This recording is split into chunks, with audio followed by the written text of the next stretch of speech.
Okay. From one side to another. A Pokemon fanfiction. By True-InTha-Blue. Edited by Rubber Lotus Shipper. Chapter 1. One More Frontier. Another day in Pallet Town. Another day for its pride and joy, Ash Ketchum. All hail the conquering hero. All hail the trainer who'd made the top 4 in the Lily of the Valley Conference. Never mind that he'd been beaten like a drum by the mysterious man calling himself Tobias. It had been one of the most vicious battles that Ash had ever endured, one that saw Tobias ultimately triumph. Though Ash had managed to defeat his powerful Darkrai and Latios, a feat that no one else had accomplished, it had cost him all 6 of his Pokemon to do it. And with great maturity and new experience, Ash accepted his defeat. But he wasn't on Lily of the Valley Island anymore. Now, he was sitting in the confines of his room, left with nothing to do but wonder how it could have ended differently. I was so close. He was happy to be home, happy to finally be in his own bed, but it was a bittersweet happiness at best. There was nothing to distract him from thinking about his defeat now. No Dawn fussing over Piplup. No Brock going gaga over the latest Nurse Joy or Officer Jenny. No Team Rocket to blast off. A single glance down brought a small smile to his lips. Pikachu, his oldest and dearest friend, was still sleeping on his lap. Enjoying his vacation from the latest leg of their never-ending journey, no doubt. But his owner was far from comfort, for he kept playing the battle over and over again like a broken record. Defeat. Defeat. Defeat. Defeat. Victory. Defeat. Tie but still defeat. He didn't consider it a waste. Not really. He had earned the respect of a powerful trainer. He had strengthened his bond with all his Pokemon. And he had managed to defeat not 1, but 2 legendaries in battle. And yet, he'd been easily overwhelmed by Tobias, in spite of all his years of training. More than anything else, the conference had proven just how much he still had to learn. But where could he learn? All the nearby leagues had just finished, it would be months before they started again. The sole exception was the Orange League, the only one that he actually had won before. Ash realized that he was still lacking the knowledge to pursue his dream to be a Pokemon master. Tired of the disheartening thinking, he got up, carefully moving Pikachu onto the bed without disrupting his friend's rest. He quietly closed the door behind him, and made for the kitchen. A snack could be the perfect thing to lift his spirits right about now. After all, full stomachs made for lighter souls. Or something. Delia Ketchum smiled as she heard the stairs creak. It was good to have her son back again. In fact, her son had been home for almost 2 weeks now, the longest he'd ever stayed since his journey began. With all the quality time she'd spent with him, she'd realized that he was maturing into a fine young man. And yet, she couldn't help but worry about his life. She knew that he'd learned much across his journey. About friendship. About Pokemon. About survival. But how much did he know about the finer qualities in life? Still, she had faith, as always, that he would find a way to learn it. If he ever stirred himself out of that mood, anyways. Hey, Mom. What's cooking? Ash sat down at the table between the two of them. On the steps down, his nose caught the delicious scent of his mother's cooking. His stomach had been craving this. Brock's food was great, but nothing could ever beat his mother's meals. Oh, nothing much, just a soup that you used to enjoy while you were young, his mother smiled, serving him a bowl. He grinned at that. Ah, Mom. You know I like anything you make. Delia smiled as she saw her son take to the soup. She'd raised his spirits, if only for the moment. She knew that she'd have to find a way to raise them longer than that, but there never seemed to be a right time. Ash slurped down the soup, loving that hot, creamy feeling it sent down his esophagus. It was enough to almost make him push all his other thoughts into the back of his mind. But eventually, almost unconsciously, his eyes slid to the fireplace. His previous badges and rank sat behind a glass case on the mantel, displayed for all to see. Delia noticed her son's eyes glazing over. She glanced at the half-empty bowl of soup, and frowned. "Okay, Ash. What's wrong?" "Nothing. Nothing's wrong." He whipped his head back toward the soup. Delia raised an eyebrow, but decided to drop the matter. For now. But it got Ash thinking again. It would be so easy to become a doctor, or a breeder, or a stylist, or a coordinator, or anything else. There was barely any competition in those fields to begin with, and where there was, it wasn't much. Dawn. Brock. May. Even Misty. They had idiocy. But him? He was aiming for a title that thousands of other trainers wanted a crack at. Thousands of trainers with thousands of unique combinations of Pokémon and strategies, all strong in their own way. Usually. Was it wrong of him to worry over his current situation? He had trained and traveled for over 4 years. 4 years of villains like Team Rocket. 4 years of gym leaders. 4 years of friends, legendary Pokémon, ancient conspiracies, and other impossible odds. Then along came a random trainer and bam. Back to square one he went. It wasn't fair. A voice in the back of his mind reminded him of a certain fellow he'd met in Sinnoh.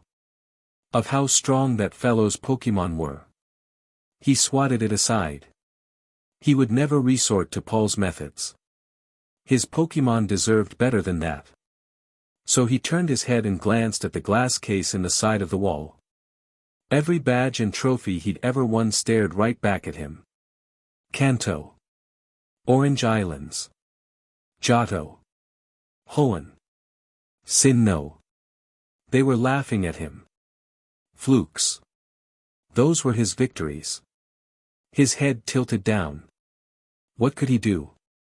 "What is wrong with me?" he said, slightly hitting his fist down on the table. "Ash," Delia said sharply. Something, Oak might have called it maternal intuition, told her that he was still thinking about the Lily of the Valley conference.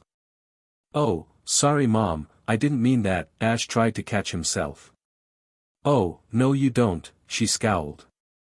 As if her request was answered, she now saw it as a perfect time to talk about his problem. "You've been like this ever since you left the league."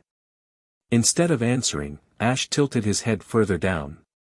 Delia bit her lip and decided to cut to the chase. "Ash, ever since you got back, all you've done is train with your Pokémon and coop yourself up in your room. And I know you're still thinking about your semi-final battle with that Darkrai trainer. You hardly said hello to anyone in town. I honestly expected you to rush up to Cerulean City to see your friend Misty as soon as you got home." Her son narrowed his eyes, but said nothing. Delia softened her voice before continuing. "Ash. You mustn't let this get to you. It's a learning experience." "Mom," he murmured. I know that. But, what I really learned is that I'm still missing so much on my journey as a trainer." He then turned his head at her. "No matter what I do with my Pokémon or, myself even. I always come up with a wall in the road, someone I just can't get past. And I'm not just talking about Tobias, it's also Paul and others too. Sometimes I honestly feel like my battles are just a fluke and dash. Now that is just enough, young man." His mother practically yelled at Ash, causing him to nearly jump out of his skin. Delia heard enough. She would not allow her son to be in such a pity party. Couldn't he see that he was a wonderful trainer? That he has done things most trainers couldn't? No, this was not the Ash Ketchum she raised. "Mom." Ash cringed at the disapproval in her eyes. "Ash." She placed her hands on her hips. "You are not allowed to say another word about all of this." She narrowed her eyes, threw a hand at the trophies, and continued. "You have done more than most trainers, most people, for that matter, could ever do. I know that this is a tough time, but I know that you've gotten over these situations before. And I know that you can go even further if you just stop this self-inflicted depression. Silence filled the room. The temperature seemed to plummet 20 degrees. Finally, Delia took a deep breath and spoke again. Now since that's settled, how about you finish your soup before it gets cold? She was right. He had inflicted the depressing state over himself. A bad mood would do nothing to help his cause. Why on earth had he put himself through this? Was it because he felt sorry for himself? You know the answer to that, you shameless liar. He did. Just a moment ago, he'd been going over how easy other people had it. The thought made his stomach turn. It was almost funny. He'd spent the last 2 weeks being a massive hypocrite. Turned out his mother couldn't stand such a thing, for he'd never seen her act that way before. Well, except for maybe that time he tried to wander off to the forest alone. He'd been young. He'd been dared by Gary. That had not been a pleasant night for him or for his rear end. But never mind that. It was time to consider his options. For real. He could re-enter one of the leagues. But if he did that, he would have to wait a good 7 months to actually compete again. And 7 months sounded like a recipe for his skills to rot. Most of his friends lived cities away from him, too far to set up any kind of practical training schedule. Hallett Town itself only had Tracy, and he. Really wouldn't be much of a challenge. Ash sighed. What else could he do? Become a random battling hermit who lived in a mountain, challenging anyone who climbed up there as soon as their eyes met? What kind of nitwit would do that? Several answers came to mind. Every single one of them made him shudder. He thought and thought and thought. And ran into dead end after dead end after dead end. This was not good. Better training came from action and experiences, not just practice. And there was no way he was going back to poke school again. Not for all the championships in the world. The hermit idea was beginning to look strangely appealing now. No, wait. People learn from experiences. So all he had to do was recall his own, right? His eyes drifted toward the fireplace. He had done more than most people could in a lifetime, he supposed. But that still didn't tell him what he could do to further himself. He closed his eyes and began to tick off his previous league positions. Indigo Conference. Top 16. Silver Conference. Top 8. Evergrande Conference. Top 8. Again. Lily of the Valley Conference. Top 4. His eyes snapped open again. Another sigh escaped his lips. Always near, never there. But he had to smile as his eyes fell on a certain trophy behind the glass. And next to that trophy sat the plaque containing all of the symbols of the Kanto Battle Frontier. It might not have been an official league, but he couldn't help but be proud of winning it. Every battle had been different. Every battle had been unique. And winning the Battle Frontier had been the truest, sweetest victory he'd ever known. Winning the Battle Frontier. Battle Frontier. Frontier Brains. Winning. The Frontier Brains. That's it. He sprang from his seat and rushed over to the plaque, a string of words running through his mind. Words that had been spoken a year ago but might as well have been spoken yesterday. You have a choice to become a frontier brain yourself. Ash, dear, what's wrong now? Delia said cautiously, worried that her Soon was still brooding. For a moment, Ash said nothing. Then. I. He trembled slightly. I think I want to become a frontier brain. He'd spoken so quietly that it took his mother a good minute to piece the words together. And another one to realize what they actually meant. A frontier brain? Delia blinked. Oh. Do you mean like the ones on the battle frontier? Her son turned to her. Exactly. This is perfect. It's what I need to help me. Something entirely new. To be on the other side of the battlefield. As he spoke, he felt a fire burning inside him, from the tips of his toes all the way up to his amber eyes. The frontier brains are stronger than the gym leaders. Heck, they could even be on par with the Elite Four. He stopped as he heard a noise from above. It sounded remarkably like a panicked squeaking of, Pikaika. Pikaika. Ah. Pikachu.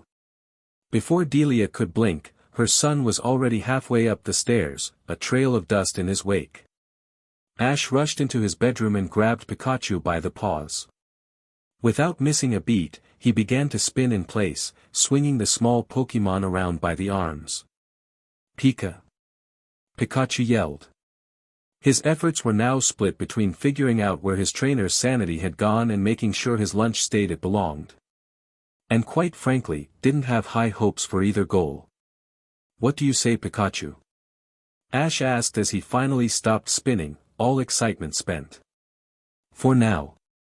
Do we want to pursue the path of a frontier brain?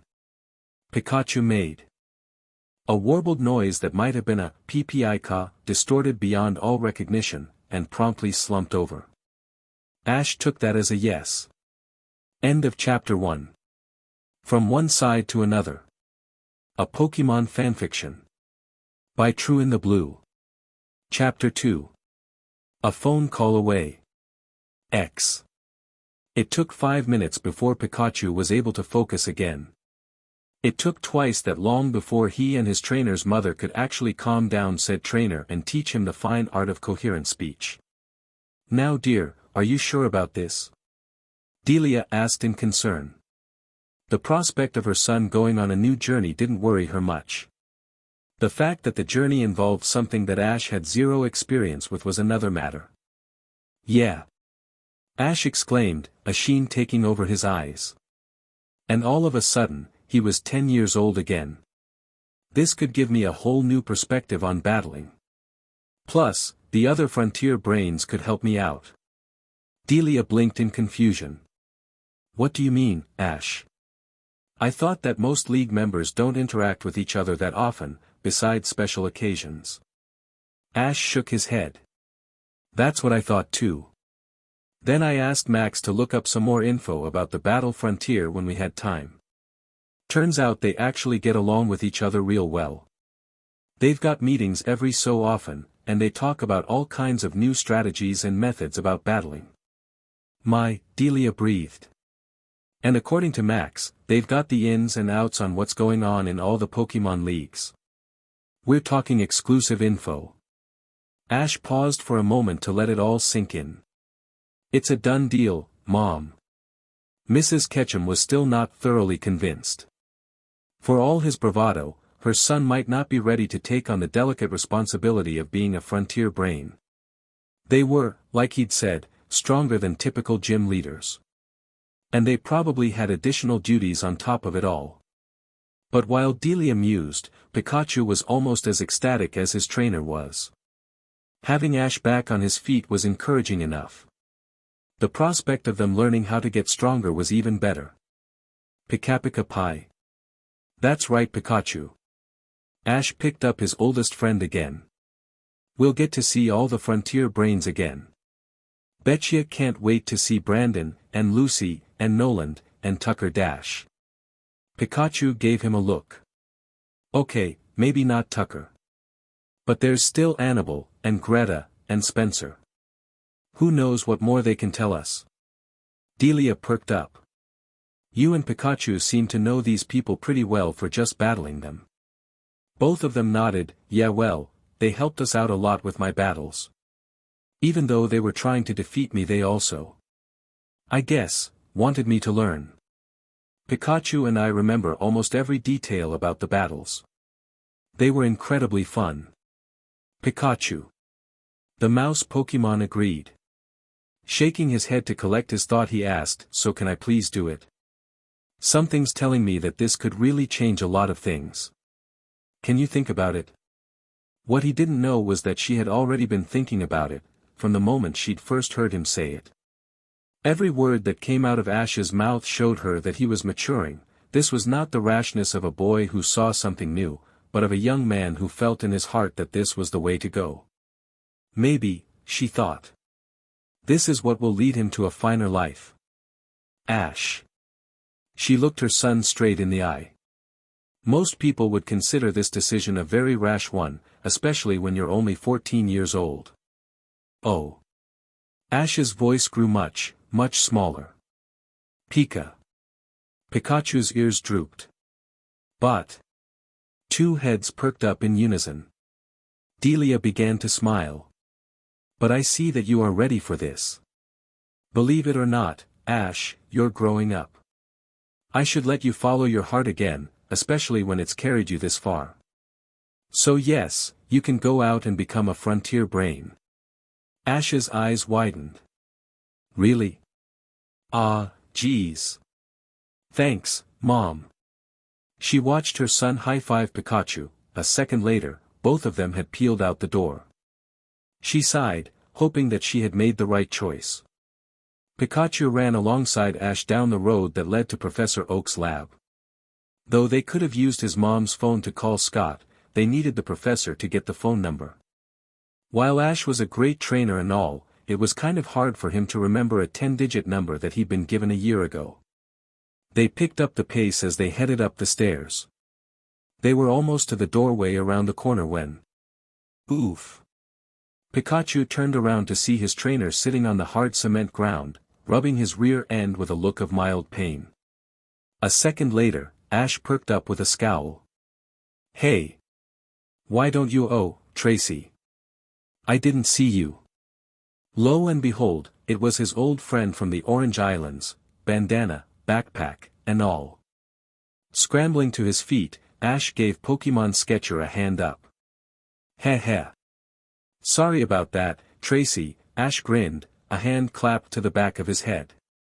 Good old Tracy Sketchit, after all these years, was still Professor Oak's lab assistant. Always eager to help with a mundane, and sometimes not so mundane, task here and there. Once upon a time, he'd been one of Ash's traveling companions, but now... It's all right, Ash. I wasn't exactly paying attention either. Tracy dusted himself off. What's the hurry, Ash? Oh, right. Well, Pikachu and I are going off to a journey. Ash's enthusiasm faded exactly 3 seconds later. But I kinda need a phone number. Tracy then noticed Ash's sudden change in behavior that he has been in the past week. That's great, Ash. Glad to see you back on your feet now. Ash cringed. A bead of sweat rolled down the side of Pikachu's head. Was I really that bad? Tracy grinned. Kind of. How's your Marl doing? Ash asked quickly. Tracy latched himself in this conversion. She's doing great. You've seen Misty's Azurill, right? Well, since she's his mother, it's natural that he misses her a lot. So I've been taking her over to Cerulean City lately to see him. I still can't figure out who the father is, though. Ash grinned at this. So, you've seen Misty? How is she doing? I've been thinking about seeing her. Tracy's smile became a teasing one. Oh, missing your girlfriend, are we? Ash blinked. Tracy, I know what my friend's gender is. The Pokemon Sketcher resisted the urge to roll his eyes. Well, yes, Misty is doing all right. I think she's still trying to pursue her dream of becoming the ultimate water Pokemon master. Suddenly, he sidled close to Ash's ear and dropped his voice to a near whisper. By the way, Ash? If I were you, I would steer clear of her for a while. Or just keep out of Cerulean City altogether. Why? Tracy's face began to look nervous. Think about it, if Misty found out that you have been here for 2 weeks without you telling her, what do you think she might do to you? Or me for that matter? Ash's face suddenly began to mirror Tracy's. Oh. Yikes. Yeah, that's what I thought too. And I'd like to keep seeing you with all your limbs, Ash. With the conversation becoming awkward, Tracy decided to change the topic. So if you are starting a new journey, then why do you need a phone number? He asked. Oh, to call Scott, Ash said casually. Tracy tried to remember that name before. Wait, isn't he the guy who recruited you to the battle frontier? Bingo. But I thought you finished it. Yeah, well. I never really told anyone this, mostly because I never considered it, but, when I completed the battle frontier, Scott offered me a position as a frontier brain. I am thinking it will be a good experience for me to learn. You know, be on the other side of the battlefield and all that. He explained. Now Tracy was impressed. He always thought that Ash would be one of those guys who never stopped moving. But now Ash was just basically saying that it would be a good idea to stop, and try a new tactic to further his dream. Well, Ash. I hope you do well. Tracy said, but you do know that this will probably be different than anything you've done before. Ash nodded, I know, but I have Pikachu, pointing at his lifelong partner, and I know the brains will help me out a bit. No need to worry, quoting Dawn's catchphrase. Anyway, I gotta go. Bye Tracy, and I hope you have a good day. Thanks Ash. And good luck. Man, that kid is dense about girls. Peace and quiet. Just how Professor Samuel Oak liked it.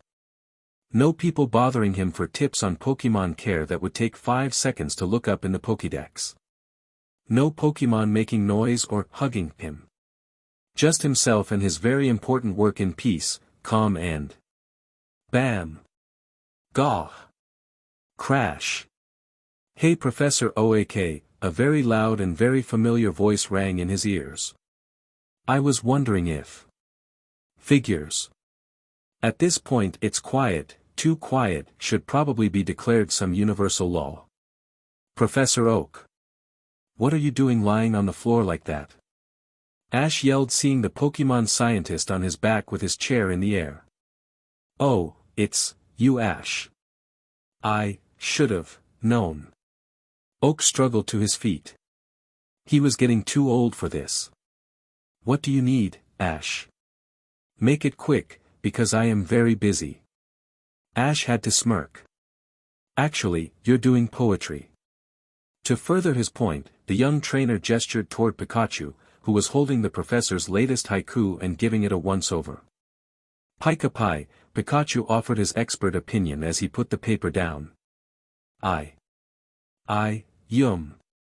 The professor twitched. The duo chuckled. Sorry for disturbing your important work, Professor, Ash continued. But I was wondering if you had Scott's phone number. Pai. Professor Oak grunted. Of course, but young man, I must ask, why do you need his number? To become a frontier brain. What? Yeah. Pai. Samuel Oak couldn't believe it. But you're still so young, Ash. No, I'm not. The professor's brows furrowed. Explain. Ash sighed. When I was in the battle frontier, I saw something. You know the sixth brain? The second strongest one? She was actually a girl my age. So, that means you can join. That's what I said. Professor Oak sighed again. He was really getting too old for this. Now all sorts of young people can gain a rank that was usually reserved for an adult. Still, facts were facts. He tore a slip of paper away from a nearby notepad, and scribbled a number on it. Then he pressed the paper into Ash's hand. All right, Ash. Go, and good luck. Yeah, but Professor. Go. But. Go. The boy and his ever-faithful Pokemon companion went straight out the door, hurling thanks over their shoulders. Finally. Alone at last with my... The professor froze. Wait, did he give me back my haiku? Later. Pika, Pai. Yeah, I'm nervous too. The two of them stared at the video phone in front of them for what felt like a year. Finally, Ash stared to dial the numbers. His hands shook with every key he touched. Why am I nervous? He thought. It's just a phone call to Scott. You remember Scott? Good old laid-back Scott. Never gets angry, Scott. Then the phone started ringing. Ash felt his stomach fall into his shoes. Ryin. Ryining. Ryining.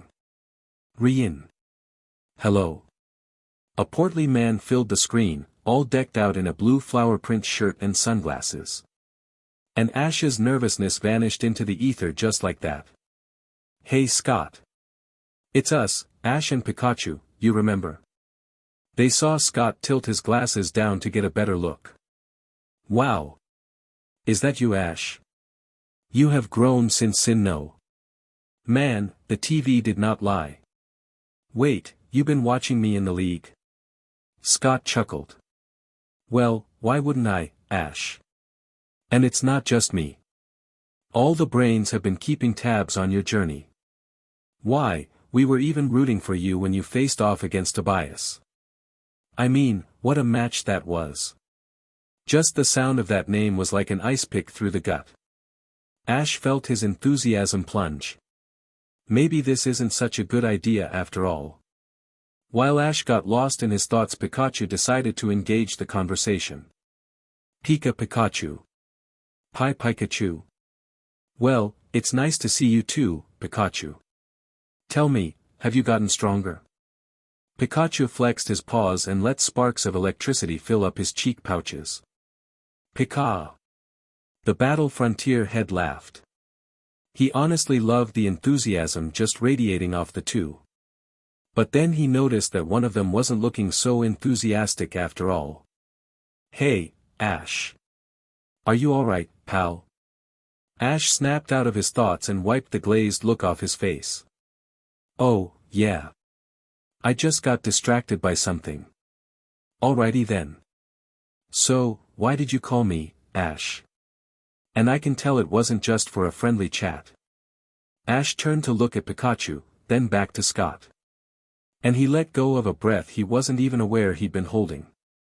Actually, Scott, I wanted to take you up on that offer you gave me a year ago. He paused. Then he stiffened up his spine and continued. I would like to become a frontier brain. End of chapter 2. From One Side to Another. A Pokemon fanfiction. By True-InTha-Blue. Chapter 3. Paperwork and paychecks. That is, if the offer still stands. Ash trailed off. Ash noticed that Scott has been quiet for some time now while he was talking. He could start to feel the cold trickle of sweat creep down his neck. His hand itched to pull his collar in anxiety, but he resisted. He was a Pokemon trainer after all, and Pokemon trainers do not show nervousness. Finally Scott spoke up. Well Ash, normally the offer to be a frontier brain is decided upon a 4 out of 7 vote by the other brains. Once someone declines the offer, that's it. Ash and Pikachu could feel their spirits snuff out like a Charizard's tail in water. Oh, was all he could say. All their best hopes for improving themselves wasted. Well, I guess I could, still become a mountain hermit. You, however, were not this case. What? Pika. Scott started to smile at the two. Actually, when I called the vote for you, all 7 of the frontier brains voted for you. All of them, and I were completely impressed by your dedication and benevolence to your Pokemon, your performance in battles, and your unwavering determination. So even if I was against it, I can assure you that the others would do anything in their power to let you be one of them. Pikachu and Ash looked at each other in hope before asking, so that's means. Yep, Scott answered, you can still become a frontier brain. All right. Pikachu. Scott chuckled as the two jumped up in the air in celebration. But they stopped in mid-jump. But what? Becoming a frontier brain isn't as simple as it seems. Scott's face suddenly became sneaky. Though you may have defeated the brains in battle, you still have a lot to learn. There are some special things you need to do. Ash's eyes narrowed. Like what? He was beginning to become impatient. He wanted to start learning as soon as possible. Easy there, Ash. I can't tell you the whole thing over the phone. You need to come to Saffron City to see me with the others. Can you do it? Both of them crossed their arms. Ash replied, "Of course.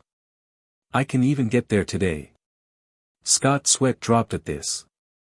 "How about tomorrow at noon? In case you have forgotten, some of the frontier brains live quiet away from there." "Oh right." Ash said sheepishly, "Okay, I'll be there tomorrow." "Right, Pikachu?" "Pikachu." The electric type replied fiercely. "All right, Ash. Better get a move on that packing. I have some calls to make." Scott waved him off. "See you later, Ash." "Yeah, bye, Scott." With that the screen went blank. As they started walking toward his house again, the two partners could feel their excitement rush up, begging for release. "Come on, Pikachu. I'll race ya." Pikachu couldn't help but comply. Meanwhile, back at wherever Scott was at the moment, the creator of the Battle Frontier was currently shacking his booty in joy as he sang, "I got a frontier brain. Ash is becoming a frontier brain." Not wasting any more time, he whipped out his laptop. Now to anyone else, this would look like a plain ordinary laptop, but it wasn't. This was a custom-made machine that not only stored vast amounts of data, but also acted a particular video phone, a multi-conference call, video phone. There were only 8 of these in existence, one belonged to him and the others, well, I bet you can guess who. Scott's fingers skimmed the keyboard in a flurry of clicks. He hoped that for once that the guys wouldn't be lazy today and actually being where they were supposed to be at this time. Luckily whoever ran things in the universe was smiling on him, or smirking on him, for he was soon greeted by 6 faces. "Wait, 6. Oish. Scott, good to see you." Greta waved. "Oh. It is nice to see you, Scott. What's the occasion?" asked Annabelle. "Good afternoon, Scott." Brandon said sternly. "My friend, it is fabulous to see your wonderful face again," exaggerated Tucker. "Hello, Scott, you're still looking jubilant as ever." Spencer smiled. "Yeah, nice to see you," Lucy stated. Scott nodded. "Yeah, great to see everyone, except someone is missing. Nolan." Everyone muttered. "Oi, Nolan, get up." Greta yelled at his screen containing an empty deck. A moment later they all heard an "ouch" and saw Nolan coming from under the desk rubbing his head. "Argh. Come on. Couldn't this wait? I was trying to get some sleep." "Oh, Scott. It's you, heh heh. You didn't hear that, did you?"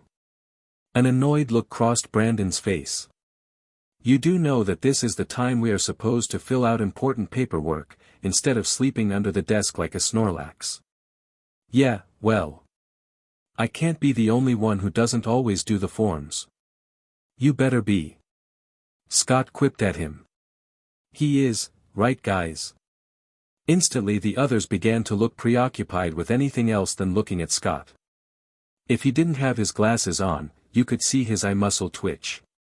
"You guys are killing me," he cried dramatically in his hands. Lucy rolled her eyes, annoyed with the petty affairs that Nolan usually gets himself, and eventually the others, into. Focusing on the task at hand she said to the others, "Hey Scott, we'll try to do better at the more informative part of our jobs, but why did you really call us?" "Oish. She's right," perked Greta. "It's not every day that you call us all at once, especially when the Battle Frontier is still a good 4 months away." The other brains nodded in agreement. "All right guys, it's time you need to know." Scott adjusted himself into the right air. "But to get you back for distracting me, I'll torture you further by making it into a riddle." "What? Not again." Crow-rued. He laughed inwardly at their compliance. "I made the offer to a young trainer once upon a time. He is an enthusiastic kid. Do you know who he is?" Spencer tapped his cane in annoyance. "Come now, Scott, I am old and my memory is not as good as it used to be. Try another one." "Can anyone else guess?" Scott asked. "How about you, Annabelle?" The salon maiden shook her head. "Well, there are a lot of people you could have asked, Scott. But no one in particular, in general opinion of course, that comes to mind. Brandon, you're better at these things than I am, do you have any thoughts? The Poke Ruins expert sighed, no. You need to do better than that, my companion Scott. We need more detail on this cloak trainer you presented us. Tucker told their boss. Shaking his head, Scott said, well, apparently my skills in riddling are not that good. More like no skills. Nolan snickered. Scott cleared his throat with annoyance. Yes. Like I was saying, not that good, so here is another hint. We gave it to him about a year ago. Nope, no one is coming to mind, said Lucy. Then again, no one was trying. They respected their boss, no doubt about that. But sometimes, Scott could be a bit tedious. He was not always the guy who they could understand.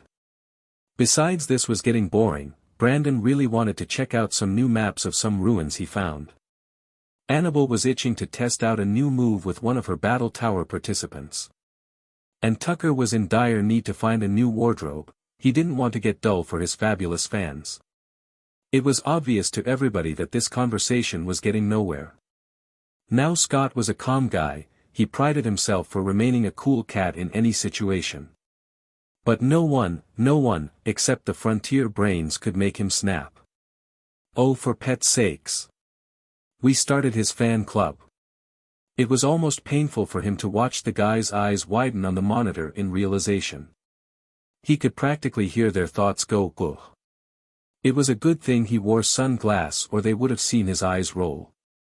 Do you mean the same kid that made me thaw out my Medicam for a week? The one guy who can get out of tough situations by using unorthodox strategies. The foolish boy whose rashness is almost as big as his love for people and Pokemon. Now he had them, yep, you got him. Our newest frontier brain. He paused for dramatic silence. The one and only, Ash Ketchum.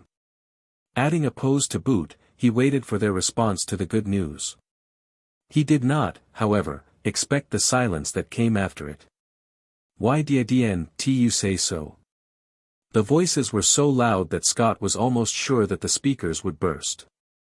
The frontier brains were overtaken with panic. Criminy Scott. I'm halfway to Johto by now. What? I need to leave now in order to just get there. Do you know how many appointments I need to cancel because of this? I need my sleep. Lucy had enough, QUUIETTT. They halted in their step, frozen in the shock of the Pike Queen's other voice. Now Scott, where are we supposed to meet? Scott. Oh, yeah. Snapping out of his stupor. We're going to meet at Saffron City, tomorrow at noon, heh. So everybody get ready and I will see you all soon. Right. They all said. Oh, by the way. Question mark. I'm docking all of your paychecks for a month for not doing the paperwork when you need to. Bye everyone. Scott logged off. Noland. Back in Pallet Town. Night was falling and Mrs. Ketchum was wondering what was taking Ash and Pikachu so long to talk to the Battle Frontier leader. But it wasn't long before she heard the two's familiar voices in the front yard. Pikachu. Pika Pi Chu Pikapi. Hey, that's not fair. You ran on all fours. Pikachu. Kachu. Okay. You win. Ash and Pikachu finally finished their race, which was meant to be from the lab to the house but somehow got to be from the lab around the town and then to the house. Hearing the door open, his mom came to greet them but was instead met with a few blurs of color strkng past her, with a bundle of words. Hey mom, how's it going? Gatagapak Tobia Frontier Brain.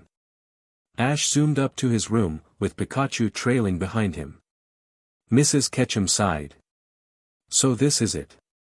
Once again, Ash was heading out on his own on another grand adventure, leaving her alone and worried about him. But it is all right. She thought, he still has a lot to learn. She really should have expected this sooner. After all, Ash had been here for 2 weeks, longer than any other time he stayed here since he began his journey. Such was the life of a Ketchum woman.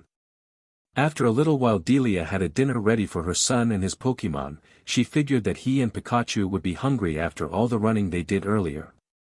Opening the door revealed Ash sitting the bed with Pikachu resting on his lap. Both looking rather drained, it appears that they finally used up the last of their energy for today.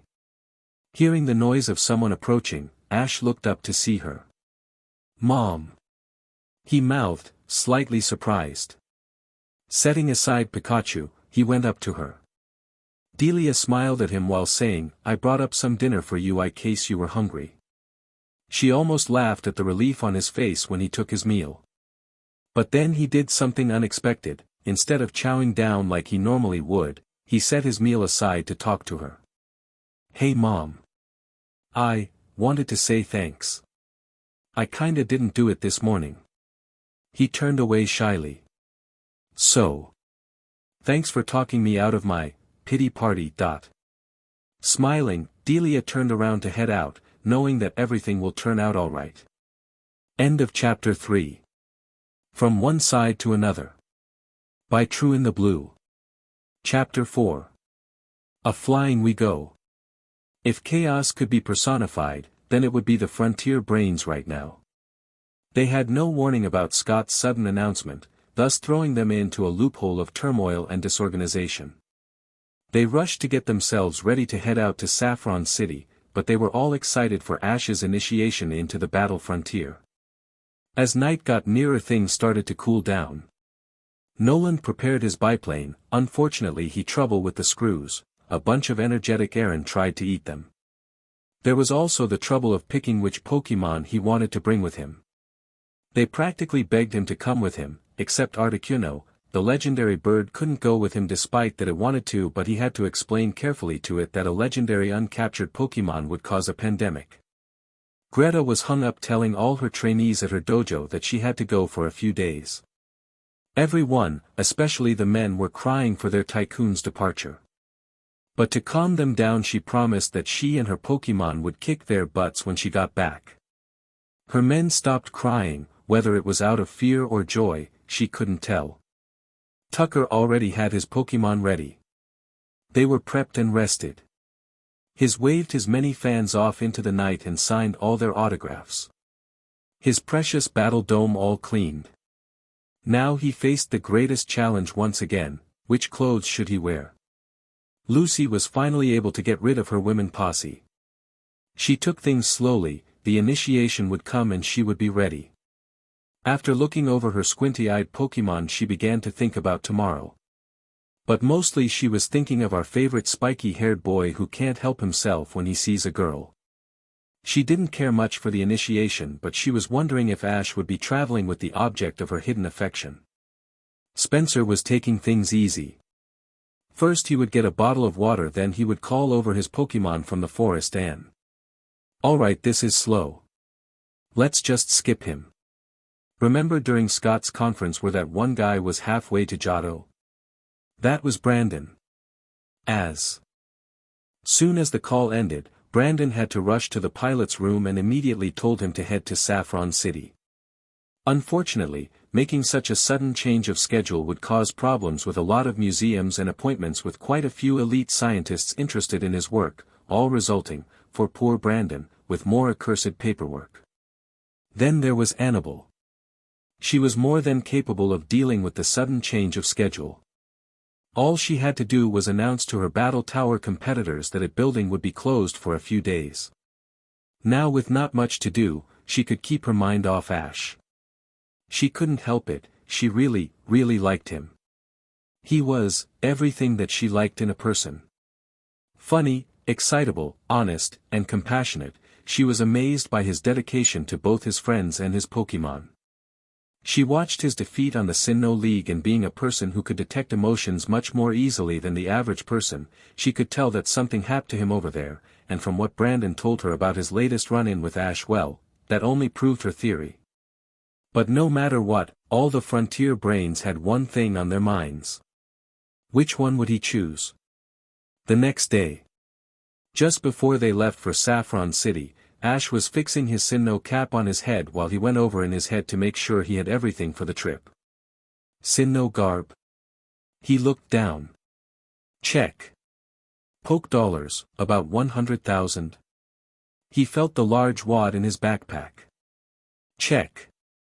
Sinnoh team. He clicked on the 5 pokeballs to his belt. Check. Pikachu. Pikachu hooked on his shoulder. Check. The extra stuff he usually brought with him on journeys? Well, he would find out soon enough. Yeah, he was ready. After saying his final goodbyes to everyone, he and Pikachu headed out. Normally, if he was traveling with a group, he would travel at their pace, usually taking days to reach one destination to another. But this time it would be different. All he had for companionship would be his Pokémon. And Pokémon is what he was going to use. Staraptor. Come on out.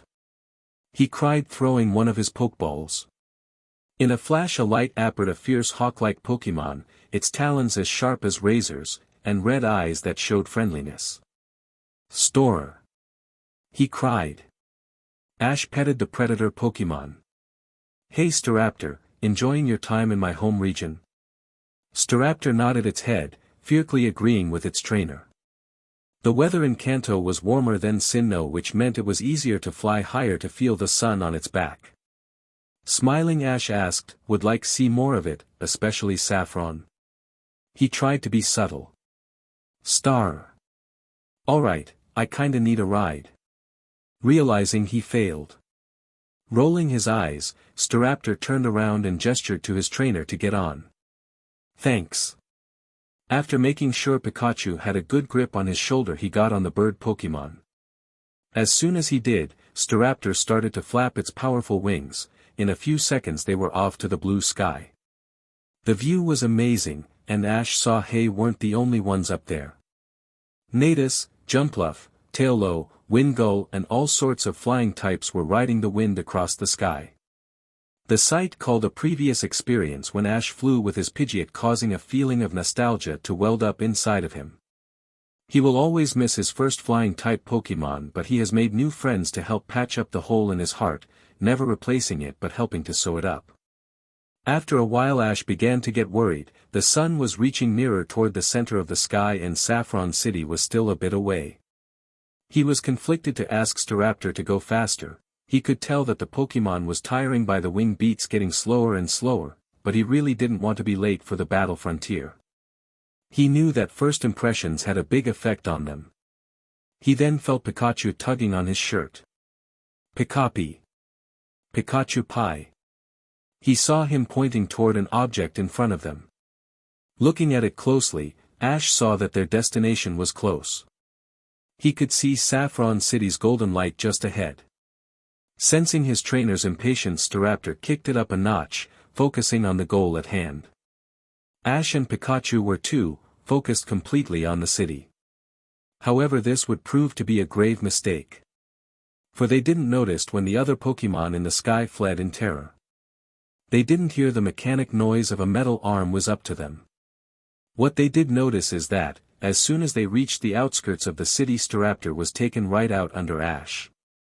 As if in slow motion, Ash could see his flying type going away from him, trapped within a clawed metal hand. He could see Pikachu losing his grip on his shoulder, and when he did, another clawed hand grabbed his buddy as well. He could feel himself falling closer toward the ground until he too found himself in a tight grip. Finally focusing, Ash saw a huge humanoid machine with 3 tube arms and a giant bright red R slashed across the middle. Ah! Come on! Can't I go one day without these 3 stalking me?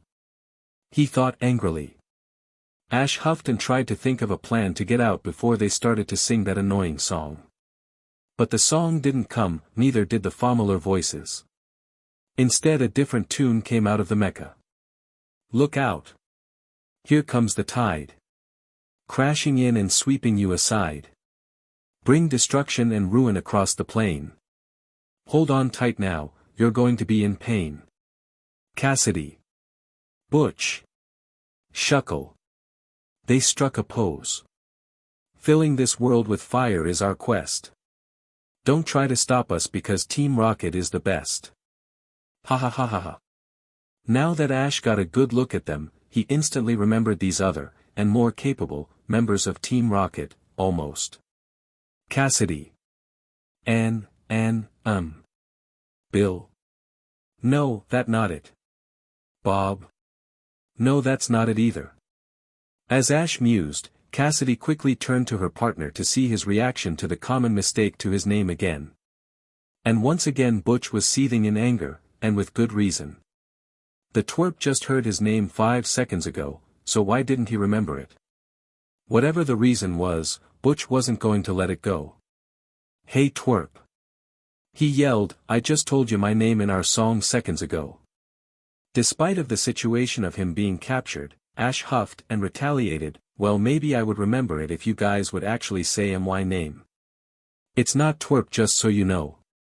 Butch could feel his eye twitch, fine I'll say your name if you can say mine. He watched Ash go into deep thought, deeper than anyone he had seen anyone who thought about his name. Maybe there was hope. Aha. I got it. Ash declared. Butch stared at him with starry eyes. It Romeo. Pi. Star. Isn't it? Then Ash felt the claw tighten to incredible measures, making him cry out in pain. Cassidy saw her partner pressing a button on the machine's remote in anger. Now don't crush him, Romeo, we still need the rest of his Pokemon. Grudgingly, Butch let go of the button, feeling the relief of the claw loosen. Ash glared angrily at the duo. Why do you guys always follow me? He shouted. I defeated you time and time again. The evil couple laughed at him. Ah, did we make the little boy mad? Cassidy cackled, why my dear, it's because you're the perfect target for our plans. Ash glared at them. What do you mean perfect? It was Butch's turn to answer. Because twerp. We saw you at the Sinnoh League, your Pokemon are strong but not that strong.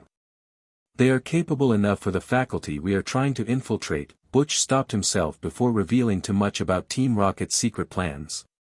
He tried to change the subject by taunting Ash further. Now we could go after someone like that Tobias person, but he's so strong that we would be blasting off before we could ever lay a hand on him. He mocked. To prove him wrong, Ash tried to reach for his Pokeballs on his belt, but the clawed hand prevented it. Helplessly he looked up at his Pokemon.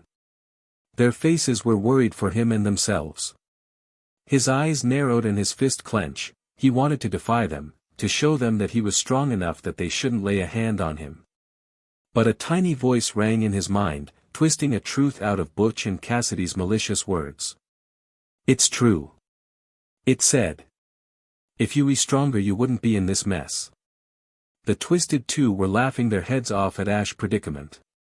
Catching her breath, Cassidy, she wanted to have the last word before ending this. Now Butch. She pretended to scold him. Stop torturing the poor boy.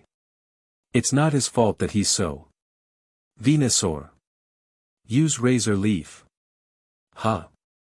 Suddenly green blurs cut through the arms that held Ash, Pikachu and Staraptor. Acting out on instinct and habit, Staraptor instantly caught Pikachu on its back, but then that left someone out. Star. Pikapi. Ash. They were up so high that they couldn't possibly catch him before he reached the ground. All they could do is painfully watch him fall and fall. Ash knew that he was falling again, and this time there would be no hands to catch him. He also knew that Staraptor couldn't possibly reach him. But for some reason fear didn't overtake his mind like it should have.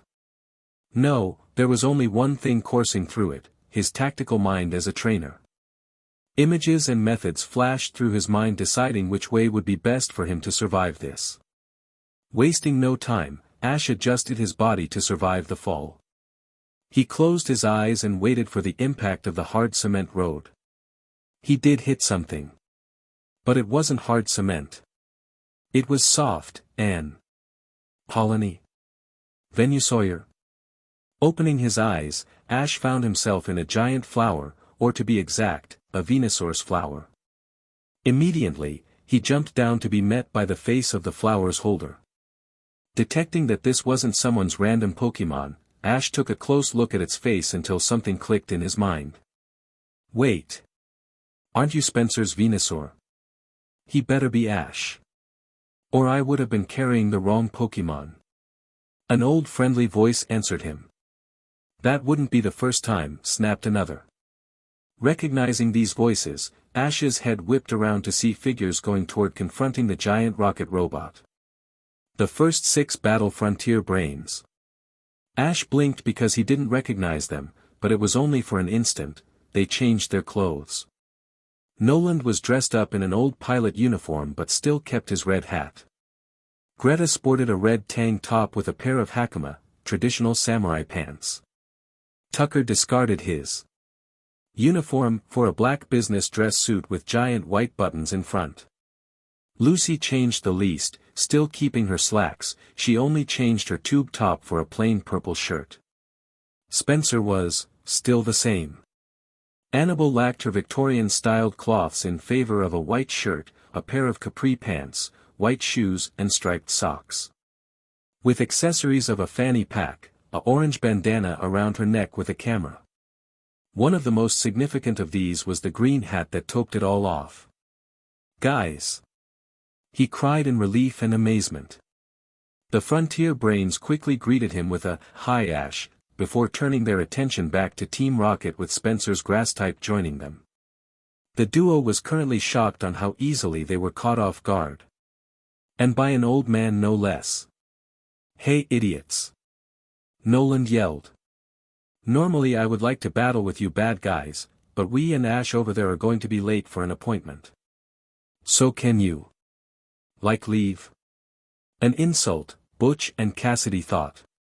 How dare they take them so lightly? Do those people know who they were dealing with? Butch, who already was losing most of his temper, summoned his Pokemon at them. Go. Show them that we're not to be messed with. In a flash a Primeape, Hitmotop, Mytiana, Cloyster, and Aedron surrounded the Frontier Brains with Shuckle joining the fray. Butch laughed at their crisis, but quickly stopped when he saw that they were unimpressed. A bored look crossed over their faces, some of them crossed their arm as if annoyed with the foes that surrounded them. In fact they were actually intimidating some of his Pokemon instead of the other way around. Cassidy. Where are your Pokemon? We need to crush these fools with the pure brute of out power, he yelled. Cassidy, who was watching the battle, snapped back to attention. Get out here, show them what you got. Then the Frontier Brains had to deal with a Drowzee, Houndour Sableye, Tentacruel, Granbull and a Charizard. There were now 12 Pokemon on the battlefield, ready to stomp the life out of the obstinate trainers. Greta yawned. Well, I admit these Pokemon do have potential. What are you talking about, women? Cassidy yelled at her. These are Team Rocket born and bred Pokemon. They are better than the average. They can. Lucy interrupted her. She complimented them, dimwits. Oh. Well. Too bad these wonderful candidates are already wasted on such petty causes. Tucker sighed dramatically. Meanwhile, Ash was amazed by the brazen of the Frontier Brains. If it was him out there he would be worried like heck, but somehow he knew that the guys had it under control. He tried to stifle a laugh when he saw the absolute fury on their faces after Tucker finished his sentence. It would be only a matter of time before they let their tempers fly. You're in no position to talk to us like that. Cassidy pointed to their Pokemon. You are outnumbered 1 to 12. Even if you summoned all your Pokemon, they would weak compared to ours. She started to hesitate when she saw the Frontier Brains' expressions change dramatically. You must not know of the Frontier Brains of the Battle Frontier very well. Spencer said. So we'll enlighten you. Annabelle spat. Then they all released 1 Pokeball each. My friend, Metagross use Hyper Beam. Seviper. Burn with Flamethrower. Show them your Mudshot Swampert. Sand Slash, bury them underneath your Sand Tomb. Metacam, call upon your Shadow Ball. Venusaur. Use Razor Leaf once again. Before the rockets could blink, their Pokémon were thrown back into their machine. Cassidy was shacking. How could they beat all of our Pokémon with only one move from them, and with only half of their numbers? Butch was able to react faster than his partner, getting out the remote for the mecha, in hope to push those pesky Pokémon away. But nothing happened. Butch kept pushing the button in anger. But he then felt Cassidy's hand, gesturing him to look down. There was a glaring hole in the power core, electricity was pouring out from it. Realizing what this meant, all Butch could say was, "sh," but he never finished, thankfully, because the whole thing exploded, sending them hurtling into the sky. We may not be Jesse and James, but it looks like we're blasting off again. They cried. Twinkle. Ash coughed when the smoke filled the air. Worriedly he cried out, "Guys! Staraptor, Pikachu!" He peered out in the gray to see the silhouette of the two come at him. Star! Pikapi! Before Staraptor even touched the ground, Pikachu jumped toward his trainer. Pikapi! Pika Pikachu! In his arms, Ash could hear that he was deathly worried for him. Grabbing his shirt, Pikachu looked him. Ash saw his eyes just wanted to water with relief. Ash hugged his friend. "It's all right, Pikachu. I'm not going anywhere." Taking his eyes off Pikachu for a moment, he saw his flying type with his head hung down. Star! Its voice filled with guilt. Guilt for not saving his beloved trainer. It felt terrible for not being there for its trainer like he has been there for them. Staraptor! Ash muttered softly. The predator Pokémon lowered its head even further. "Hey, it's okay, Staraptor. You saved Pikachu, and for that I'm grateful." Ash petted him on the head. Staraptor leaned his head into his chest, and if he could, Staraptor would be sobbing. End of Chapter 4. Canon Story Iron Tail. Trip stood cockily in front of the boonie from Kanto, Ash. Though his Pikachu was interesting, the trainer was not. Possibly Ash couldn't even bring out the full potential for the electric type, and Trip was about to prove that. "Ready, boonie?" "Alright, here we go." Snivy use. Pikachu use Iron Tail. Kaa Pika. The Iron Tail came spot on with the grass serpent, causing it to fly 100 feet in the air, over the forest and into the trees. "And that's how we do it in Kanto," Ash said as he walked away. Trip was bamboozled. "But, my Snivy, how?" "Fine. I'll look for your dang Snivy. Geez, I just got here and I'm already finding some chumps Pokemon. I thought that would have ended with Dawn, but no." Ash huffed, walking in the direction the Pokemon flew to. Trip was forever scarred. Canon Story Raining Pidove. "Wow, look at all for them Pikachu. So these are Pidove, let's catch one."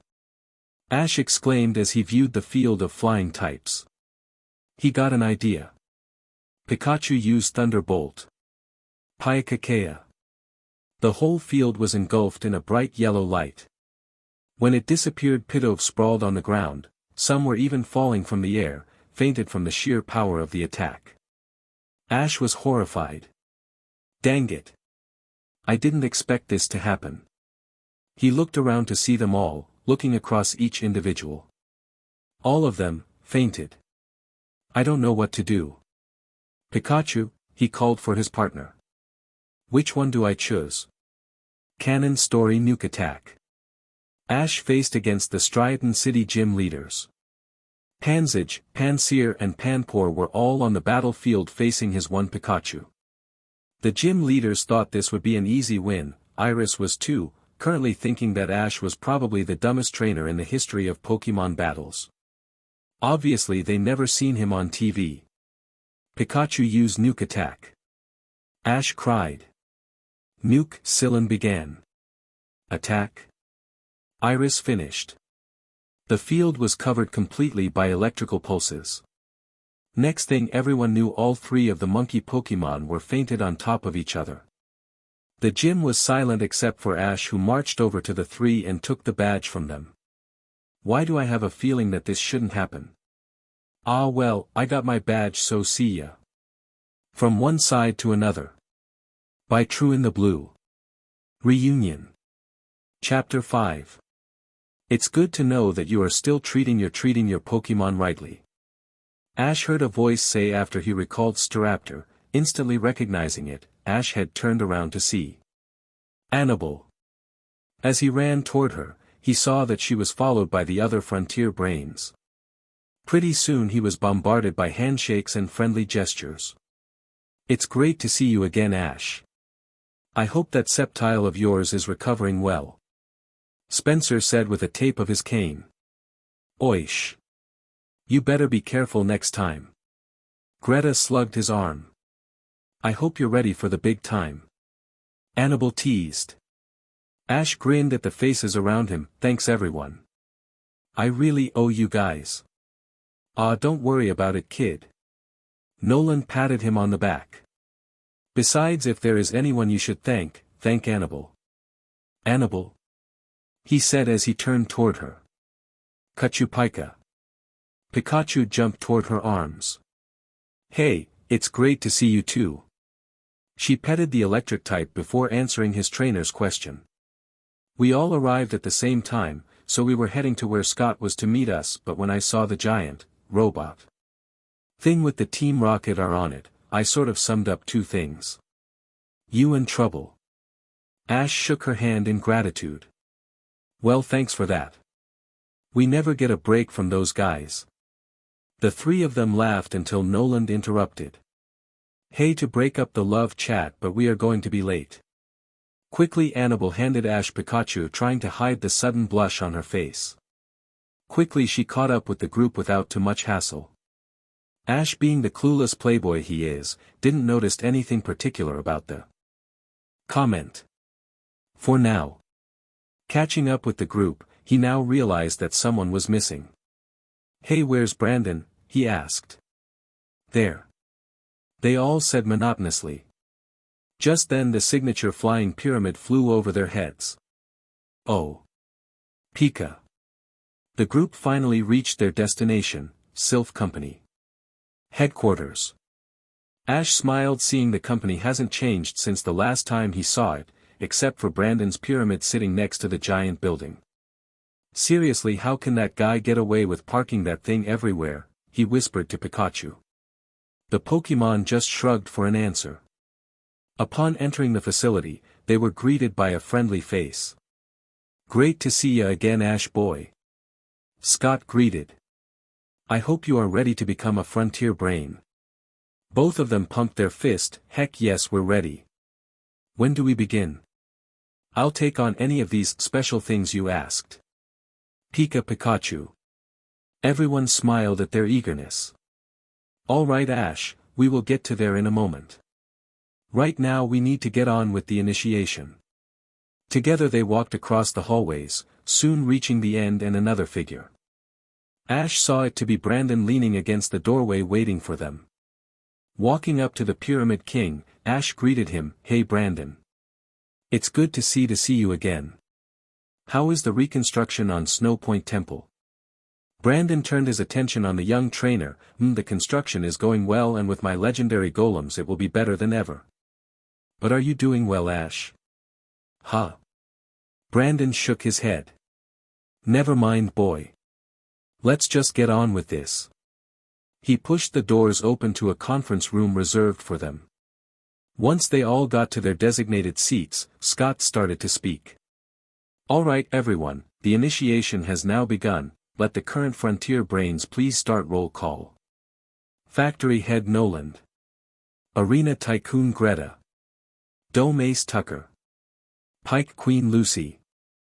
Palace Maven Spencer. Salon Maiden Annabelle. And Pyramid King Brandon. Frontier Brains, today stands before us is Ash Ketchum. Scott declared, pointing to Ash. A trainer who has shown us the potential to become something greater. Once again we shall call a vote. Those who support the decision for him to become a Frontier Brain, please show so. Ash felt his heart swell with excitement as he saw all the brains' hands shot up without hesitation. Nodding at the vote, Scott continued. Let the record show that all 7 out of 7 Frontier brains voted for him. This tells us that from this day Ash is officially eligible to become a Frontier brain. He paused, and now begins the complicated part. Are you ready to know about it, Ash and Pikachu? Both of them nodded, yeah.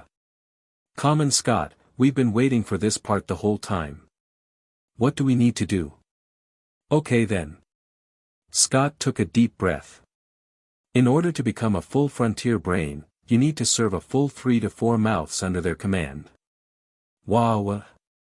His face showing such a comical disbelief that the others tried to refrain themselves from laughing. Ash was not expecting this, a battle maybe or a test of skill, but certainly not this. You mean that I have to be a servant? Scott's sweat dropped a bit. Well, that's one way of putting it. Now Ash, it's not that so much as being the servant, he said, even though he was contradicting what he just thought. More like an internship. Ash gave him a look. Look, you need to learn what it is like to be on the other side of the battlefield. Besides, we need time to build your faculty. Scott explained. Ash thought about it. That's right, there is the battle faculty, and I guess this internship won't be that bad, could even be fun. Ash spoke to again, so I am guessing I get to choose the location for it and which Frontier brain I want to learn from. That lad catches on fast, commented Spencer. Scott nodded. Bingo, kid. Pallet Town. I wish to have it built in Pallet Town. It's a small town, so there should be plenty of space for construction without disturbing the habitat around it. Ash said. Good choice. Scott agreed. Now you have to choose which Frontier brain you want to learn under. We'll give you a separate room and an hour to think about it. Make it good choice, Ash. This will most likely be one of the most important decisions you make on your journey as a trainer. Grinning, Ash agreed to the terms. Suppose that's all right. Thing is, though, I don't think an hour is enough to choose. Everyone grinned at the compliment. Don't worry about it, Ash, the answers will come to you. Spencer said sagely. Like Ash previously said, he was going to need more than an hour. It was difficult. Each of the Frontier brains were powerful in their own way. From their Pokemon to their battle strategies, they were unique, unlike most trainers he encountered. Initially, his first choice would have been Brandon, a very powerful trainer, constantly getting stronger and filling every day with adventure with his side job as a ruins expert. He treated his Pokemon with respect and kindness, yet his battles were harsh and brutally tough. But the reason why he himself needed become a Frontier brain was to slow down and take a break from the constant traveling, to better himself and his skills. So he didn't think the Pyramid King would be willing to slow down for a foolish kid. There was Noland, awesome guy. Fun to hang around with and a great compassion for Pokemon to boot. The factory head seemed to know his way around the battlefield. Noland would be a blast to train under with all his tricks up his sleeves. However, Noland was a bit of a technical person. His machines tried to kill him too. Tucker. No. Greta was a sure good sport. Ever going, ever training. She would be perfect for improving himself and his Pokemon. On the other hand, the training was supposed to be more than just getting themselves stronger. There was also the fact that he didn't want to spend all 3 mouths in a full body cast, oish. Or ouch. Lucy. No. She's a great trainer and all that, but he didn't like the fact that she didn't teach her Pokemon how to defend themselves. That's good for her style but not his. And there was also her women posse. He shuddered. No. Then there's Spencer. Someone that old was bound to know lots about Pokemon, battling and a whole lot else. And truly he loved the way the old man battled, the feeling of the jungle air burning his lungs as both their Pokemon fought in their natural element. Then again, he didn't know how long Spencer could keep doing that, and he rambled. A lot. Ash shook his head, conflicted at the choices. Pikachu. He called for his friend from the other side of the table. Pikachu hopped up from his seat. Hi Pikapi. Pikachu felt concern for Ash, their time was almost up. He could tell that his trainer had been thinking about this deeply. Ash rubbed his finger against Pikachu's cheek, still deep in thought. Pikachu. This is really hard. I want to choose one of them, but I need to choose one that I can learn from, not just get stronger. Ash stood up from his chair to lean back to the wall. So many of them are great, if only I knew which one was best for us. His brows furrowed. Still, I haven't thought of all of them. There's still Annabelle. Pikachu's face lit up. Kachupaika, he spoke her name in his language. Ash smiled. You like her, don't ya? Then again, so did he. Despite that he knew her for only 2 days, they became friends fast.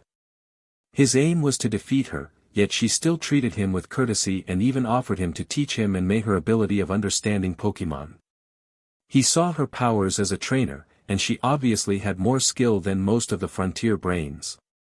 Yeah, she could defiantly be a great teacher. She even the same age as I, which could help her relate with my. Whatcha think, buddy? Meanwhile, at the conference room, the frontier brains were catching up with each other. Mostly they talked about what they were going to do when the battle frontier starts up in almost 4 months. Plus they described on what training methods if Ash ever picked one of them. Scott was currently chewing out.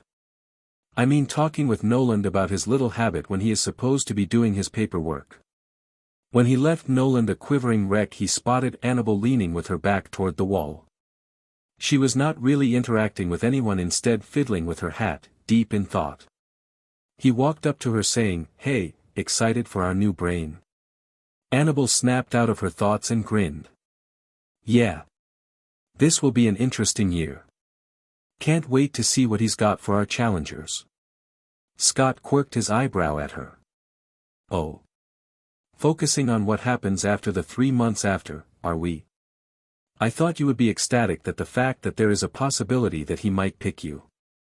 And maybe then. I don't know, confess a certain something to a certain someone. Annabelle's eyes widened at his statement but quickly covered it up. I don't know what you're talking about. She said coolly, her voice not betraying her feelings. Sure you don't. Scott smiled. Annabelle might be good at hiding her emotions from most people but not from him. He knew all her quirks. Everyone gather around. Our favorite trainer shall be making his arrival to us all. Tucker declared, pointing to the clock. Not missing a beat, Ash with Pikachu back on his shoulder, entered through the doors. So Ash, have you made your choice? Scott asked. The two nodded. Yeah, it took a while but both of us finally decided. Ash took one last look at Pikachu. The frontier brain I choose is Annabelle. Tucker smiled knowingly. Truly, although she didn't show it, Annabelle was shocked. Considering how most things turn out in her life, she would never think he would pick her. Maybe someone more experienced, like Brandon or Greta, but defiantly her.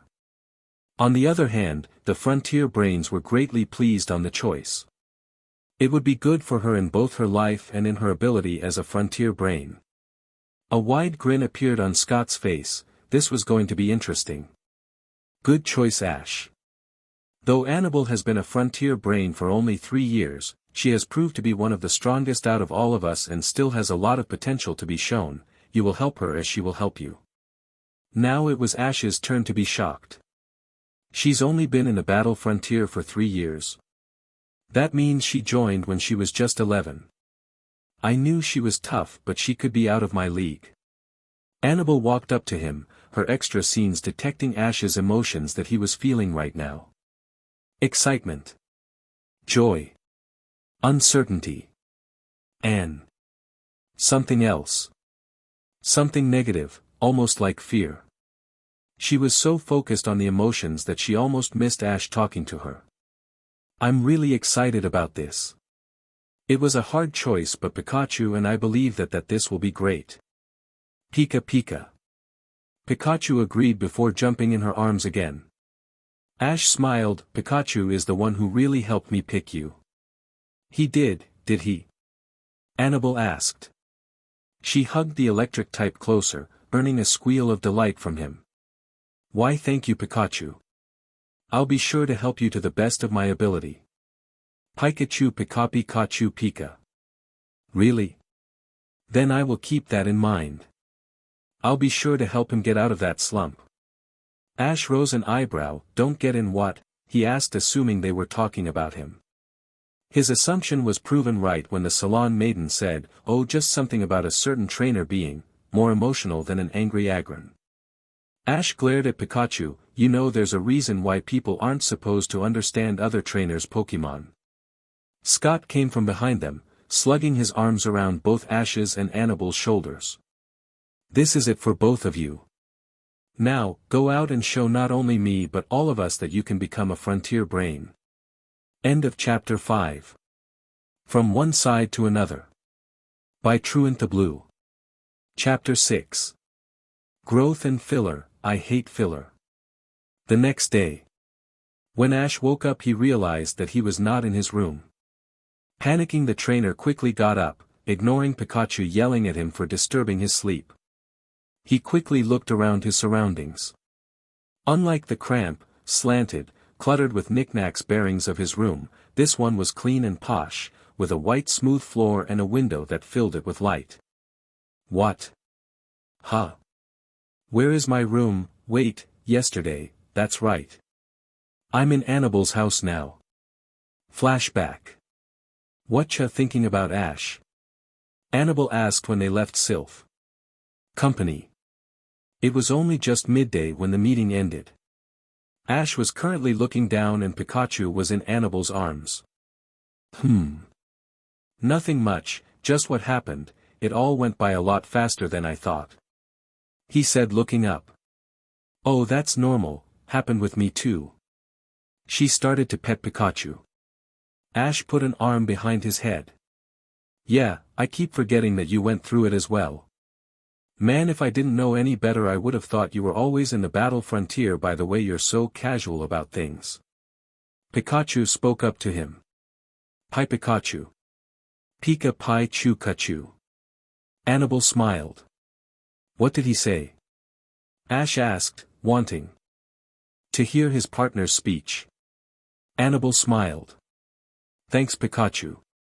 He's saying that despite of that you two are going to have a blast with me. Ash smiled. Figured something like that. Like I said, Pikachu, one of the main reasons that I picked you. She looked at Pikachu then back to him.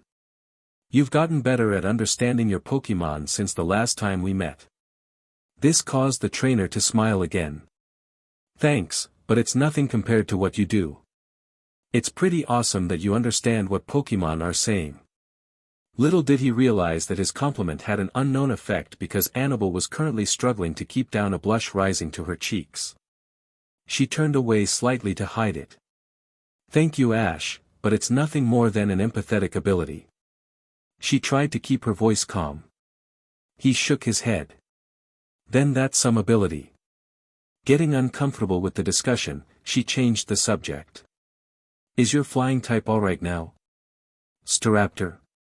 Yeah, that Team Rocket fiasco shook him up a bit, but now he's in tip-top shape. Why do you ask? She took out one of her own Pokeball from her belt. We're flying of course, how do you think I got here so fast?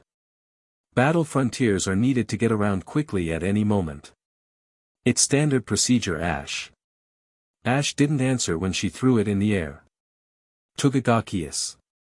Her Pokemon cried when it formed from the light of the Pokeball. Whoa, that's some Togekiss. He thought it came down. Its down shined in the sunlight and the Pokemon itself was bigger and sleeker than Dawn's Togekiss. It had an air of grace when it landed on Annabelle's outstretched arm. When it did, her arm didn't budge an inch. Ash, staring is rude. Her voice broke through his thoughts. Sorry. He said, calling on Staraptor. Once Pikachu was firmly on Ash's shoulders they flew to their destination, Tojo Falls. Or to be more specific, the area south of the Tojo Falls, there is located the Battle Tower and the living quarters of the Salon Maiden herself. From a bird's eye view you would see a small brown cottage with pathways crisscrossing into a thick forest. It contained several meadows scattered in its depths. Ash peered over the scenery marveling at the sight. It's been a while since he was last here, nothing changed much though. The sun was setting amidst horizon against the lake cueing colors of vivid oranges and reds. When the two landed, Annabelle spoke up to Ash. "Hey, I need to check up on some of my Pokemon in the forest. Do you think you can settle in without me?" Ash nodded when they walked up to the door. "Great, your room is the second room to the right upstairs, dinner is in a box in the fridge, help yourself." With that Annabelle separated their ways. Ash complied with her instructions, eating dinner and heading up to his room. Night was setting, causing his body to tire. He tried to stay up for a bit waiting for Annabelle. By the time he did go to bed she was still missing. End flashback.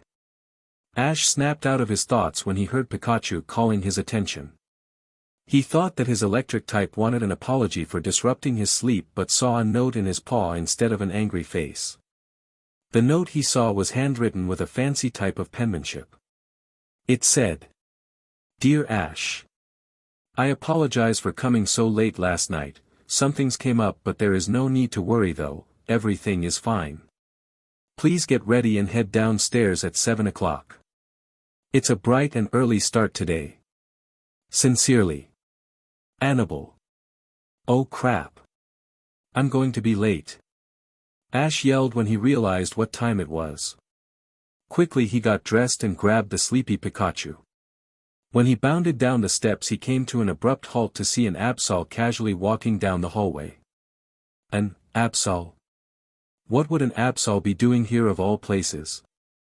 However, Ash and Pikachu noticed that this disaster Pokemon was different from the ones in the wild. Its coat was the purest white, like it was just brushed, unlike the ragged fur of those that lived in the mountains. The Absol then sensed them. Instantly it turned around and took an offensive stance. "Absol soul!" It snarled. Ash retaliated with a defensive position while Pikachu arched his back and had electricity dripping from his cheeks. "Absol, what are you growling at?" "Oh, Ash." Annabelle walked in. "It's okay, Absol, they're friends." Obediently, the Absol backed down. Still Ash glanced wearily at it until it relaxed in her hands. "All right. Nice Absol you got there, never thought you would have a dark type though." Annabelle leaned against the wall taking off her hat. "Look, just because I had the Pokemon that I fought you with were psychic type doesn't mean I don't branch out, Ashy boy. Basic rules for a good trainer," she said, causing Ash to unconsciously flinch at his nickname. He followed her to the kitchen where he was greeted by the rest of her team. All sorts of Pokemon were eating their meal casually with each other. There were several Pokemon that the two never encountered with Annabelle. There was a Cheirim, a Beautifly, Drifloon, Dratini, and 2 Kirlia. One of the Kirlia was blue where it was supposed to be green, thus having Ash see it was a shiny. There, next to her side, was Annabelle's signature Pokemon Espeon. "Whoa! Look at them all!" Ash exclaimed, walking up to the table in the middle of the kitchen. "Yeah, this is my team." Annabelle walked up to him, Espeon trailing behind. "All of them been with me for quite a while now, except the Kirlia, I just got them recently." Ash looked at them. "Why both?" He watched her put her hand on them. "Because I just couldn't bear to separate them." She smiled. "I have others outside. And speaking of outside, if you brought your Sinnoh team with you then I believe it is appropriate to feed them there as well." Ash smiled, agreeing to her. Outside. His Pokemon were eating heartily when Annabelle told him to head to the battle tower. "After you eat breakfast, of course." But it was so early. "Already? So I guess that we're going to train there, I suppose." Annabelle shook her head. "Nope. I have a bit too much work to do today. Not until after tomorrow can we start training, but guess I can check out your Pokemon right now." She turned to them. "Can you all line up please?" she asked politely. The Sinnoh team looked at each other unsure but complied when Annabelle had Ash line up with them as well. She didn't do much though, just walked around them mostly. Though sometimes she asked them to lift an appendage, but what she always did was put a hand on their heads. "What's that for?" he asked when she finished with Pikachu. She smiled at him. "It tells me how they feel about you and also what their potential is." "Really? How are they doing?" Her smile faded, looking away like she didn't want to talk about it. "Well, despite of only being with you for a year, these are pretty strong Pokémon. But they haven't been able to grow really. They are not using their full potential. Pikachu hasn't been either, not since the time I met him." Ash's eyes widen. What did she mean by that? He'd been training them to the best of his ability. He's defeated Conway and Paul with the help of his Pokémon. "Huh?" was all he asked. "I'll tell you about it later. Don't worry about it for now," she said with a wave of her hand. "Common we need. Well, I need to head to the battle tower. Eat some breakfast and head out before. Make sure to bring Staraptor with you." With that she left. Ash awed at the battle tower's massive structure. Been a while since he's last seen it. Entering the building he saw Marin, Annabelle's referee, sitting behind the desk. "Annabelle's on the very top floor, she's expecting you," Marin said when Ash opened his mouth. "Also don't worry about the trainers you'll meet on the elevator, they're just common participants," he said, answering another one of his questions. Our hero looked at him for a moment. I wonder if Marin is a psychic." "No, I'm not. Oh, by the way, Sabrina says hi." Hearing no reply, Marin looked up to see our trainer not there. "I thought I've seen him from somewhere," Ash said to Pikachu from inside the elevator that they scrambled to. Pikachu gave no answer, just shuddered, remembering their past experience with the crazy gym leader. The ride was long. Ash sworn he'd been in the elevator for 10 minutes. "Why does this place have 100 floors?" he mentally screamed. He was not intentionally a patient person. Brock was, but not him. The main reason why he was so edgy though was because he worked himself into a hype to complete Annabelle's first task. He didn't know why, he just wanted to show that he could be a good at this internship. That still doesn't sound right. The elevator dinged, signaling their destination. The doors opened, revealing a wide room with tile floors, light green carpets, and wood furnishing. In fact, the only thing that was lavender was a couch nestled to the side with Espion laying on it. In the back was a wide window that filled it with natural light. In front of it was a large wooden desk and a chair containing the salon maiden herself. Ash set Pikachu down as he walked over to her. "Nice office," was all he said. Annabelle looked up. She was a bit worried that he was upset about what she said this morning. Being mean was the furthest thing from her mind when she said her opinion. "So what do you need me to do?" he asked, showing her that he wasn't thinking about their discussion. He watched her point to a small parcel on the edge of the desk. "That package needs to be delivered to a company nearby the harbor in Vermilion City. Do you think that Staraptor can fly there and back? You should get back here by noon." She paused, seeing Ash pick it up. "That package is very valuable, so please keep safe."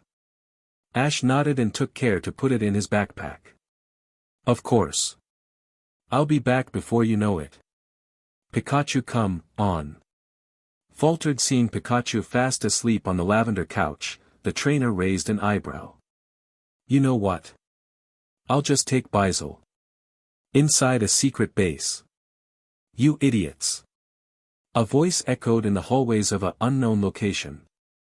The voice was harsh and raspy, enough to make any man cower, which is enough to cause us to pity its two fortunate victims, Butch and Cassidy. But Sir Dash, Butch tried to explain the overpowering voice. "Silence," it demanded, causing the duo to cringe. The voice originated from a man who was physically alike to his voice. From his harsh and bitter face, to his overpowering stance. This was a Team Rocket commander, as can be seen from his oriented silver shoulder pads on his Team Rocket uniform. His was not a pleasant man at all, wrinkles ridged his face, his eyes were beady little things and his structure was that of a veteran bodybuilder. His personality. Well, I let you figure that out. One trainer. One. That's all he was, and against two, yes, two, elite rocket soldiers. That's right, do the math, see the problem? ITSU, the commander pointed at them. Your incompetence caused us a chance to gain strong Pokemon for our mission. You starting to act like grunts with your performance these days, ... But sir, if you listen. No. I will not listen, because if I did, I might end up like you, the commander yelled again. He seemed to like yelling, this man, he was familiar with yelling more than he was with people. Would you please just listen to us? The two yelled back at the commander. It wasn't just one trainer, there were 6 more. Butch yelled before their tormentor could intervene. Yeah, we had the trainer, but these 6 other came in a code all of our Pokemon with one of their each. Cassidy explained before she realized what she just said. When she did, she covered her mouth as Butch face-palmed himself. Well, there goes our hopes for ever getting a promotion this year. What a second, these 6 trainer took out all 12 of yours. How many moves did they use? The commander asked with his voice eerie quiet, greatly contrasting to the earlier argument. Both gulped. They each used 1 move, sir, each. 1 hit took out 2 of our Pokemon. Sir. They braced themselves from the onslaught on insults that were sure to come, but to their surprise there was nothing but silence. They looked up to see that their commander, a man who was fearless and overbearing, looked worried. This in turn worried them ever more greatly than any insult. No, it can't be. The Elite Four and their group were supposed to be out of the region this month. If they suspect our plans, then the ruined, the commander thought. Were they part of the Elite Four? He asked the soldiers, fearing for the worst. But to his surprise, and great relief, the two denied this. Actually, they called themselves Battle Brains or Frontier something. Butch said. I really don't remember, I was kinda mad at the time. But the commander paid no heed to the last part. Is this a new group, and if so, what could this do for our plans? I will have to tell Giovanni about this. The man turned to the doe. Well, this is an unexpected outcome. You two, I have a new mission for you. Butch and Cassidy snapped to attention. Find all the information you can about this new group, all of it, and don't leave a detail out, and maybe I won't tell the higher-ups about your failure. Yes, sir. They replied eagerly, knowing perfecting well what would happen from the threat. End of Chapter 6. Chapter 7. Poke Adventures. Day 1 of the Initiation, Part 1. With Ash in the air. True his word, Ash took Staraptor to Vermilion City with Infernape to accompany him. Bizel wasn't in the mood to travel with Ash, in case Team Rocket decided to show up again. He wondered what they were up to anyway. Normally they just steal from anyone who happens to be unfortunate enough to cross them. No, this time they signaled me out personally, but why? He thought. It made him worry a bit for some strange reason. Ash Ketchum doesn't worry, but then again, Ash Ketchum used to only think about battling and friendship and not other concepts that could affect his life. So he decided to focus on the task at hand. Dropping off the package at Vermilion City didn't seem too difficult, however he knew that if he didn't do a good job at this, then it could seriously dampen Anna the Frontier Brain's opinion of him. If he was going to become the best Pokemon Master, then he needed to become the best Frontier Brain, and in order to do that, he needed to be the best servant. Wait. Never mind, the thing is that Ash was going to do his best in order to carry out Annabelle's task for him to do. Even if it does involve chores. Ash repressed a scowl at the thought. Ash scanned the horizon for his destination. The trip shouldn't take too long. Annabelle said this was due to the fact Ash was leaving earlier than he did when he left to meet them at Saffron City. Seeing no city in sight, Ash went back to his musings concerning a certain purple-haired trainer who was almost the complete opposite of another purple-haired trainer he met in Sinnoh. It was about what the Salon Maiden said earlier. His Pokemon weren't weak, they're just not using their full potential. What did she mean by that? He couldn't help but think. Ash couldn't help but frown. Wasn't he doing his best? She'd seen me battle before. I was strong. Ash defended himself in his mind. But pretty soon another voice had its own opinions. Only by a fluke in lighting were you able to win. He was able to beat in the region's gym leaders, then again so can anyone else, the malicious voice said in his mind. But he defeated Paul, Ash countered back. But the voice was ready for that, yes, after he defeated you every time previously. Star. The predator Pokemon called to his trainer, for Ash was being unnaturally still. Luckily this snapped Ash out of his conversation with himself. I'm fine, Staraptor. He responded before he went back to his thoughts. The odd voice seemingly retreated to the back of his head. Annabelle wasn't being mean, just trying to help, he finalized. Obviously she would think in a different way in terms of growth because she never had a journey. Besides, soon enough he'll show her the bond he has with his Pokemon. Their battle shall be memorial like the one before. He was half tempted to ask for Corphish and Taruse to battle, but he wanted to give his Sinnoh team a good chance to taste victory against a frontier brain. He had to smile recalling the first time they battled. He was a bit overconfident back then, but hey, he defeated 5 of the frontier brains straight in a row. Once again, victory shall be his. A poke adventure in the battle tower. It was midday when Pikachu woke up from his slumber.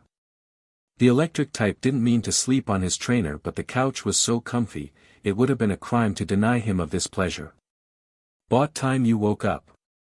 A snarky womanish voice broke through his daze.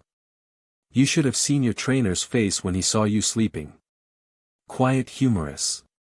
Pikachu shifted his eyes toward Espion, who sat near the end of the couch. "Not my fault that the chair is so plushy." His boyish voice retaliated. She rolled her eyes. "HHHP. Well, now that you're awake, how about you and I explore the battle tower?" She asked him, hopping off the couch. "You, why?" Pikachu asked, not wishing to get off the couch. Espion gave him a look. "Because we nothing else to do, your trainer won't be back. My trainer is currently working and shouldn't be disturbed by yammering Pokemon." "I would appreciate that," said trainer stated, not looking up from her work. "All right, fine." Pikachu hopped on the floor. "But before we go explore the battle tower, I would like it if we would check up on my partners." Espion nodded before they descended into the elevator.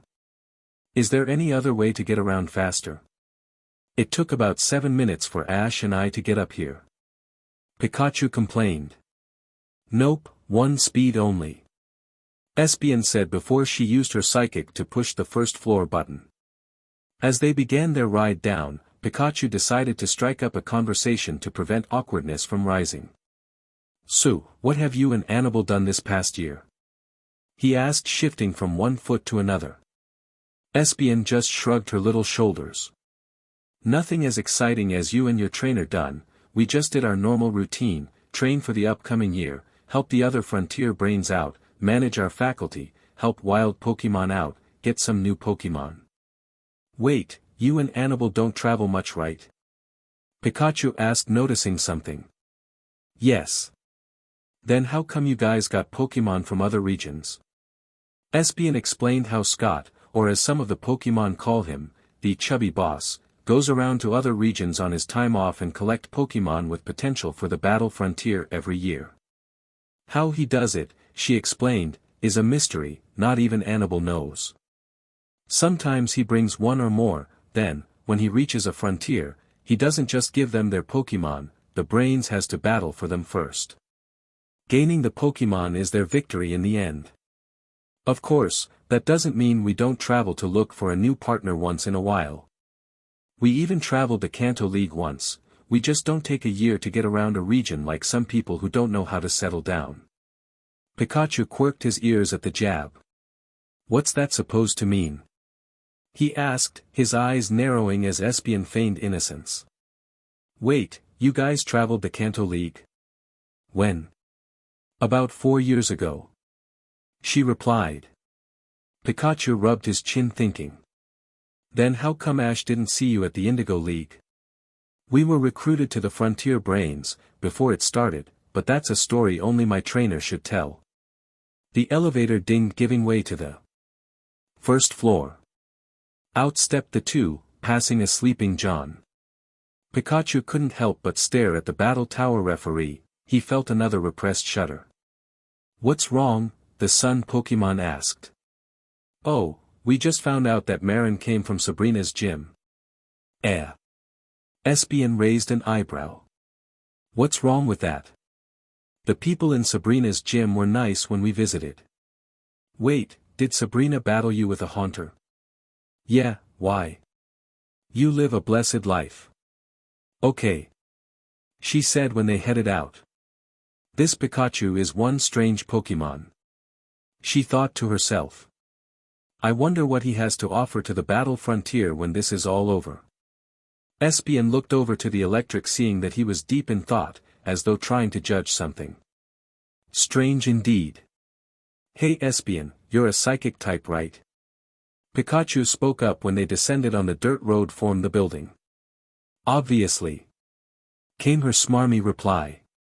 Pikachu looked around quickly, almost like he was afraid of being heard. His arms shifted behind him.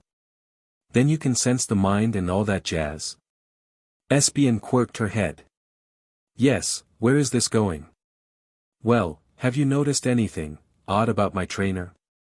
Does he seem different than the last time we were here? He asked, looking a tad nervous as they continued walking. Espion's eyes narrowed as she recalled when he was around. Of course this was hard, seeing as she never personally met him. Now that you mention it, there does seem to be a lack of something in him. Why, what's got you bothered? The electric mouse sighed. Nothing, let's just find my part, Nez. Espion wondered why Pikachu faltered until she saw a dirt cloud on the road traveling at high speeds, right towards them. Both of the Pokemon yelped as they dodged it as the cloud passed by. Inside of it was a familiar shape.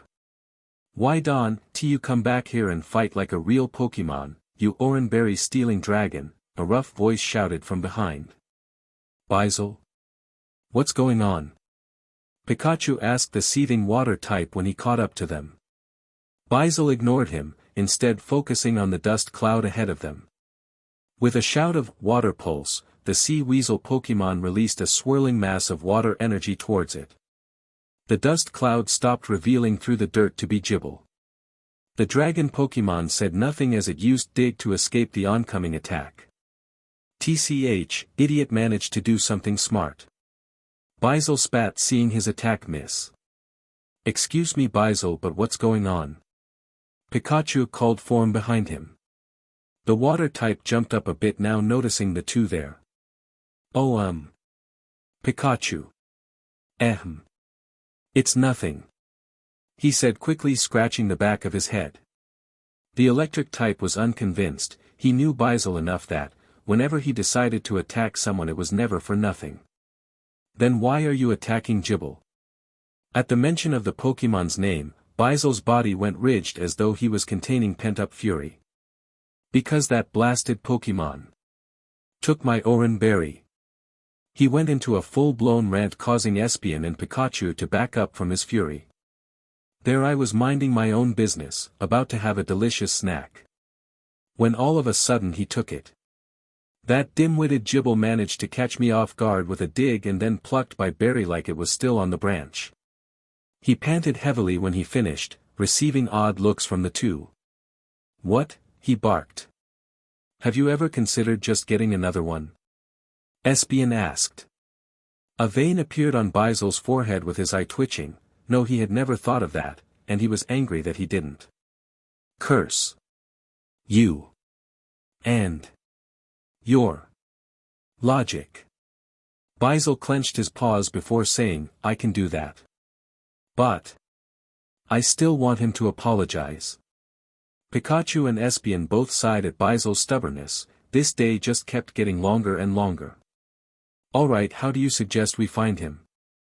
Pikachu asked. The water type looked sheepish. He hadn't thought of that at all. Well, what is he interested in? Maybe we can lure him in with whatever he likes. Espion asked. Pikachu's eyes brightened. Good idea, Espion, especially if we use food to trap him. Basil, gather some random food items like bread and berries. Espion, do you have any extra poke food that we can use? Sure, there's some at Annabelle's house that we can use. She said. This could be fun. After a little bit of time spent gathering the random food pieces or bait as one might call it and the equipment for the snare, the trap was set for Gibble. Under human circumstances the trap was simple, a small rope tied to a stick hoisting a box. Are you sure it will work? Basil asked, eyeing the snare. It seemed so weird to do this. Normally this was the type thing a trainer does, not a Pokemon. What if it doesn't work? He couldn't stand to think that he had to wait another hour for that stupid dragon to apologize to him. The more Basil thought about it the more it ticked him off. Stupid Gibble and his stupid Oranberry stealing claws and stupid Finn. Pikachu noticed a glazed look taking over Basil's eyes. Oh no, not again, he thought, deadpanning. Well, Basil's out of the game. He told Espion. The psychic type looked over to the sea weasel's face. Wow, he certainly gets mad over these things. She commented. They waited for the land shark Pokemon to appear with anticipation. And waited. And waited. It wasn't until their own stomachs started to growl with hunger that they decided that Gibble wasn't going to come. Gosh, this was kinda a waste of time, wasn't it? Pikachu asked Espion as they sat bored on a rock. The psychic type shrugged. Not really, it was fun putting the trap together. You learned this from Ash, didn't you? Pikachu nodded. Yeah, kinda. Hey, I'm going to grab something to eat from the trap. You want anything? He asked her. Sure, why not? Hey Basil, do you want? Pikachu sighed, seeing the water type still trapped in his own mind of fury, thinking who knows what. Never mind. The electric mouse Pokemon set the trap string in Basil's hand, believing nothing will happen with the trigger in care of the enraged Pokemon's hand. He hopped off the rock, shacking himself a little to get his muscles going. He was about to get a few berries from the trap that's when everything went wrong. A mound of dirt suddenly erupted underneath Pikachu. Hiya, said a childish voice. Gibble popped out, sending him toward the trap. At the same time, Basil, hearing Gibble's voice, immediately snapped out of his trance and yanked the yarn. Gotcha! He yelled with vigor, but he trapped Pikachu, who was flung into it earlier. It happened so fast that both Espion and Gibble blinked. A yell tore through the air. Through sheer force of will, Basil shattered the rock with his paw and began charging toward the dragon type. There you are, he yelled at him. Gibble froze in fear on how closer and closer Basil was getting to him, so much that he didn't notice the box, which currently held a Pikachu, next to him rattled. Basil leaped with his arms readying an attack towards him. I got you now, he cried with a savage smirk plastered across his face. If you blinked, however, you would have missed it. When Basil was almost on him, a tail gleaming in a metallic sheen ripped apart in the box and yet also collided with Basil's head. A loud clang surrounded the area. Basil dropped immediately like a stone. Gibble stared in shock at the anticlimactic moment. Nothing could be said at the moment. Espion took control of the situation when it descended into chaos. Basil quickly regained consciousness and immediately attacked both Gibble and Pikachu. Pikachu fought back with vigor, a little ticked off for being trapped in the box. Somehow Gibble managed to avoid the fight without them noticing and began to munch on the bait that was left for him. In spite of this, Espion managed to keep herself from laughing out loud, deciding to do something before it got even worse. She did the only smart thing at this situation by casting a psychic on them. Pikachu and Basil were separated from each other with surprised expressions. Gibble too was lifted from his meal. Even though he kept rising, Gibble tried to reach for the food. She set them in a row yet still held her psychic to keep them from moving. Hey, what's the big deal? Basil barked, not realizing what position he's in. Suddenly he was turned upside down. What's going on? Not that I don't love a good fight, but we need to calm down now. I would hate it if I had to hurl you over the Trojo Falls. The three Pokemon boys gulped loudly, though it was harder for Bizel considering the fact that he was upside down. She dispersed her power, and Pikachu and Gibble gently on their feet. The water type landed on his head with an "OW. You crazy. What's going on?" Gibble interrupted with his claw up. Bizel jumped to his feet in anger. "What do you mean, what's going on? You're the one who started it all." Gibble blinked. "Oh, you mean when I took your oranberry?" he asked innocently. Bizel loomed over him threatening to strangle his neck with his arms. "Yes, the oranberry. My berry. The one you stole." Pikachu stepped in between them before a fight could escalate. "Calm down, Bizel. By the way, why did you steal it in the first place, Gibble?" Gibble's eyes closed in a U-shaped formation. "That's because I wanted to battle Bizel, silly." Bizel could feel his eyes twitching and veins throbbing as he tried to comprehend the dragon's logic. "What?" "Well, I asked earlier this day but you kept ignoring me. So I took your berry hoping you would follow me to where Alpha Dragon would be. Lucky for me you did until Pikachu ran." "Who are you again?" Gibble asked the psychic type. "Espion."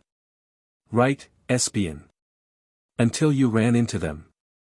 He gave the berry to Bizel before asking, "So can I please battle you? I'm sorry for taking your berry. We can go find Alpha Dragon so he could help us."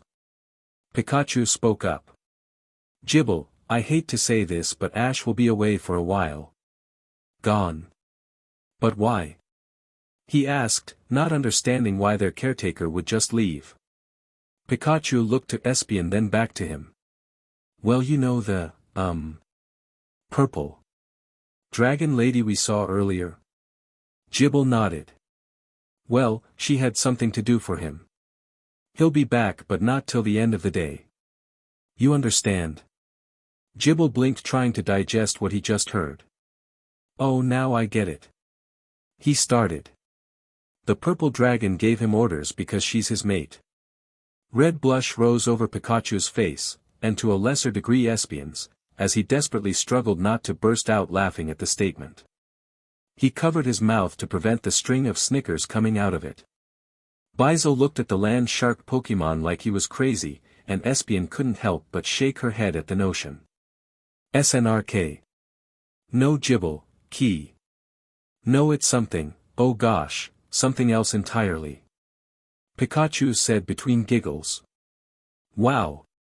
This just made my day entirely. Ash having a girlfriend. Yeah, Annabelle and Ash, wow. That's just crazy." Meanwhile Espion had thoughts of her own. "If only that was true, that Gibble doesn't know how much my trainer wants that." She looked at Pikachu's reaction. "Looks like Annabelle is going to try a lot harder than we originally planned to get that dense trainer to notice her feelings." Near the evening, Annabelle leaned back in her chair with a heavy sigh. She just finally finished her paperwork. An extra stack was added because of Ash's forms to become a frontier brain. She would have finished earlier too if her hand hadn't been shaking at the thought of him. Honestly, she couldn't stand it. It made her feel weak and vulnerable. This included the fact that it was hard to think straight when she was around him. Don't get her wrong though, Annabelle wasn't like other girls who only thought of kissing the object of their affection. No, what really went through her mind when he was around was admiration. She adored his love for Pokemon and life, his simplistic views on things, his passion to prove his worth. Those were essentials that she never had for most of her life. Ash made her feel like an average human, not an above-average trainer with special powers. Annabelle smiled at the memory when she first met him.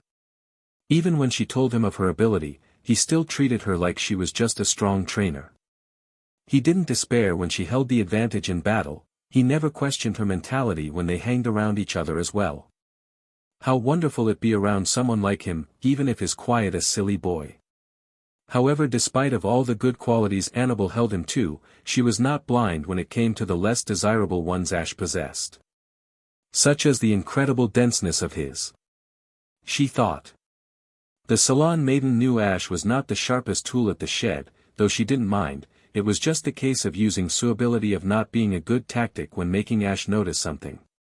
She discussed it with Espion late last night on how to explain her feelings. She couldn't be discreet about it like last time.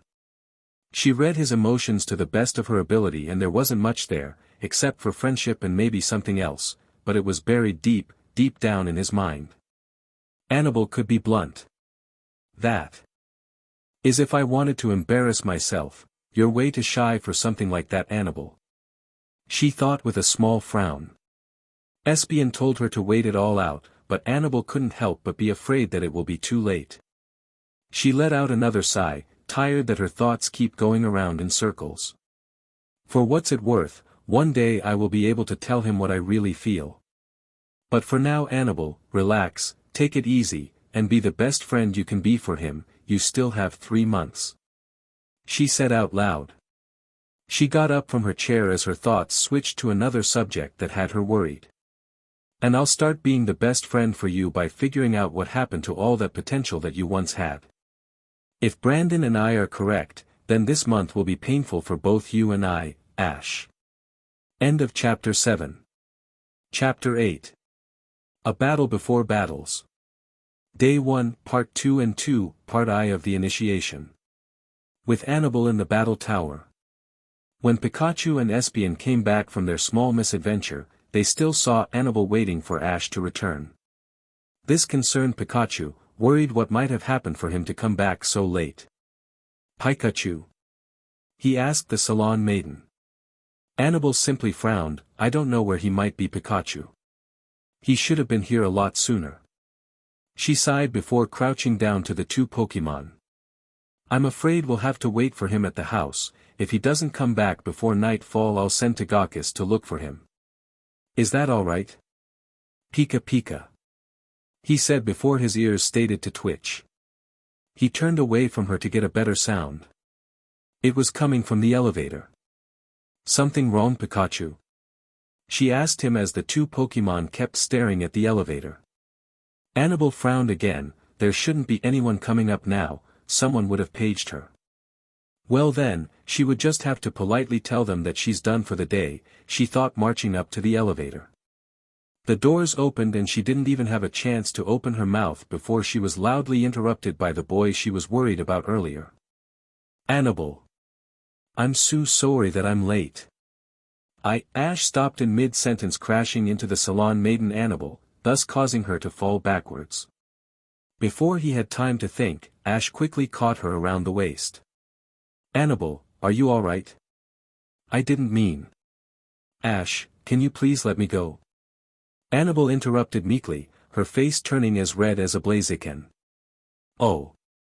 Yeah, sorry. He said, letting go of her while experiencing a funny feeling right now. Oh well, it must be because he was hungry. Annabelle dusted herself off before looking at him. Ash, thank you for catching my fall, but wait. Is that a black eye? She asked, pointing at the shiny black ring that surrounded his right eye. You see? Pikapi. Wait, I have a black eye? He asked, oblivious to his injury. Annabelle and the Pokémon nodded vigorously. Yes.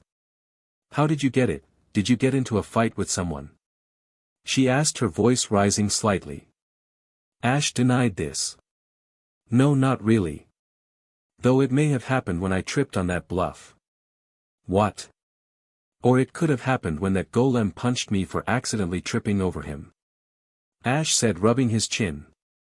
What, who, why, Ash, I sent you on a flying trip to Vermilion City. How the heck did you do that to yourself? Annabelle clasped her hand on her forehead in exasperation.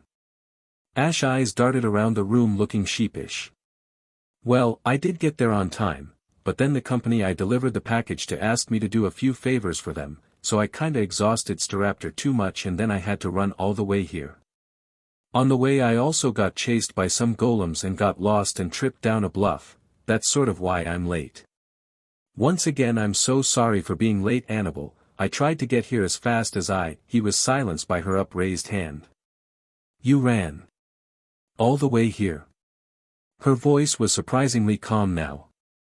Ash nodded, daring not to speak. How is that possible? You should have collapsed in exhaustion by now, not to mention getting here tomorrow. Ash was bold enough to answer her question. Well, I don't feel tired. As for the paths, it was really weird, the roads were really short all of a sudden. Almost like a video game. Can I please apologize now for being late?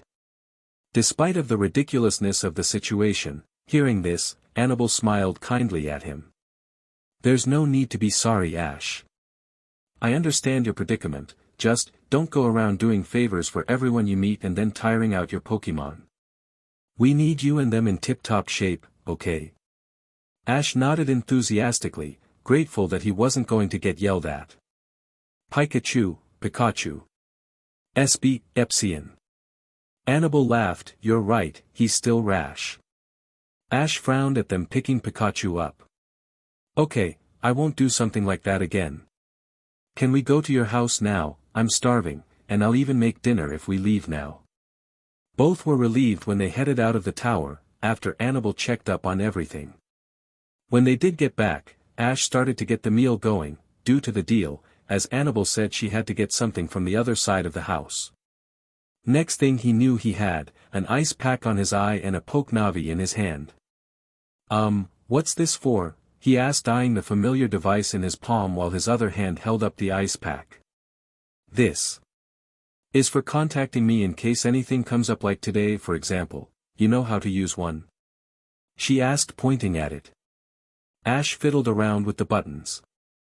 Kinda, it was always Max who used it. I'm not that good with technology, you see. Pika Pika.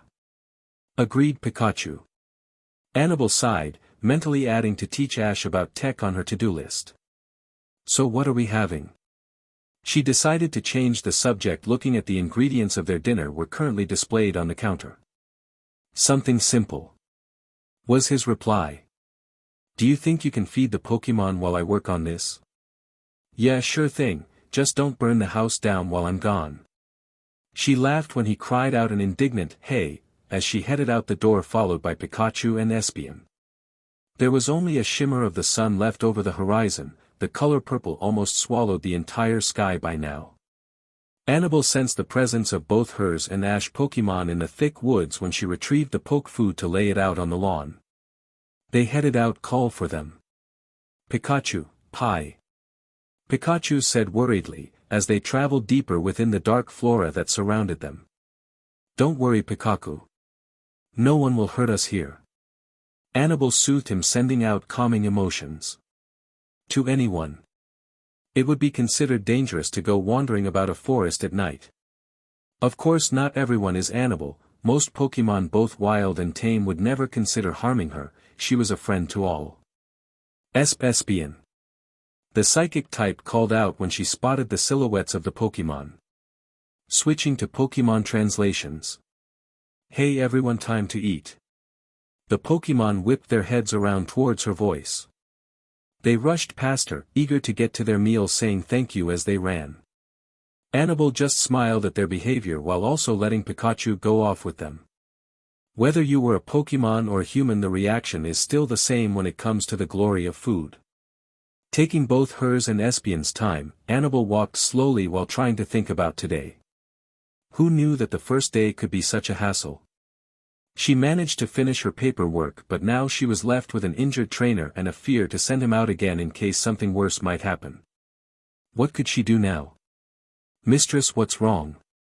Espeon called out to her trainer, knowing that something else was on her mind. Is it the trainer, Ash? Am I that easy to read right now? She asked her partner, almost bemused. Espeon gave out a very unladylike snort. No. You've been easy to read since the beginning of the day, so much that I could read you when I was with Pikachu. Annabelle gave out a half-hearted chuckle. I can never hide anything from you. Yes, it is about Ash, she said as she stopped walking and flopped down on the grass with a sigh. On the first day he got himself lost and injured. She exasperated, I wouldn't be surprised if he gets hospitalized the next time I send him on something like that. Maybe. Are you going to send him on another trip? Espion asked. It was officially dark now, and the only light was the small red gem on her forehead and the glow of the half-moon overhead. No. Annabel said. I'm thinking of, finally battling them tomorrow. Call me impatient, but I want to see how much they developed over the year. She smiled.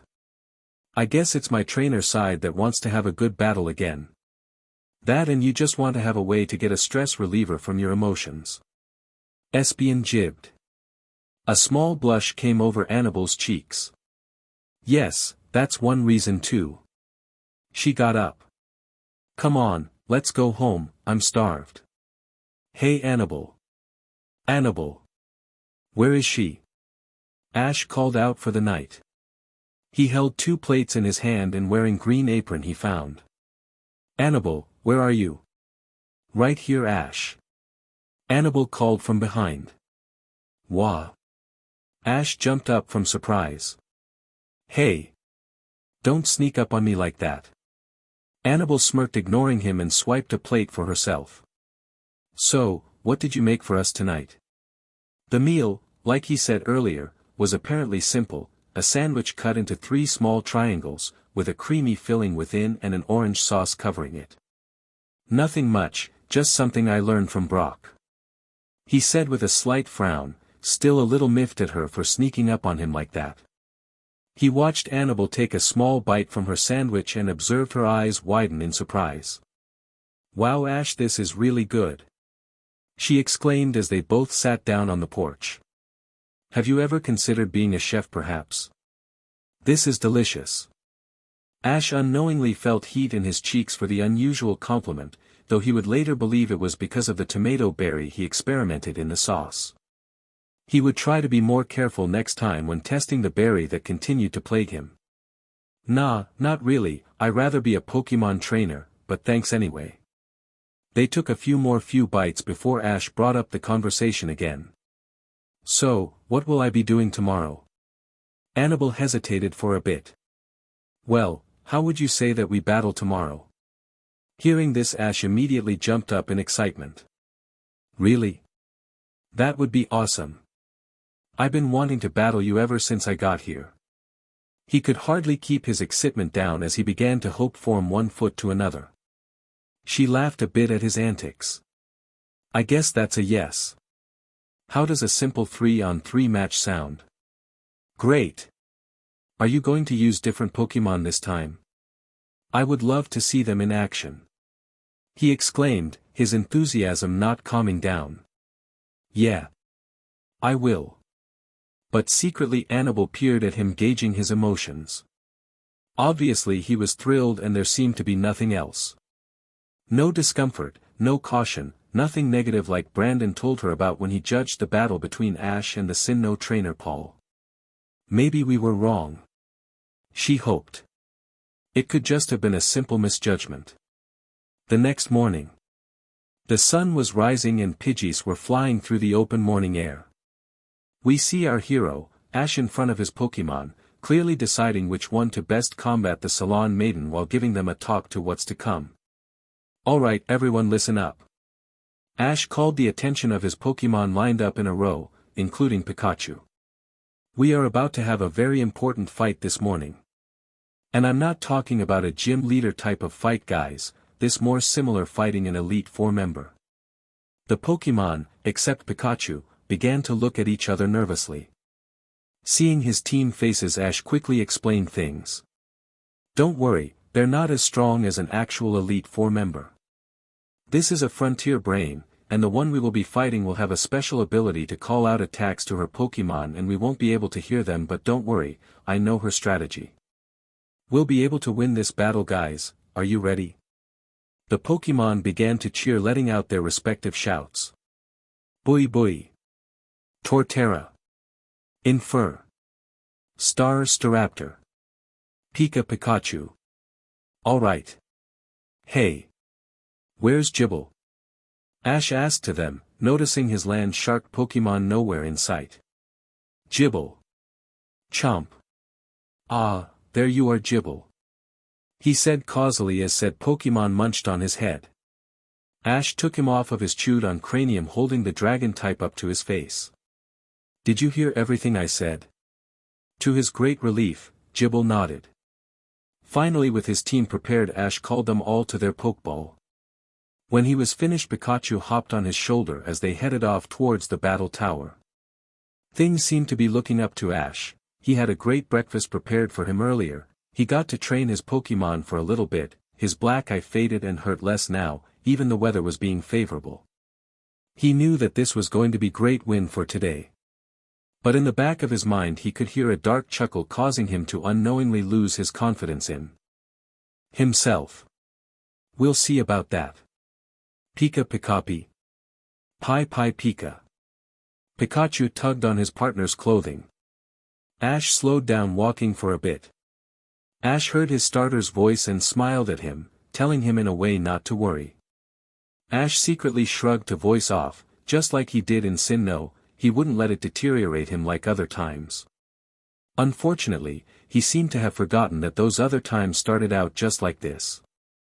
He could see Annabelle and her referee Marin standing in front of the battle tower doors waiting for him. Ash and Pikachu waved at the two, letting them know that they arrived. "Hey! Kachu Pika." Annabelle and Marin glanced their way and waved back till Ash reached up to them. "Are you ready for a battle to remember, Annabelle?" he asked, regaining his enthusiasm by seeing her. "You bet she is." Marin answered instead of her, adding, "Are you ready to lose, Ash Ketchum?" However, instead of retorting back a smarmy comeback like they expected, he just tilted his head down slightly and said in a defensive voice, No, I'm not." Annabelle's eyes narrowed at this, but then quickly smiled at Ash. "Oh, come on, Ash, let's just do our best, okay?" This seemed to cheer him up a little as he answered with an upbeat, "Yeah, sure." As they walked through the doors of the battle tower, Ash began to speak again. "So what will I expect this time around?" "Well, let's just say, Ash, that I'm a lot stronger than I formerly was last time. Also, I want you to do something." "Yeah, what is it?" he asked as they walked in the elevator. "Even though this battle is for gauging how much you improved over the course of the year, I am going to take this battle as though I am facing an opponent that is above my level. I will give you everything I got, even though we're friends. Do you understand that, Ash?" Ash glanced oddly at Annabelle. Okay," he answered as they rode on silently in the elevator. "Yes, you understand. You understand that this battle will show you how pathetic you are. You will embarrass yourself in front of her on how you're continuously endanger your Pokemon in battle." "No, that's not true, I don't try to get my Pokemon harmed in battle," Ash pathetically retorted. This only seemed to make the voice more amused. "Oomph. Please, what friend are you if you only battle them to lose and have them injured? Let's see how well you fare in this battle against an opponent whose Pokemon will also get hurt, just like in the battle with Paul." Ash's eyes widened at that statement. He didn't want to hurt Annabelle's Pokemon. "No. I can prove that can win the battle without causing anyone to be seriously injured," Ash said to himself. Meanwhile, Annabelle was observing the hidden conversation of Ash's mind secretly.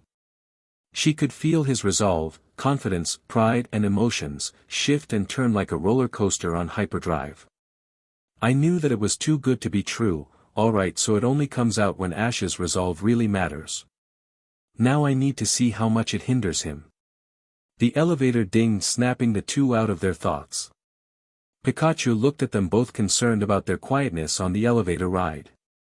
The two trainers and Pokemon entered a room with a large Pokemon battlefield in the center. It was similar to the one they fought in last year. The only differences in it was that it had large giant windows on opposing sides instead of the large lighting system, most likely due to Annabelle's caution to not repeat the last incident.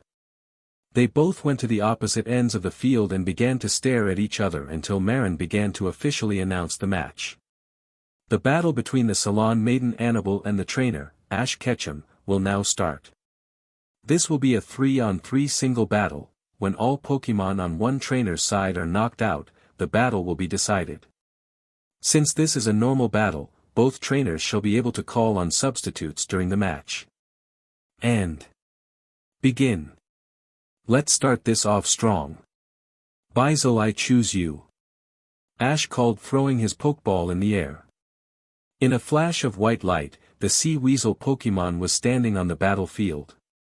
Boy, Basil. Annabelle did a similar action. Go, my friend. Show them what you got. And in another red light, a small purple round Pokemon. Two small little black strings with yellow knobs at the ends hung at his sides. A small tuft of white material was plopped on his head, and a yellow X-shaped bandage was placed between his two beady black eyes. Drifloon, he said lazily as it swayed slightly in the breeze. Ash observed his opponent. A flying and ghost type against a water type. That seems like a fair matchup. Of course I could use Ice Punch to do major damage. Yes, that sounds reasonable, mostly because you can never seem to battle fairly with an opponent of equal skill. The voice said, making Ash to slightly grind his teeth. Here's your first lesson on being a battle brain, Ash. It is customary for the challenger to go first. Annabelle called from across the field. Okay then. Buziel, circle around the field with Aqua Jet. Ash called, trying to ignore the voice. Water surrounded Basil in a blazing glory. The water shot high in the air and quickly got behind Balloon Pokemon and headed toward him at an alarming speed. Annabelle was prepared for this tactic and already called an attack of her own. My friend, stay calm and fly up above Basil, and then use Shadow Ball when he's below you. And that's exactly what happened. In the nick of time, Drifloon flew up faster than what was expected of his shape and managed to dodge the oncoming torrent of water. A ball of purple energy formed in front of his yellow bandage. Floon, he cried when he released its attack. The Shadow Ball hurtled towards Basil and the two attacks indirectly collided. Thankfully for the protective shielding of Aqua Jet, the damage of the ghost attack was cut in half, but sent the Sea Weasel to go into the ground, leaving a trail of upturned dirt behind him. Ah! Basil, are you okay? His trainer called out from the edge. Pikachu cried out with his trainer as well, trying to encourage the water type. Basil managed to get on his feet with little effort, with a smirk on his face showing that he wasn't even laid up by the attack. Busy Zeal, he assured his trainer. All right. We're not going to have a small attack like that finish us off. Ash tried to encourage his Pokemon, but on the other hand it didn't help that Ash himself didn't believe it himself. He was currently being berated by the voice for letting Basil get attacked first. Outwardly Ash and his words showed confidence, and would have fooled most people. But Pokemon were a different story, especially ones with a trainer. Pokemon, like Basil, could unconsciously sense the level of belief the trainer had in the battle and themselves. And currently Ash's belief in himself was also affecting Basil's performance in battle. This wasn't the first time that happened. Annabelle's eyes narrowed slightly but continued to attack. Drifloon, you're doing great, keep an eye on Basil's next attack and go in for an ominous wind. The ghost type followed his mistress's commands. He slowly made his way toward Basil, eyeing his opponent. In the meantime Ash was peering back and forth between Annabelle and Drifloon, guessing what their next attack might be. I got to find a way to get Annabelle off guard. Drifloon has both speed and agility to easily dodge and speedy attack like Aqua Jet. I got it, dot. Do you? Jrrr, shut up. Basil, use Aqua Jet again and head directly at Drifloon. Ash called toward Basil. I need to figure out when she will call it to dodge. Annabelle nearly scoffed at the simple move. Ash, you're going to have to do a lot better than that if you want to defeat me. Drifloon, dodge upward and use that ominous wind now. Basil, go upward and use counter water gun. Ash yelled when Drifloon began to dodge up. What?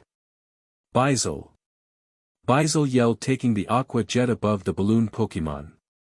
He halted the stream of water and started to twirl in the air while letting a steady water gun from his mouth. Soon the water gun was making beautiful arcs around Basil, circling around in high-pressured streams. One of these streams hit poor Drifloon right on its head as it floated toward the ceiling. The impact caused the ghost type to go crashing right on the ground just before its trainer. Oh my! Drifloon, stay strong, my friend. Annabelle cried out to her precious Pokemon, foregoing her telepathic abilities. But, like Bizel, he hopped back into the air with a determined look on his face, not wanting to let his trainer down. Annabelle sensed his feelings and intentions and could help but thank him. Thank you, Drifloon. Floon. You could nearly see a red tinge on his cheeks from hearing the gratitude. Ash managed a smile at the scene, and at the fact that he was able to land a hit on Drifloon. Maybe the battle will turn out well, unlike what that voice said. But the voice wasn't done yet. Look at that. See how that Pokemon reacts from the simplest compliment from its trainer. You can't even do that with Pikachu. How sad it must be for them, your Pokemon. No, it's not like that at all. Hastily he cried out, now use Water Pulse. Zell Bizel, he cried out, forming a swirling mass of blue energy between his paws. He let go of the attack toward Drifloon. It tore through the ground from its force. The sheer power of it could have intimidated most trainers, but this was Annabelle. She was a frontier brain and she held plenty of power of her own. Drifloon used Shadow Ball to counter it. The purple ball of energy was back again in front of Drifloon. Drifloon. He cried, releasing the attack. It upheaved the dirt in its wake. The blue and purple spheres collided in a steaming blast. Why didn't she dodge that? Ash thought, observing the sight. Bizel stood before the steam, preparing for whatever may be coming next. Suddenly purple winds flowed over the steam, homing onto Bizel. Bizel, watch out. Boy. But it was too late. The purple winds enveloped the sea weasel Pokemon. When they left, Bizel was on his knees, weakened from the attack. Zeal. He ummed in pain. Please, Bizel, get up. Ash cried, his voice being laced with worry. Bizel struggled to his feet, trying to not let his trainer down, but the process was almost too painful to bear. The ominous wind was particularly effective. Boo eyes, L.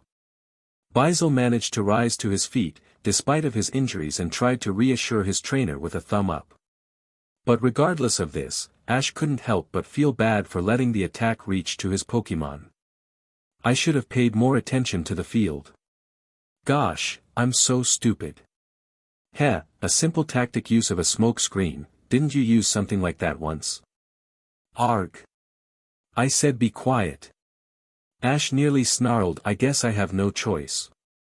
He thought as the steam was slowly clearing. Bizel, go and use Ice Punch. He yelled, using it to his advantage.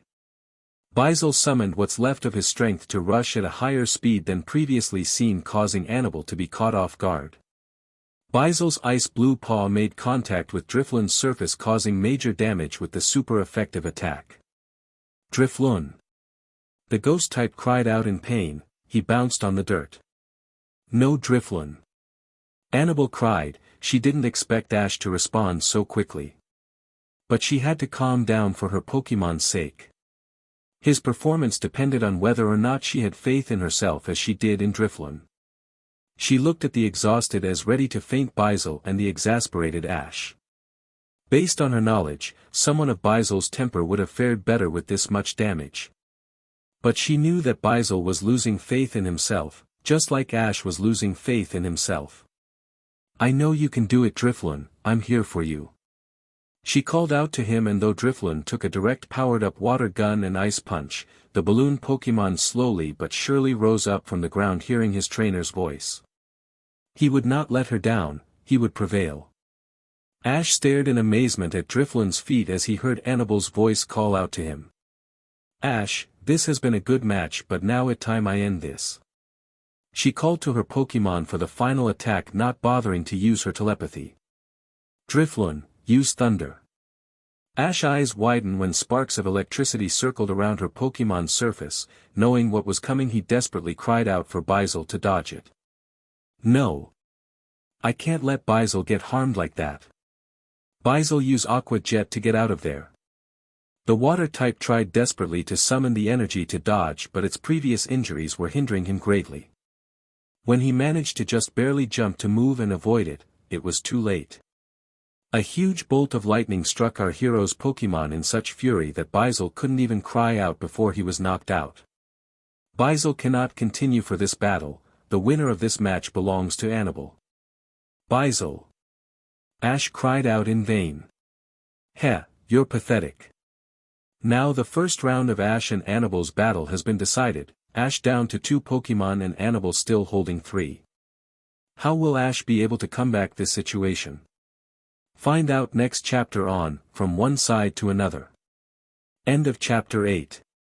Chapter 9. Fall of a Winner. Day 2 of the Initiation, Part 2. When we last left, our hero Ash Ketchum was currently in a heated battle against the powerful Salon Maiden Annabelle. In the first round it was Ash's Baisel versus Annabelle's Drifloon, initially an even matchup. But, thanks to a foreign yet familiar visitor in Ash's head, the trainer's lack of confidence cost him the match. With 2 Pokémon left on his side and 3 left on the Frontier Brain's side, how will this battle turn out? Baisel. Ash stared at the Sea Weasel's Pokeball, after he called him back, with sadness. He let him down, all because of his incompetence. He should have paid more attention to Annabelle's attack, instead he got Baisel hurt. Pikachu stayed silent, as this was not his partner's normal behavior. Annabelle stared worriedly at Ash. What happened to that brave trainer that took his loss in a stride when he first battled her? What happened to the trainer that would stare at awe at his opponent's tactics and complimented them even when he was losing? Now it was like he was falling into a pit of despair. He was distracted by the thought of having his Pokémon harmed. Battles were now a chore for him, not an enjoyment or a way to express his excitement. Keep it together, girl. She said to herself. You need to make him realize this. She looked toward her Drifloon, still standing but panting hard due to the earlier damage done to it. Drifloon could defiantly hold its own for a few more hits, but she didn't want to exhaust the poor thing, not after all the hard work he had done for the first round. Drifloon, return. She raised her Pokeball to call him back in a beam of red light. Get a good rest, my friend. If anything, you deserved it. She clicked off another Pokeball from her belt and enlarged it, but waited till Ash called out his first. And Ash did that exactly, though he didn't look too pleased to call out another one of his friends. He also understood why Annabelle called back Drifloon. He would have done the same if the battle was on his side. I'll try my best, he said quietly to his Pokeball. He threw it and out came Infernape. But like always when Ash would try his best, there was the voice to put him down. You always said that on the battles that you usually lose, doesn't make much of a difference when it's you who's saying it. Ash said nothing to retaliate back, he just didn't want to think about it. So, what are you going to call on next? He asked Annabelle, noticing how quiet things were. Annabelle almost smiled, glad that he was at least talking to her. A good friend of mine that Scott gave me not too long ago, she answered. Then she threw her capsule device out to the field. Go, my friend, do your best. In the flash of white light was the mighty Gleam-Eyes Pokémon, Luxray. Luxray. He roared, revealing shining sharp fangs trying to intimidate his opponent. And though Infernape was a bit put off by this, the fire type roared back with its own ferocity. Iron Infernape. Both he and Ash realized that this could be similar to the battle they had with Faulkner. This time Annabelle made her move first. Luxray, jump behind it and use Thunder Fang. Luxray nodded, and with eagerness to battle and surprising agility, Luxray leaped high in the air with his teeth crackling with electricity. Ray-A. Luckily, Ash was able to spot this just in time. Infernape, use Mach Punch to get Luxray away from you. He commanded the flame Pokémon just when Luxray landed behind Infernape. But Annabelle was able to counter this counter. Luxray tried to bite the arm. I know it might hurt you, but it will also damage your opponent, she called out as a silver glow of power covered Infernape's arm when it swung. Most Pokemon would never do something that dangerous, but Annabelle's Luxray was a warrior at heart. Never faltering in his attack, Luxray took the brunt of the Mach Punch when it clamped on to the swinging attack, but like what Annabelle ordered, the Thunder Fawn was able to execute the attack before he was swung off Infernape's arm. "Infernape, are you alright?" Ash glanced at the arm that took the full force of the attack. Infernape was trying to move it, but the movements were stiff and jagged. His arm was paralyzed by the Thunder Fawn. Ash observed through gritted teeth. Now the battle will be a lot harder for the both of them. Not that the results would be different with the injury. The voice said, making Ash's and Infernape's assurance in the battle falter. Annabelle glanced over her Luxray. The Gleam-Eyes Pokemon was shaking his head to null the pain. Right now the battle was doing decently, both parties had one attack on each other. But now it was time to ramp it up more. "Alright Luxray, I want you to charge toward Infernape and wait for my command." Luxray. Lux. The electric type began to charge toward the flame Pokemon, fangs bared. "Use Flamethrower Infernape." Ash commanded, trying to stop the attack before it could begin without harming Infernape's arm. In Infernape, he set about to release the torrent of fire from his mouth.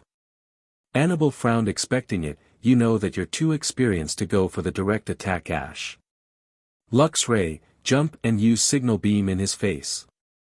The lion-like Pokemon jumped high above again, dodging the stream of flame, and put his paws in front of him to dive forward at Infernape. Infer. Now. Luxrayyyy. A purple beam shot out of Luxray's mouth just when the Pokemon was about a meter away from Infernape's face.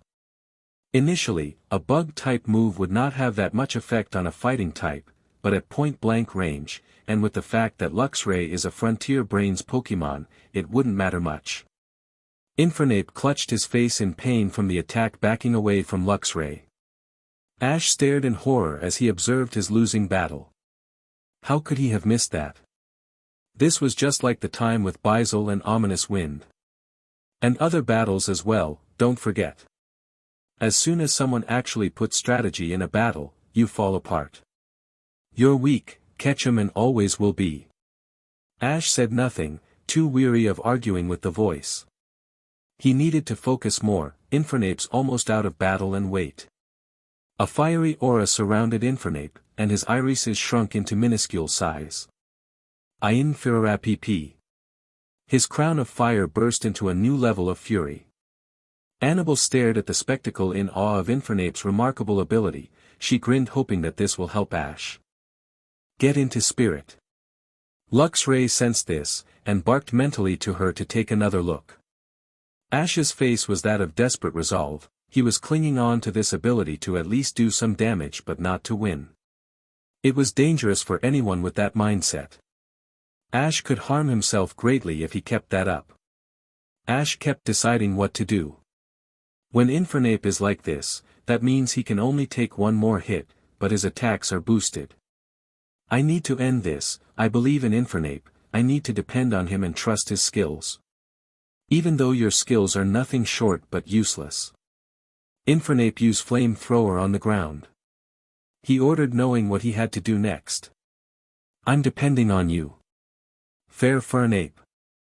The flame Pokemon released the fire onto the ground like Ash said, and created a barrier of fire on the ground due to the sheer power of it. "What is he up to?" Annabelle muttered to herself. Luxray kept at bay from the barrier of fire while looking for any signs of an opening. "Now use Dig with all you got." Ash gave his last command. Infernape summoned all his power within his being as he dug in the ground. Annabelle looked warily at the ground beneath Luxray's feet. She was no fool when it came to the attack Dig. It would do major damage to Luxray, who had a low defense, adding on to the super effective attack. Then a hole broke through the ground behind Luxray, causing the Gleam-Eyes Pokemon to look back in surprise. Luxray used Swift in the hole. Annabelle called out loud. "Luxray." He jumped up above the hole, seeing the fiery aura of Infernape in it. He shifted his tail and sent the swirling stars of Swift down it. Luxray could see the mad fury of Infernape climbing up the hole when the attack hit him. Luxray! He cried in surprise when Infernape just continued on the attack. Oh no, Luxray! Annabelle cried when she realized that Luxray was now in a defenseless position in air. Infernape! The fire type cried when he used the final stage of dig. Luxray! Luxray cried out when he was hit. The electric type fell to the ground, fainted. Marin looked back and forth between the two Pokémon. Alright, Luxray can no longer continue to. Infernape. Ash's best Sinnoh fighter fell to his knees, in exhaustion, finally feeling the attack Swift made on him now as he was no longer in a ballistic rage. Ash silenced was not unexpected, he knew that Infernape couldn't last long and recalled him back without complaint. Annabelle and Marin gave startled looks at this, the referee soon just shrugged and called the match. Well. I guess both Pokémon can no longer to continue the battle. It's a double knockout. This battle is pointless, the girl still has 2 Pokémon while you only have 1 more left. Do you honestly think you could win this even with your last one? Your resolve has crumbled, just like with Paul and Tobias. Nothing you can do will matter. You're pathetic. I'm sorry, Infernape. I failed you. Ash said quietly to the Pokeball. Before calling out his Pokémon to battle, he once again called out to Annabelle, to settle it once and for all. Can I ask you a question, Annabelle? Pikachu. Sure. She didn't know where this was going. In the next match, you're going to send out a powerhouse, aren't you, one of your oldest Pokémon? Yes, my Scyther, I got her as a Scyther during my journey in Kanto. Why are you asking? Ash sighed, his just suspicions confirmed. Because. I have to resign from the battle. Pikachu. What? Are you crazy? Annabelle could not believe the words that were coming out of Ash's mouth. It was unfathomable for a trainer to utter those words for no good reason. She left her post and headed to his place on the battlefield. Why? Ash frowned. There's really not much use now. I only have 1 Pokémon left, and it's almost certain that I'll lose. There's really no point, not with my skills. Annabelle's eyes narrowed at this nonsense. Marin, would you please leave us for the moment? Marin nodded and walked out of the room, leaving the two to themselves. Annabelle then continued. Is that it? The same thing happened last time we battled and you responded with vigor and enthusiasm, despite the fact that you lost. Now you fear the very thought of defeat. What happened to you in Sinnoh, Ash, that made you a former shell of yourself? Nothing happened to me. I'm just not that good of a trainer. Ash turned his eyes away from her, but she kept questioning him. Was it because of Paul and his opinions or Hunter J's brutal treatment of Pokémon? Was it because of an organization that used Pokémon like tools? Ash said nothing, so Annabelle went for the kill. Or, is it because of a foreign voice in your head that's convincing you you're not worth the effort? Ash's eyes widened, confirming her guess. He turned to her with shock and confusion plastered in his face. How? I tell you about how I know later. First I need to collect my thoughts on the battle we had. Meet me at Cobalt Port east of here after you've rested your Pokémon. Ask for my name when you get there, the residents know me. You better have good answers to why you resigned, Ash. With that, Annabelle turned and left to Ash to his thoughts. Pikachu. Pikachu had been staring at his trainer from his arms for quite a while now after they left the Pokémon Center.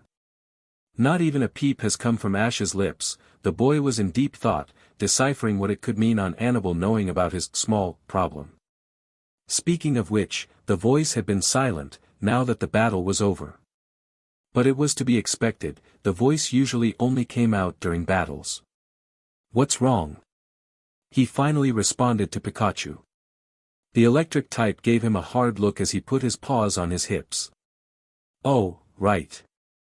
I'm one to talk. Pika-Pika-Chu Ka-Pika. Pikachu almost yelled at his trainer. He wanted Ash to get out of this slump. Why was he back in it? Didn't Ash's mom talk him out of it? Well, dear readers, she talked him out of it temporarily. Not every problem can be solved so quickly, and for Ash's case it will take time for him to break free of the clutches of the voice. It took 15 minutes to reach Cobaltport. He and Pikachu never heard of this town and they could see why. The town was minuscule, even smaller than Pallet Town. The majority of the buildings' houses were near the sea's edge where small boats carried cargo near the shoreline. Majority of the architect was stone and wood with the tallest structure only being 3 stories high. But it certainly was lively.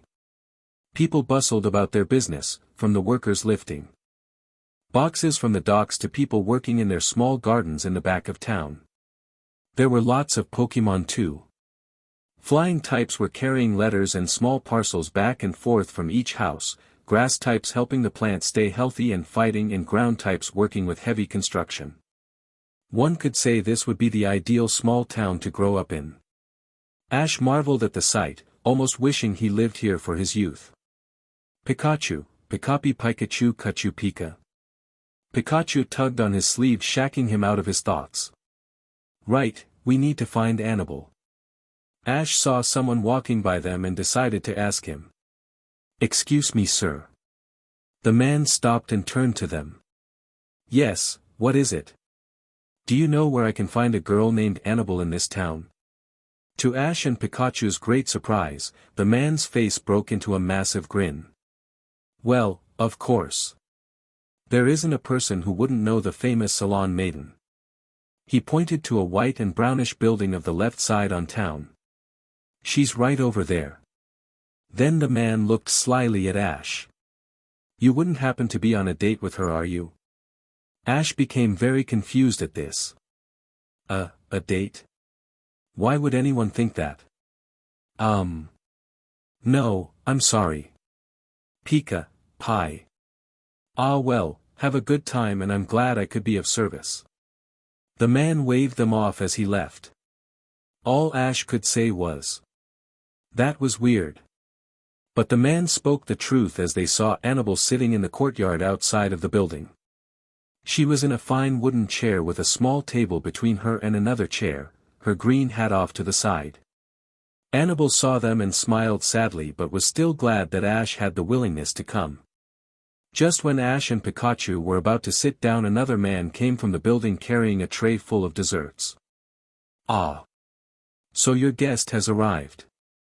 The waiter said to Annabelle, here is your usual Miss Annabelle, along with another for the young man, and my signature chocolate poke food for the adorable Pikachu. He set down 2 fancy chocolate cakes in front of them along with 2 cups of steamy hot tea, with cream and sugar, and 2 glasses of milk. Then he set a bowl of dark brown poke food in front of Pikachu. Thank you, Mr. Vaughn. What's the charge I owe you? Annabelle thanked him. Mr. Vaughn, as he was now called, waved her offer off. On the house, Miss Annabelle, I have a feeling you and your guests both need this. Call me if something comes up. Who's that? Ash asked when Mr. Vaughn left.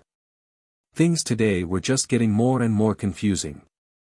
That was Mr. Vaughn, the owner of the bakery here. I'm kind of a regular customer here, so he knows me well. Oh. I didn't know. Ash said, watching Pikachu take a bite of the poke food. Pika. Pikachu squealed in delight, tasting the flavor of the delicious treat.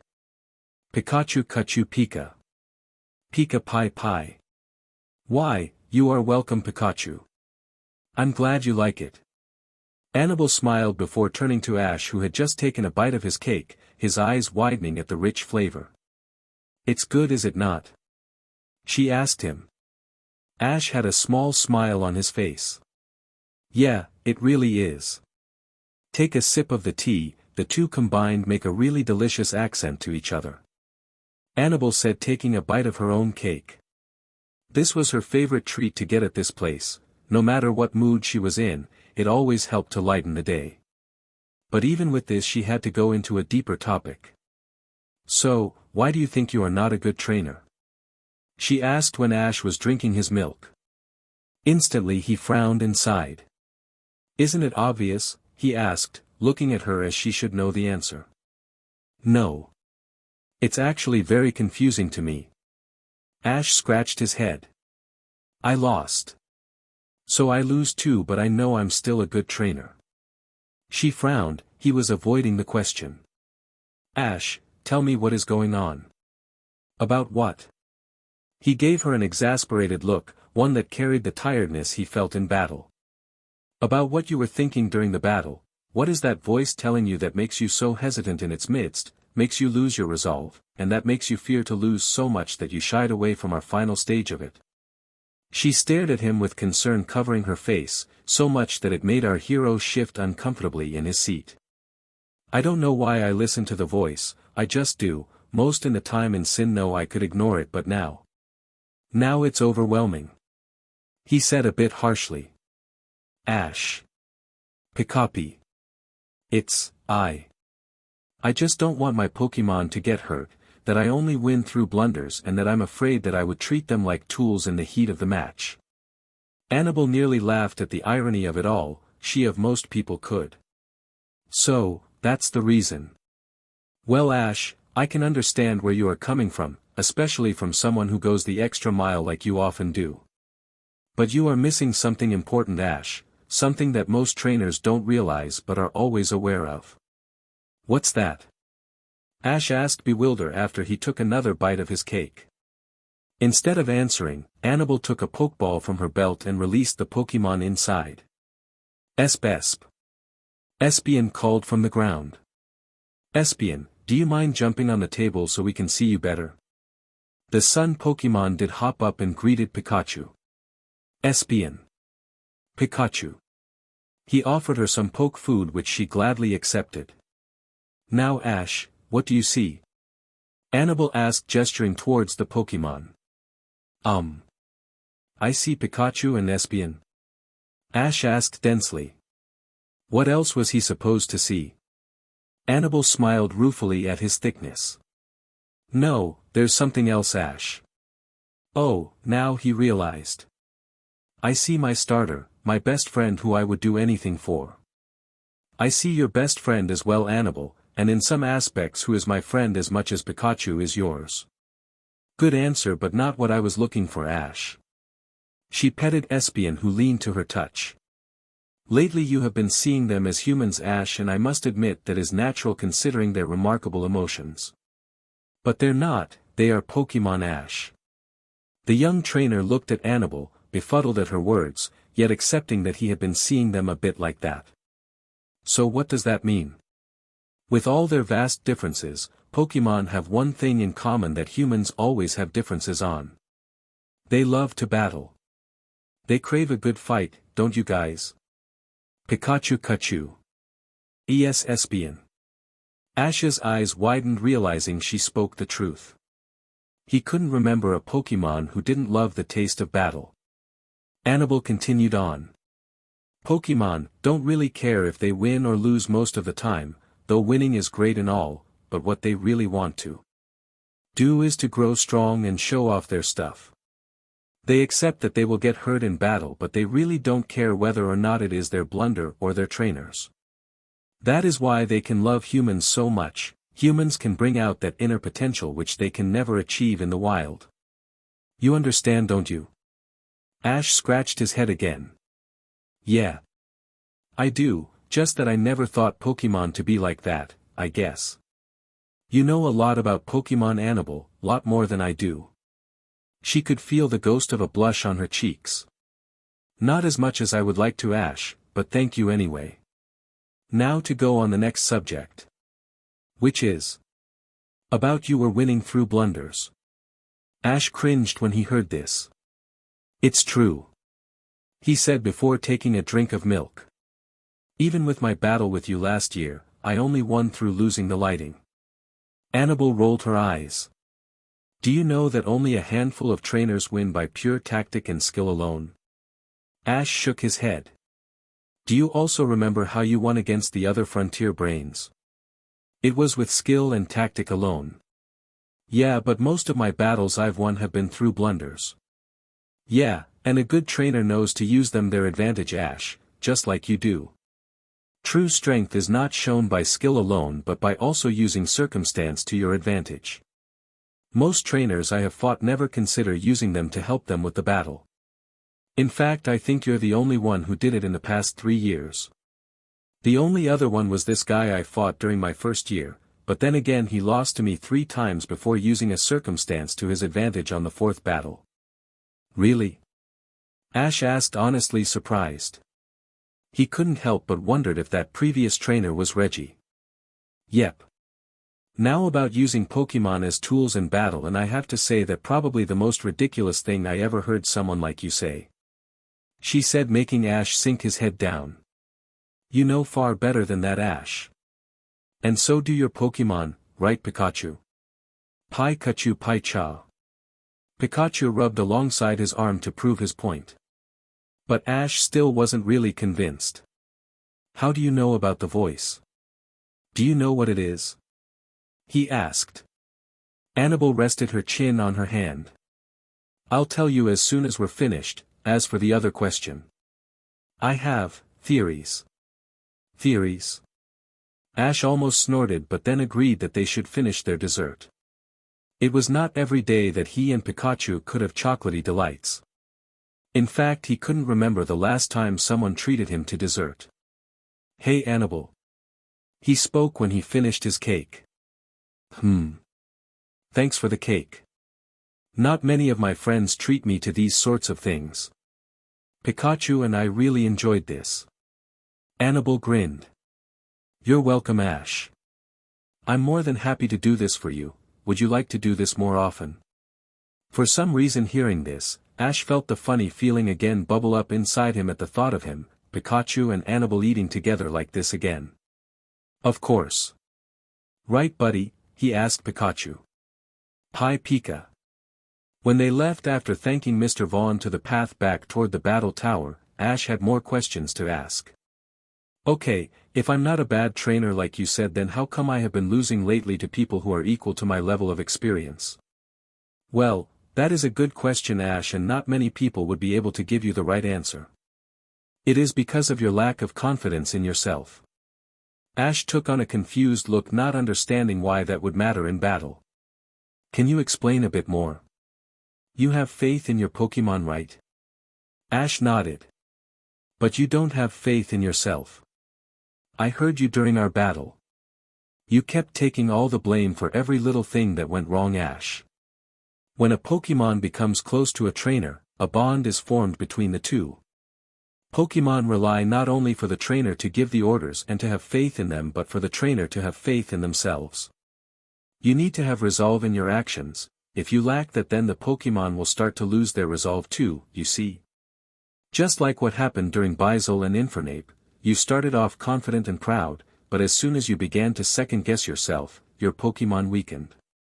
The Pikachu trainer marveled at the insight of these words. Why is that? Why do Pokemon depend on a trainer's confidence in himself? Annabelle smiled. No one knows why exactly, but there has been a bond there for all time, whether for good or for evil. Our hero looked back to where Team Galactic had powerful Pokemon. Jupiter, Mars and other members were confident that they would win, that's why they were able to do very well in battle. Can I ask you a question, Ash? Annabelle spoke. Why are you afraid of losing so much? Ash hesitated before answering. Because I feel like it sets me back from my goals, that I won't be able to get stronger unless I can win. Unexpectedly, Annabelle burst out laughing. Hey, it's not funny. Ash cried out defiantly. Ah, it's not you, it's just that we are more similar than I thought. She let out a small chuckle. So you're afraid of losing because you're afraid it will set you back. Ash, let me tell you something that I had to learn the hard way. Losing is a sure part of life, and it is a different cycle of growing. If you don't lose, then you won't improve. If you don't lose, then there is no excitement in life. Take it from the girl who never lost a battle when she was 10. Wow, who was that? Ash's eyes widened at the thought of someone never losing at such a young age. Me, silly. Annabelle answered, bemused by him. Due to my stronger bond with Pokemon, I became a very talented young trainer when I went through the Sinnoh League. Wait, you went through Sinnoh 4 years ago? Ash interrupted. Yes, and I never lost a battle. No trainer or gym leader could defeat me. Because of this I attracted certain attention. What kind of attention? He feared that Team Rocket came after young Annabelle. Scott. Annabelle smiled wistfully. He came to me looking for talented trainers to enter a program to become a frontier brain. I became slightly interested at the thought of becoming like the elite. But once he told me that I had to go under guidance from an actual frontier brain, me being the stubborn little girl who never lost and had hardly any human contact said I didn't need anyone to teach me how to be good. Scott was determined to get me in, but I had to learn to be humbled though. So he called in Brandon to battle me. You battled Brandon when you were 10? Ash and Pikachu were in shock. The very thought of them battling Brandon when Ash was 10 almost made them sick to their stomachs. Yeah, and unsurprisingly I lost. Badly. I was crushed by him like a Groudon stepping on a cater pie. Flashback. On an open field a girl with purple hair clutched her fainted Eevee in her arms. She had shorts, a white shirt and purple jacket on her, but that's not important. What was important were the tears streaming down her face as the man she was battling walked over to her. It was Brandon, only he was 4 years younger and had little less wrinkles on his face. His eyes held no pity for the girl and her tears. Nor did they hold no pride for the overwhelming victory he just had over her. He just listened to the girl who kept apologizing to her Eevee about their loss. Finally he had enough of this and spoke up. Child, are you really going to let this set you back, a small defeat? The girl looked up at him with fierce and wet eyes. There was inner strength and defiance in them but also held a desperate grasping to everything he said. Is defeat that hard on one such as you? This time the girl spoke. You're one to talk, you could defeat anyone with the power you have. Brandon just rolled his eyes at the girl's ignorance. Do you think that I was always this strong? Then you are naive girl. No. I learned through many battles from both losing and winning. If you do not learn to handle a loss then you shall never know true strength girl. You will never truly know any joys in life, you will never be able to improve your mistakes. And I've seen the look in your eyes, you desire to be strong enough to look after others. The girl avoided his eye now, telling him he was right. The battle frontier does not have time for a person who crumbles at the thought of defeat. Come back when you can conquer it. We're leaving Scott, this was a waste of my time. Brandon called to a slightly thinner Scott who had been watching the scene quietly to leave. But as soon as they had their back turned the purple-haired girl stood up with her Eevee still in arms. Then teach me how to accept losing. She called at Brandon. If I'm really that naive then teach me not to be. This halted the two in their tracks. So you really want to learn? Why? The Pyramid King asked her over his shoulder. The small child rubbed the tears off of her cheeks. It's like you said. I want to be able to look after others. Brandon gave the girl a stern look. Then can you humble yourself to learn? The child cringed from the older man's stare but continued. I can, humble myself. What I mean is, that I can already do it, as you can see with my strong bond to my Pokemon and all. I just need to learn really is to humble myself to, people. Brandon huffed. If you can admit that then maybe the battle frontier can actually teach you something. Scott came up from behind him with a large grin on his face. Glad you accept her Brandon. So Annabelle I'll ask again, do you wish to promote the art of Pokemon battles and become a frontier brain? He offered her his hand. I do not need to tell you Annabelle's answer. End flashback. Pika. Chu Pipika. Pikachu exclaimed after Annabelle was done telling her tale. Wow. So that's how you came to become a frontier brain? Ash asked wanting to hear more. Yeah, but I still had to choose which frontier brain I had to spend 3 months with. Of course I chose Brandon to teach me. Even as a frontier brain myself, I have a lot to learn before I'm ready to fight my old teacher again. Annabelle answered. So is he the reason why you know about the voice? Annabelle thought about it before finally answered his question. Brandon told me after you received your 7th frontier symbol. He said to me that your battle style was different from what I dealt with. It was, he asked. Only just a little but enough to get someone experienced as Brandon to notice. Then when you battled Paul at Lake Acuity, Brandon asked Paul's brother to report how the battle went for you. From what his brother did tell him, you lost a lot of your fire by then, mostly you relied only on your Pokémon's strength and not with your own. Obviously something changed in you before you went to Sinnoh, but after you battled me and it only has gotten worse than after. So what does this mean? Ash asked, now really worried that the voice had changed him so much. Why do I have this voice in my head? Brandon thinks, he thinks that it is because of having the king of Poklantis posse's you. Our hero's jaw dropped hearing this. How is that so? Didn't Brandon, I dunno, seal that thing up after he defeated him? Yes, he did. But do you honestly think someone can go through being possessed by a being of evil and not be affected by it? Ash was about to say yes but then realized that he had been affected by the incident greatly whether he was aware of it or not. No. Not really. The voice you have, Ash, is a psychological rebound from the incident. All the negativity you felt for yourself and the very, very different views of Paul and Hunter J accumulated to what you now know as the voice. Tell me, how long has it been in your head? She watched him, narrowed his eyes, thinking back to when it first happened. I didn't start hearing an actual voice until after my first battle with Paul during when Hunter J first attacked. But I remember a depressing feeling inside of me when I battled Brandon for the 2nd time. I never thought it would have affected me like this. He placed a hand over his heart and turned away. I never really thought about it like that, nor did I ever thought something was wrong with me, it just grew on to me to the point that I thought it was natural.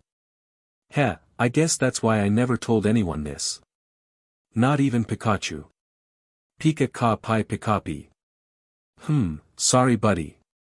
Hey, Annabelle, place a hand on his shoulder. Don't beat yourself up. You've already done enough of that today. Ash nodded. By the way, why did Brandon tell you about all of this? Did he tell any of the other Frontier brains? Annabelle denied this, much to his relief. No, only me. I can sense human emotions to a degree, though I'm not good doing it compared to sensing a Pokemon emotions. He wanted to give me a heads up if I ever met you again, to see how much it really is affecting you. Plus, Brandon trusts me with these sorts of things. Well, I'm glad Brandon is looking out for me. But can I have one more question? Ash asked when they continued walking. Yes. She noticed his eyes had a downtrodden look about them. After today, I don't think I will be able to battle like I used to. I mean that I want to battle like I did when I met you, but this voice, it's killing me, it always degrades any confidence I receive from anyone. I can't be like I used to until it leaves my head. How do you guys plan on making me a frontier brain when I can't even complete a simple battle? Annabelle placed a figure on her chin.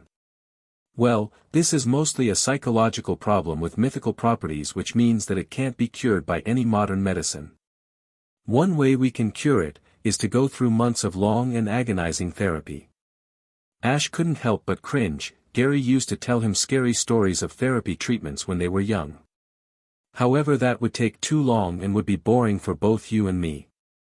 So we will have to go with Plan B. What's Plan B? Ash asked, still a bit worried about it. Annabelle broke into the grin she used when she was about to go into the heat of battle. Plan B is to be short and be able to be done in less than 3 months.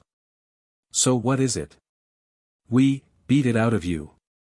Ash blinked, not sure he heard right. Excuse me? Pie. Annabelle smirked. You heard me. I'll teach you a method that will be sure to cancel out anything that voice has to say, while making you stronger in battle and bonding with your Pokemon. Wait. What did you mean by beating it out of me? That doesn't sound too good. This really wasn't sounding too good. Annabelle just laughed at his behavior though. Don't worry Ash, nothing bad will happen to you alright. This seemed to make him calm down though he took on a concerned look on his face. Do you really think this will work? I mean this is kind of ridiculous once you think about it.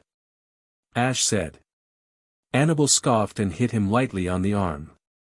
It will only work if you believe in yourself and your Pokemon. She took his hand and held it up. Ash. I don't know if it means anything to you, but I will be here for you and Pikachu the entire time alright? It was a simple oath, but it held deep meaning.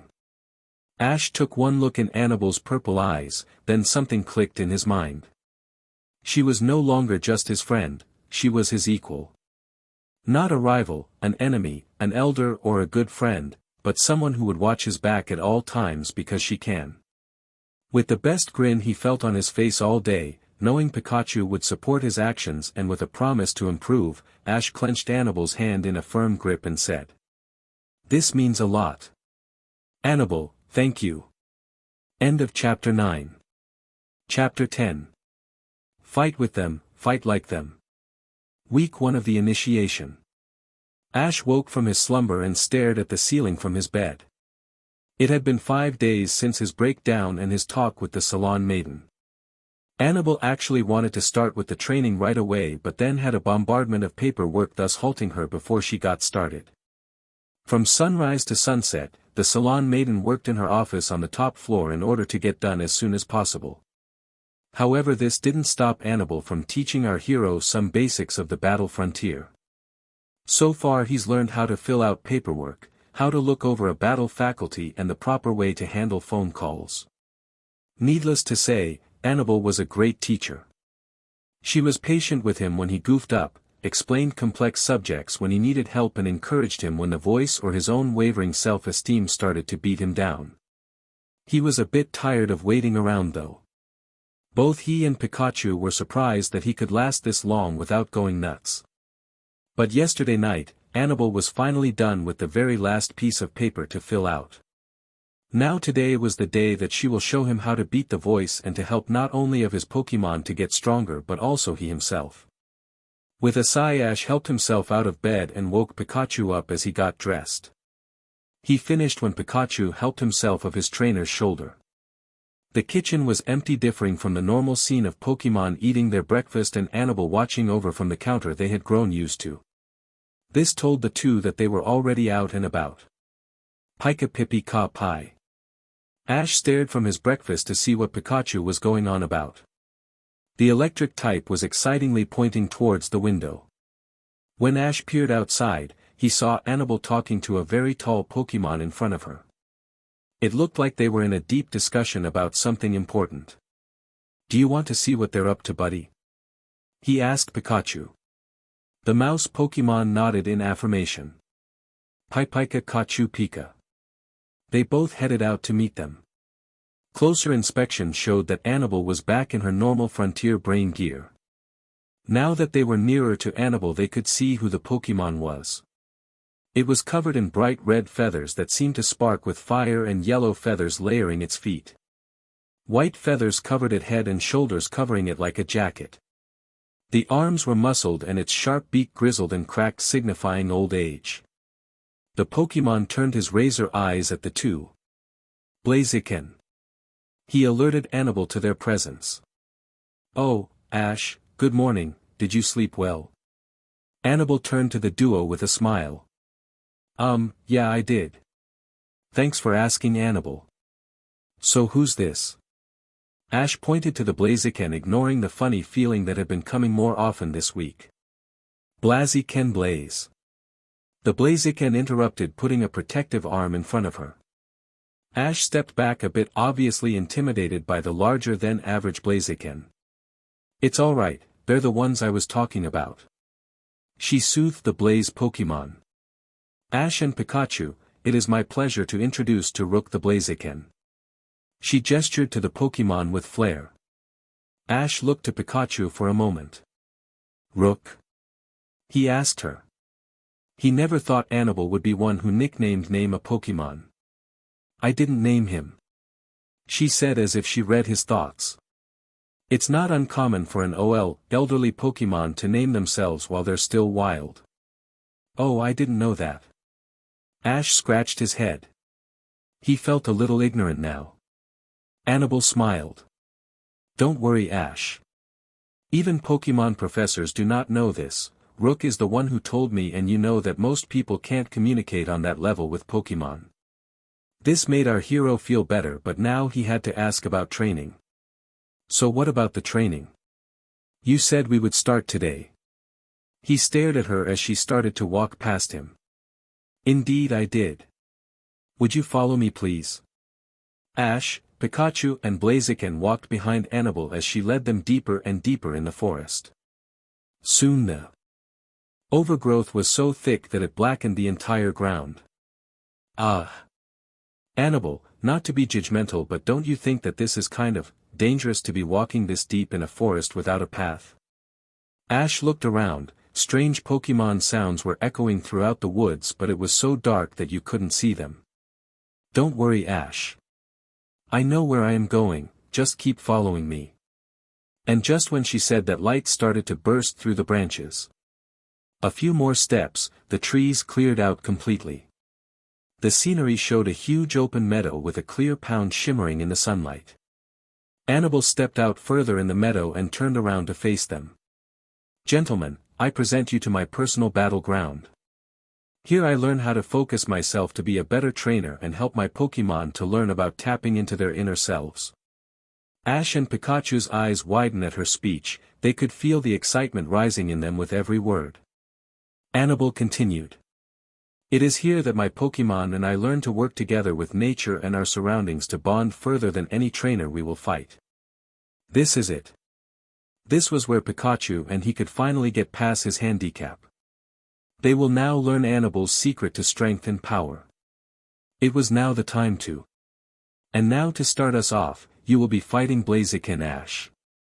Wait. What? Pie. What?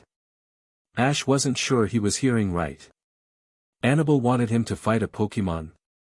He stared at Rook the Blaziken, who was staring at Ash with the face that could only be described as, "This is going to hurt you." Annabelle smirked a bit. It was really fun to see his expressions. Yeah. Was all she said. But why? Ash's eyes were bulging out of his sockets. I'm not a Pokemon. I can't fight a Pokemon. But you need to. You need to learn how they fight. Haven't you ever personally trained with a Pokemon just using yourself? This stopped Ash in his tracks, making him think back to the time he battled Mickey and her Skarmory with his Cyndaquil, on how she shared her tale on personally training her dual steel flying type, and he applying the same thing to help Cyndaquil learn to control his fire type moves.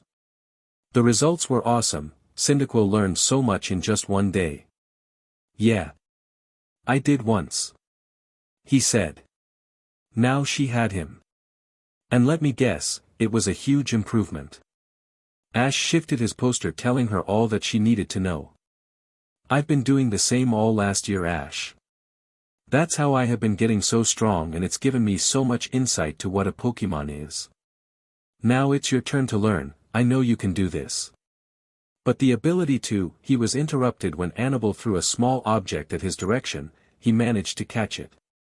He saw it was a small gold coin. You know what that is, don't you? She asked. Yeah, it's the ability symbol. But I don't understand, I've already have one. Ash stared at it in confusion. I know that's silly. But do you know why I give that out to trainers? Ash and Pikachu both shook their heads. It's because I use my abilities to help out trainers learn their ability. To test them on how they handle the battlefield. Now I'm going to use the same thing to help you get that fighting spirit back.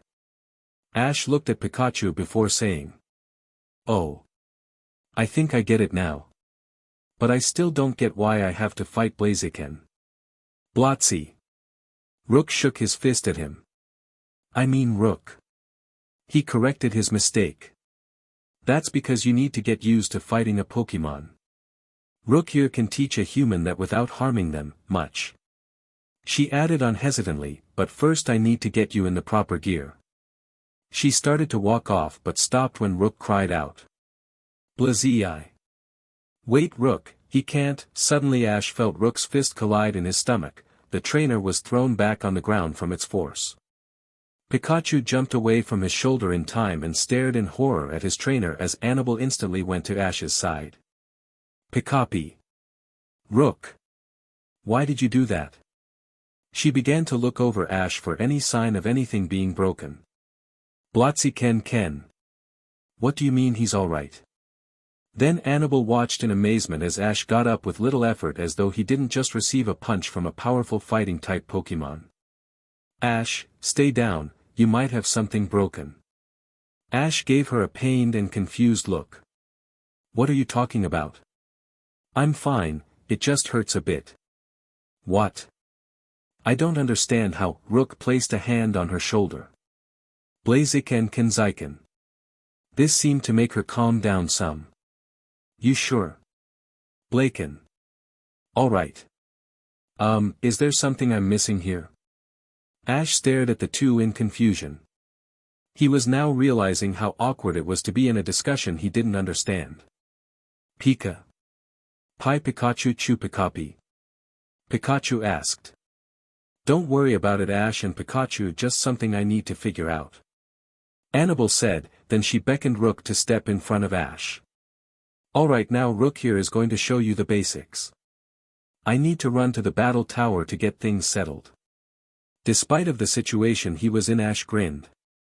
It was nice that she was looking after for him. Alright. Come back soon, okay? Just try not to get yourself killed, okay? With that she left out to the woods and room called to his attention. Blaziken Blaze. Rook tried to communicate with the human trainer the best he could. The Pokemon pointed to his fist and back to Ash. Our hero thought hard about the message. You're going to try to hit me, right, and you want me to dodge, right? He asked the Blaziken. The Pokemon nodded and then got into fighting stance. Ash, awkwardly, did the same. Like this? For an answer he got nailed in the cheek and once again thrown down to the ground. Pikachu. The electric type sighed. This was going to be a long, long day. Ash eventually got the hang of learning to dodge when Rook threw a punch at him. However, this didn't make much of a difference because he still got hit by the Blaze Pokemon. It took another hour for him to dodge the first attack then throw a fist back. Then again it was blocked by Rook's arms and he got hit again. Pikachu gave encouragement to his trainer. Often zapping Ash when he got slightly dreary and nuzzling him when the boy thought down on himself. But little did the duo know that this exercise Annabelle set up for them had alternative effect. The more Ash got into the fight the more he felt, well, confident, better in himself than he had previously. And when the voice tried to get in the way, feeling the actual rush of battle and the burning freedom that came with it helped him overcome it. Slowly he was relearning what it was like to enjoy battles again. Alright, let's go again. Ash charged again at Rook. The fire type just smiled and just sidestepped the attack, sending Ash going face down to the grass. Pika Pika Paichu Pikapi. Pikachu giggled at his trainer antics. It didn't take the electric type long to figure out what the Salon Maiden was trying to do with this. All it took was the look of blissful enjoyment on Ash's face to tell Pikachu that this would help him in furthering himself in his own self-esteem. Pikapi. Pika Chu Chu Ka. Pikachu encouraged his trainer to get up and try again. Ash rose to his feet without much of a problem and got ready to attack Rook again. But then Rook raised his hand to stop him. Hey, what's going on, Rook? Ash asked, walking up to the fire type with Pikachu hoping up on his shoulder. Rook pointed to the forest clearing with his thumb appendage. Blotzy Blaze Can. Just when he said it out came Annabelle with Metagross in tow. Ash looked at them for a bit and then noticed that a box was right behind them floating by the blue glow of Psychic. Hey! Annabelle! What is with the floating box? Ash asked when he came up to her. You'll know soon enough. She said to him before turning to her steel type. Metagross, would you set those down now please? Meta. Metagross replied cheerfully. With careful thought, the box landed with a soft thud. Thank you my friend. Annabelle called him back to his pokeball and then went to the box. Well, do you two not want to see what's inside it? She asked Ash and Pikachu. Oh right. They reached out to open the lid and revealed the contents to be Pokeball. Ash asked confused. Annabelle, why do we need a bunch of Pokeball, are we going to catch something? The Salon Maiden took one out of the package. Oh, these are not empty Pokeball, Ash. They have Pokemon in them, yours to be exact, and I am excited that you have so many friends to meet. Ash and Pikachu's eyes widen. Hey, how did you get those? I called Professor Oak to make the transfer. As your Battle Frontier teacher, I have the authorization to do that. She smirked. You at least could have told me. Ash voiced, sounding a little disappointed. Annabelle's smirk faded. I kind of wanted to make it a surprise. I didn't mean to offend you. She said sincerely. Ash accepted that with good grace and took the Pokeball from her hand. I understand. Well, let's see everybody. He threw the capsule device. Come out. A flash of white light revealed a small crustacean Pokemon with oversized claws. Silwar Corphish. He cried with excitement of being let out. The ruffian Pokemon then sensed something behind him and turned around to his trainer first. Silwar. The crayfish-like Pokemon greeted his trainer by placing his claws in his hands. Hey Corphish buddy. Good to see you again. Pikachu jumped down from Ash's shoulder to say hello to his Hoenn friend. Pika Pipichu. Pai Ka Paichu. Corphish. Fish. Then Corphish realized that there was someone else there too. He turned around to see Annabelle. Hello Corphish, remember me? She greeted him. Corphish Silwar. The water type squealed in delight and then scrambled up Annabelle's back and onto her head while making happy sounds. Annabelle laughed at this and Rook narrowed his eyes at the water type's antics. I'll take that as a yes. She giggled and took him of her head to pet him. Meanwhile Ash stared at the sight with an odd thought. Most girls would have cringed on having a large crustacean Pokemon walking all over their back with pointy legs. Annabelle, however, made it seem like it was natural to her. Then it occurred to Ash that Annabelle didn't have much of a preference of Pokemon like most girls he met had. Misty preferred water types. May liked Pokemon that were cute and had lucky moves. And Dawn also liked Pokemon that were cute and small. Annabelle didn't have any preference for a Pokemon, they just had to be, well, Pokemon. And he liked that, particularly, for some reason, in a girl. Ash, what are you staring at? Annabelle asked amusingly while struggling to hold the water type. Corphish was being overly excited at Annabelle's presence and continued to scramble over her arms and back. She was almost blushing at his gaze and decided to make him stop by teasing him about it. Ash for some unknown reason had his face heat up and felt the funny feeling again. Oh, I didn't notice. He then remembered the box full of his Pokeball. Do you think we should get the rest out? Annabelle laughed a bit when Corphish started to nibble of her collar. Alright, but, hey, stop that, do you think, that you could get Corphish off of me? Oh right. Come get off of Annabelle Corphish. You can visit her later. You could see the disappointment in the water type's eyes as he grudgingly got off the Salon Maiden. Now that she was free from her friendly captor, Annabelle headed to the box and took some Pokeball and begun to release the creatures inside. Ash joined her after releasing his Sinnoh team, and with their combined effort Ash's Pokemon were out and about looking around the meadow and greeting their trainer and Pikachu. They were so busy with the Pokemon that they almost didn't hear Annabelle when she called out to them. Hey everyone! Can you all gather together? It was almost like a spell was cast over our heroes' Pokemon, minus Rook who right behind Annabelle, and they gathered behind Ash and Pikachu without so much as a peep. This obviously wigged Ash out, and when he looked at the Frontier Brain he spotted a small camera in her hand that he recognized from her other outfit. Hope you don't mind that I take a small photo of you and your Pokemon. She asked. Ah. Sure. No problem, right guys?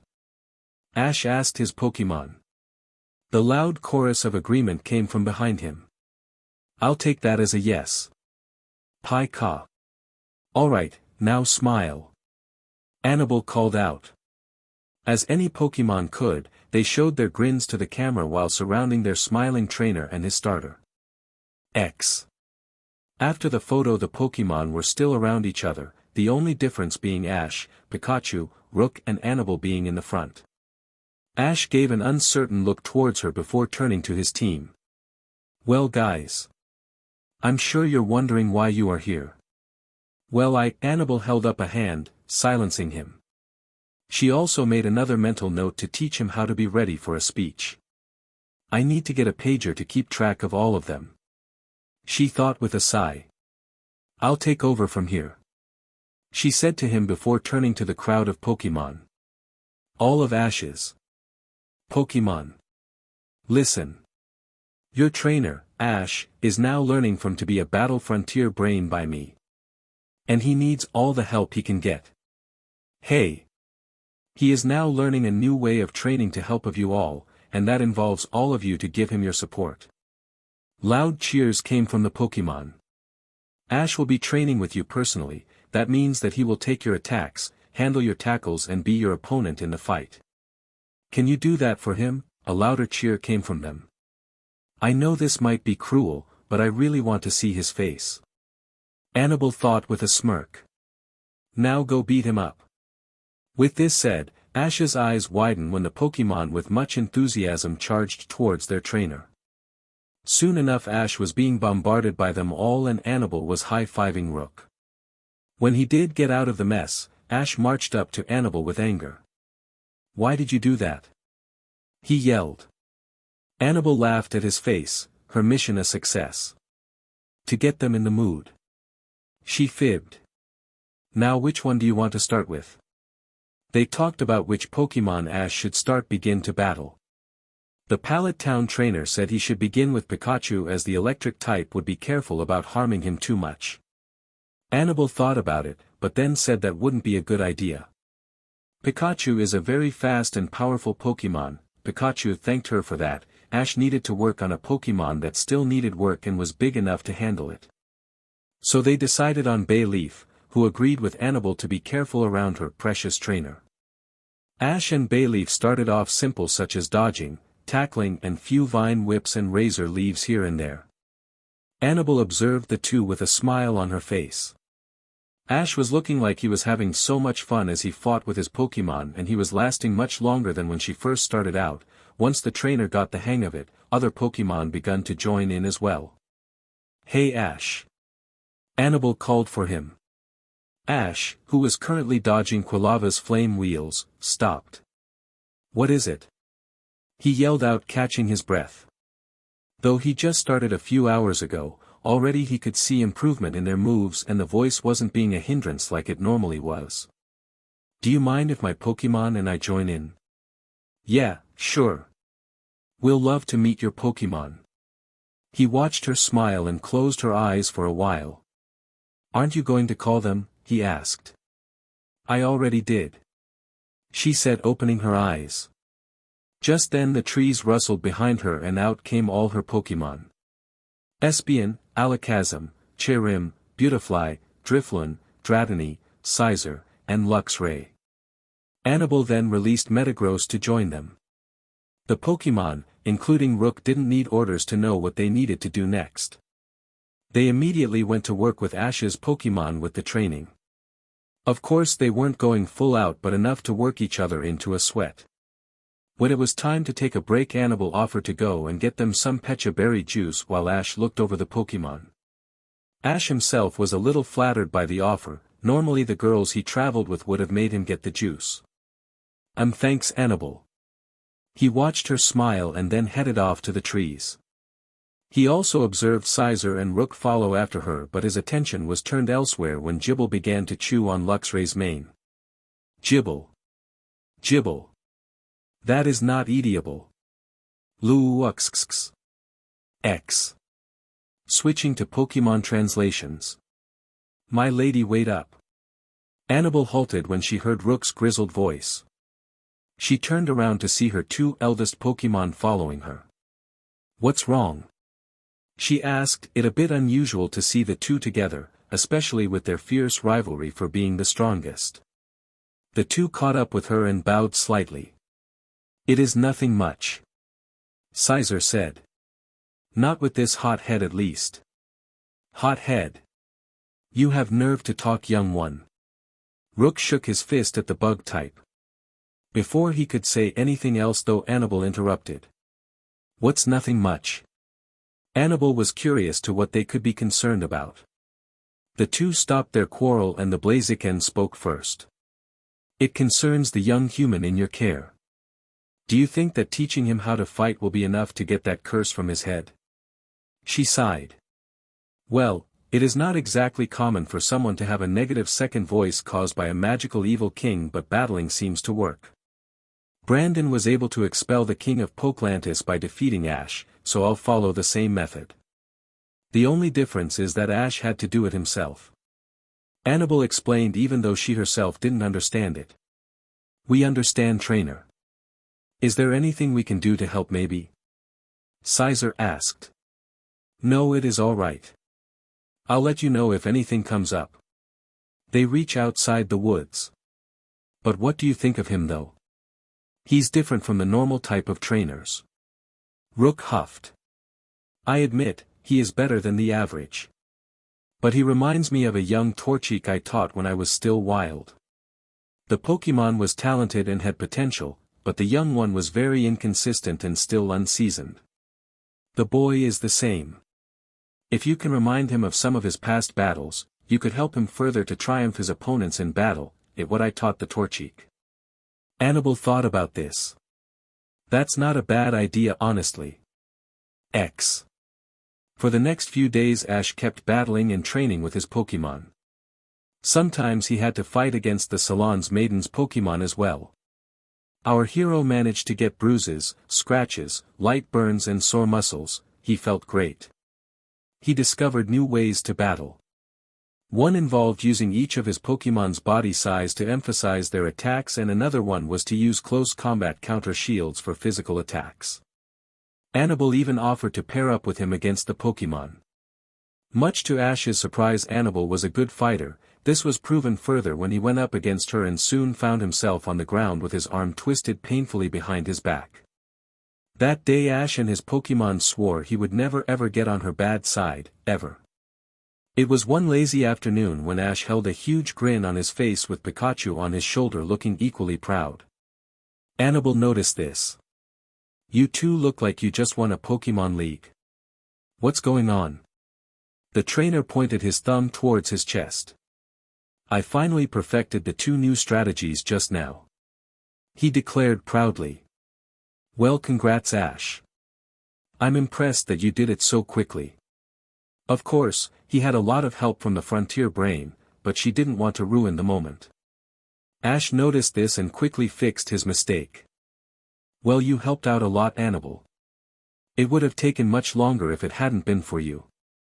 Though Annabelle was getting better at handling Ash's compliments, there was still a ghost of a blush that peeped on her face. Thanks, Ash, but do not forget you're the one who thought it on your own on the second day. That itself is impressive. Thanks. I can't wait to try these out against my next battle. Then why don't you try it now, my dear lad? A voice came from behind them. Then 2 trainers turned around to a figure wearing a black business suit, with giant white buttons. His rouge hair was done oddly in appendages sticking out against his face but lacked the ones on top of his head. Tucker. End of Chapter 10. Chapter 11. Extravagant shipping. Almost week 2 of the initiation. Tucker. Ash and Annabelle looked at the figure that just appeared. Tucker the Battle Dome Ace seemed to come out of nowhere, startling them both. Ash noticed that he was wearing the same suit that he saw when they were all at Saffron City and had the same expression as always. Tucker casually walked up to them, observing their Pokemon on the field. Well, Ash, I must say that these are some top-notch Pokemon. I would have loved battling them the first time, but alas, where are those wonderful Swallow and Corfish of yours? Ash and Pikachu were taken aback by Tucker's extravagant behavior. Just goes to show that his personality is like he's putting on a performance. They must have wandered off in the forest, but I'm sure they'll be back soon. Pikachu. Pikachu confirmed this. Tucker nodded understanding. Wonderful thing about Pokemon is that their curiosity never ends. Ah, and Annabelle, how have you been doing, dear? I'm fine, Tucker, as I hope you are, but with all due respect, what brings you to my training area? Annabelle said with politeness. Though Tucker may be her friend, he was still her elder and was to be treated with respect. Why, I came here to see how your student was doing, he said, pointing to Ash. I was a bit too impatient to see both of your progress until the end of the 3 months. So I decided, why not now? And it is really wonderful to see you again, Annabelle. Tell me, how did you like the dress I sent you for the Cobalt Port Festival? Annabelle's face split into a grin. It's perfect, Tucker. Fits me as always and looks excellent. Tucker also had a small hobby of designing cloths, which is one of the many reasons he's famous. Sometimes he would send her a special dress as a sign of brotherly affection. That's good, very good. Now are you going to bring Ash and Pikachu over to it? I would love to try my hand at the project again. To what? Ash was a bit annoyed of not knowing what they were talking about. It was like when Annabelle went into a deep discussion with a Pokemon. He didn't notice when Annabelle silenced Tucker and mouthed about talking about it later. It's all right, Ash, I'll tell you about it when the date is closer, she assured him. That's right, trust Annabelle, my dear lad. As for why I am here is simple. Ash Ketchum. I challenge you, the Dome Ace declared. Not expecting the declaration, Ash shot a look at Annabelle. She just nodded her head for his answer. All right, I accept your challenge. Very good. I see that she has been teaching you the basics of a challenge. It keeps your image up as an experienced as expert. Now let's see if you can handle a challenge from one as well. Call out the Pokemon you're using. That's right, as the one being challenged I won't have the advantage to know what my opponent's Pokemon will be. Ash turned to Annabelle. Is it all right that we use this as the battlefield? Annabelle cast him a bemused smile. Of course, Ash. There isn't much of a difference between a training field and a battlefield. Okay then, let's go, Kingler. He threw his Pokeball and out in a white light showed a massive crab Pokemon. Kingler. Remember, Ash, in a normal battle you have to wait for the referee to announce the match and its conditions. Annabelle walked between him and Tucker, with Pikachu in tow. But I'll let it slide this time. Right.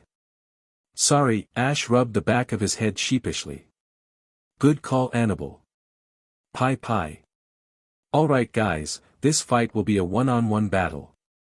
The last Pokemon standing wins, keep it clean, she announced. Tucker enlarged his own Pokeball. Excellent, enough for a good battle and short enough for a chat. Show them your domination of the land and sky, Salamence. He unleashed his Pokemon. Aragrai. Salamence roared, unleashing a flamethrower. He gave an intimating glare towards Kingler, but the pincer Pokemon just snapped his claws unaffected. Lair. Dang, most of Kingler's attacks will not be that effective, however, there is that new move I just thought him. But then he remembered something from his previous battle. But back when I was fighting Annabelle, her Pokemon also had a super effective move that totally demolished Bizel, so I better be careful. Ash looked around uncertainly. Okay, you go first, Tucker, those are the rules, right? He asked Annabelle.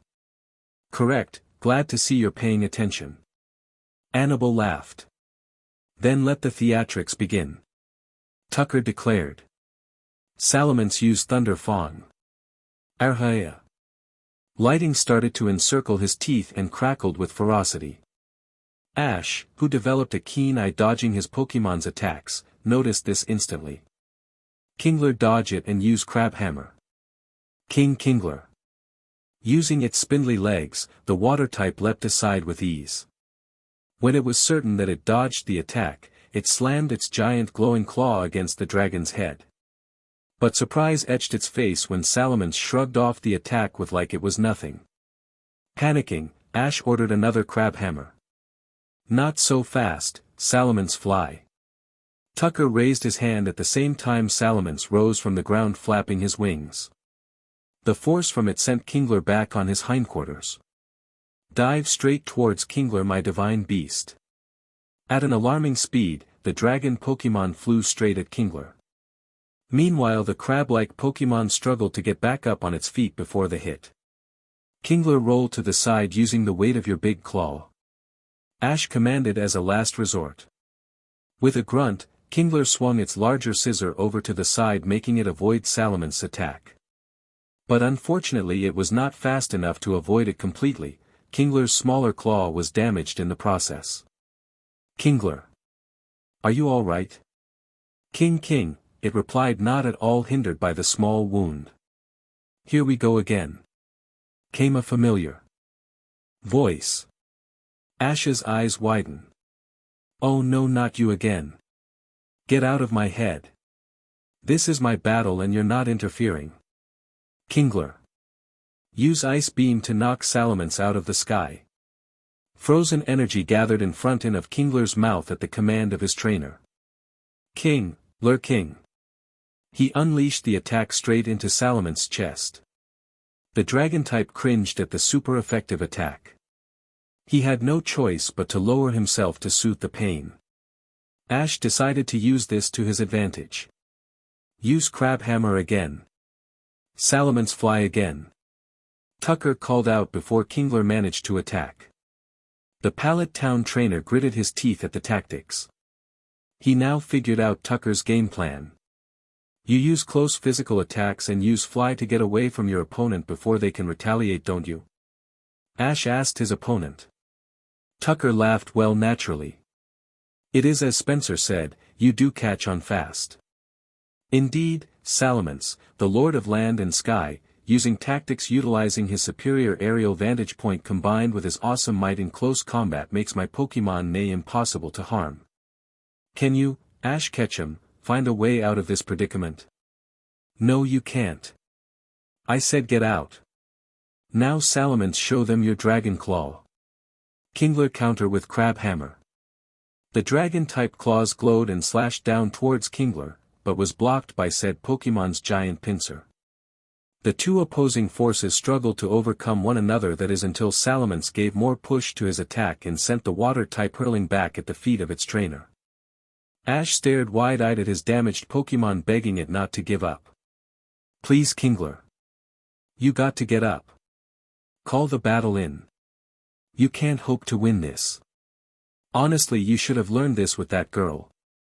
Ash struggled to keep his focus on the battle. But the voice was so overwhelming, his self-esteem began to waver. Maybe I should. That's right, give up. Give up, your ability is insignificant. The voice chortled cruelly in his mind. My ability. Come on, Ash. You can do this. Pikachu Pikachu.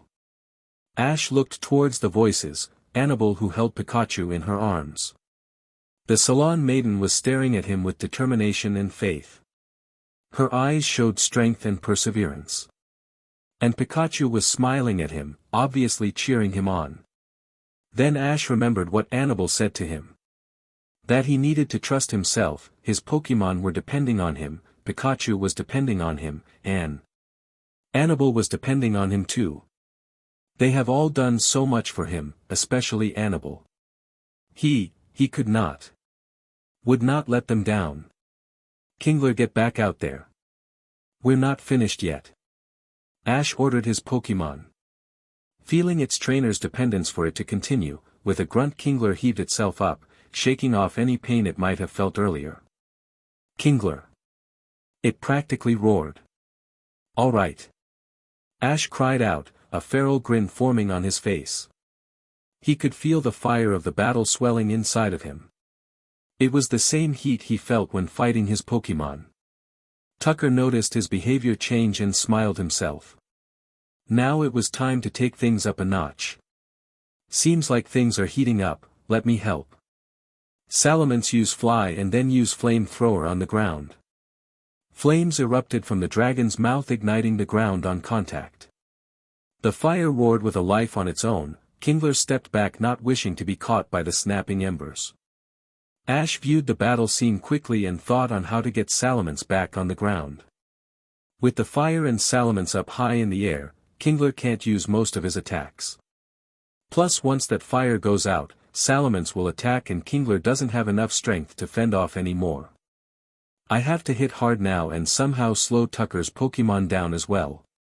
He viewed Salamence for any sign of weakness. Where? The sound of the dragon-type's wings was deafening. Where? That's it. Ash figured out where he was going to attack. Kingler used Ice Beam and aim for Salamence's wing joints. King. Lure King. The Ice Beam split into two different paths, each hitting the section on where the wing connected to the dragon's body. Reawah. Salamence cried out in pain and crashed down in the ground. The landing sent dirt up in the air and put out the flames.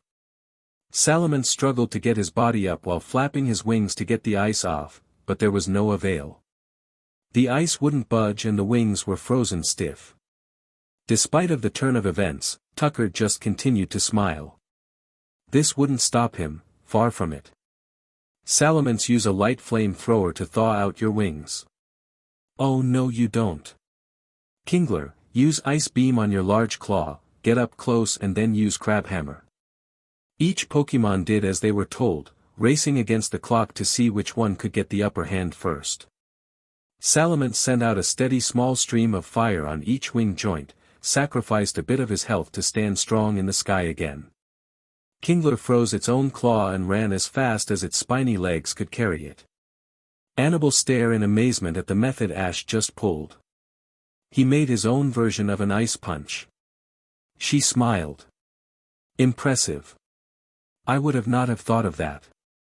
Salamence managed to thaw out his wings and immediately started to flap them to gain air. Ash thought quickly on what could happen next. As soon as Salamence gets up in the air, then Kingler won't have another chance to get him back down or handle another attack again. There was only one more thing he could do. Kingler jump.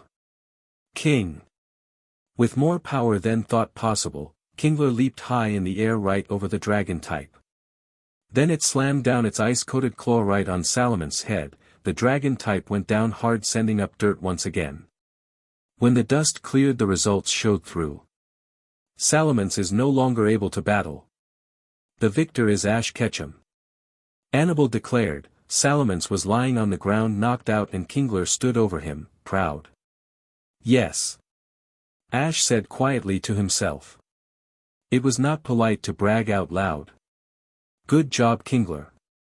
He said to the Pokeball when he called his water type back. Tucker just reached for the Pokeball and called his friend back for a good long rest. As he walked over to Ash, a wide grin split across his face. Well, I must say Ash, that was a good battle. I'm glad to see that you're back in top form. He shook the young trainer's hand. Ash looked at him a bit concerned. What do you mean top form? Did he mean the degrading voice? Haha.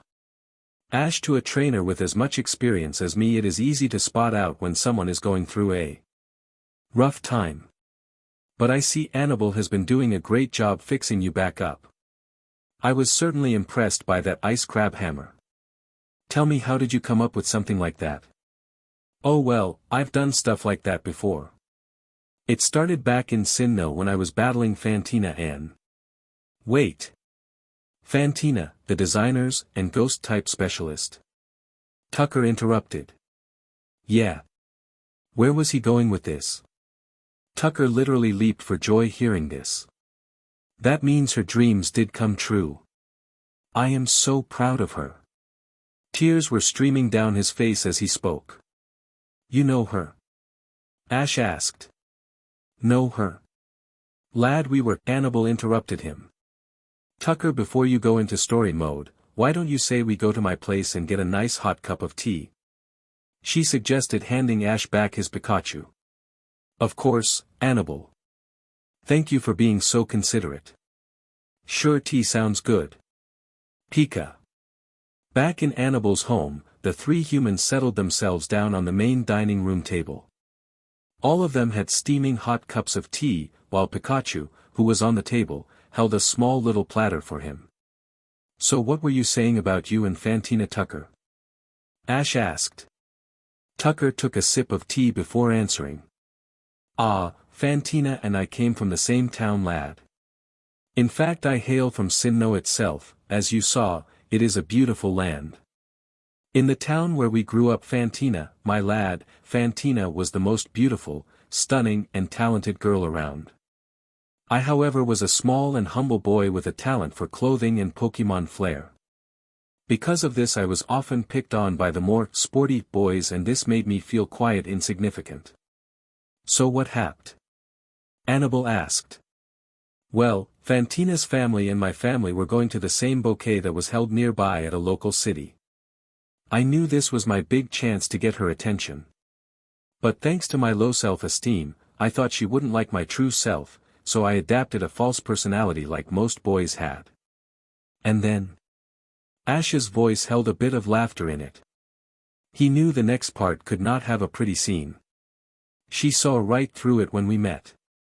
In fact, she was so appalled by it that she had her Drifloon use Thunder Shock on me to teach me to never do it again.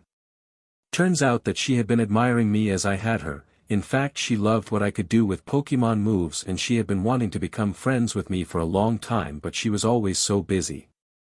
After that we became fast friends, even going to the same Pokemon fashion school together in our teen years. Soon we got into a relationship, and that was the most beautiful time of my life. He sighed wistfully. So why aren't you with her? Annabelle felt a little sad for Tucker. He sounded so lonely right now. Alas, our goals were different. When we were young adults, she wanted to work on Pokemon fashion more, and I wanted to see more of the world and see the tactic of all sorts of trainers. That was the last time I ever saw her. He sighed dramatically, or just Tuckerly. Pikachu. That's kinda sad. Ash didn't know what else to say. It was sad, but wasn't romance supposed to be like, forever and ever and happy and stuff? Yes, but I will never regret that time I spent with her, nor will anyone else ever replace her. I tell you, Ash, that you'll never regret a relationship or someone who loves you for who you are. With that said, he gave Annabelle a wink. Annabelle felt her face flush up a bit, out of embarrassment and annoyance. Ash and Pikachu, will you excuse Tucker and I for a moment? The duo blinked, confused on why she wanted to leave. Sure. Thank you. She grabbed Tucker by the arm and led him out the door. Once outside, she began to glare at him. Why did you do that? Whatever are you talking about? He feigned ignorance. Why did you suggest my feelings to Ash? In fact, how do you even know about my feelings? Tucker said nothing. Noland? Annabelle asked the obvious. Actually, it was Brandon who made the bet. Tucker's sweat dropped. That, and it was kind of obvious in that Ash Ketchum fan club we made last year. The salon maiden could feel her eye twitch in annoyance. That was an accident, and do you guys have nothing better to do than to bet on my love life? Annabelle, I was only trying to help. I don't need help. Annabelle said, stern yet politely. I'll tell him when I tell him. Tucker looked at her, shaking his head.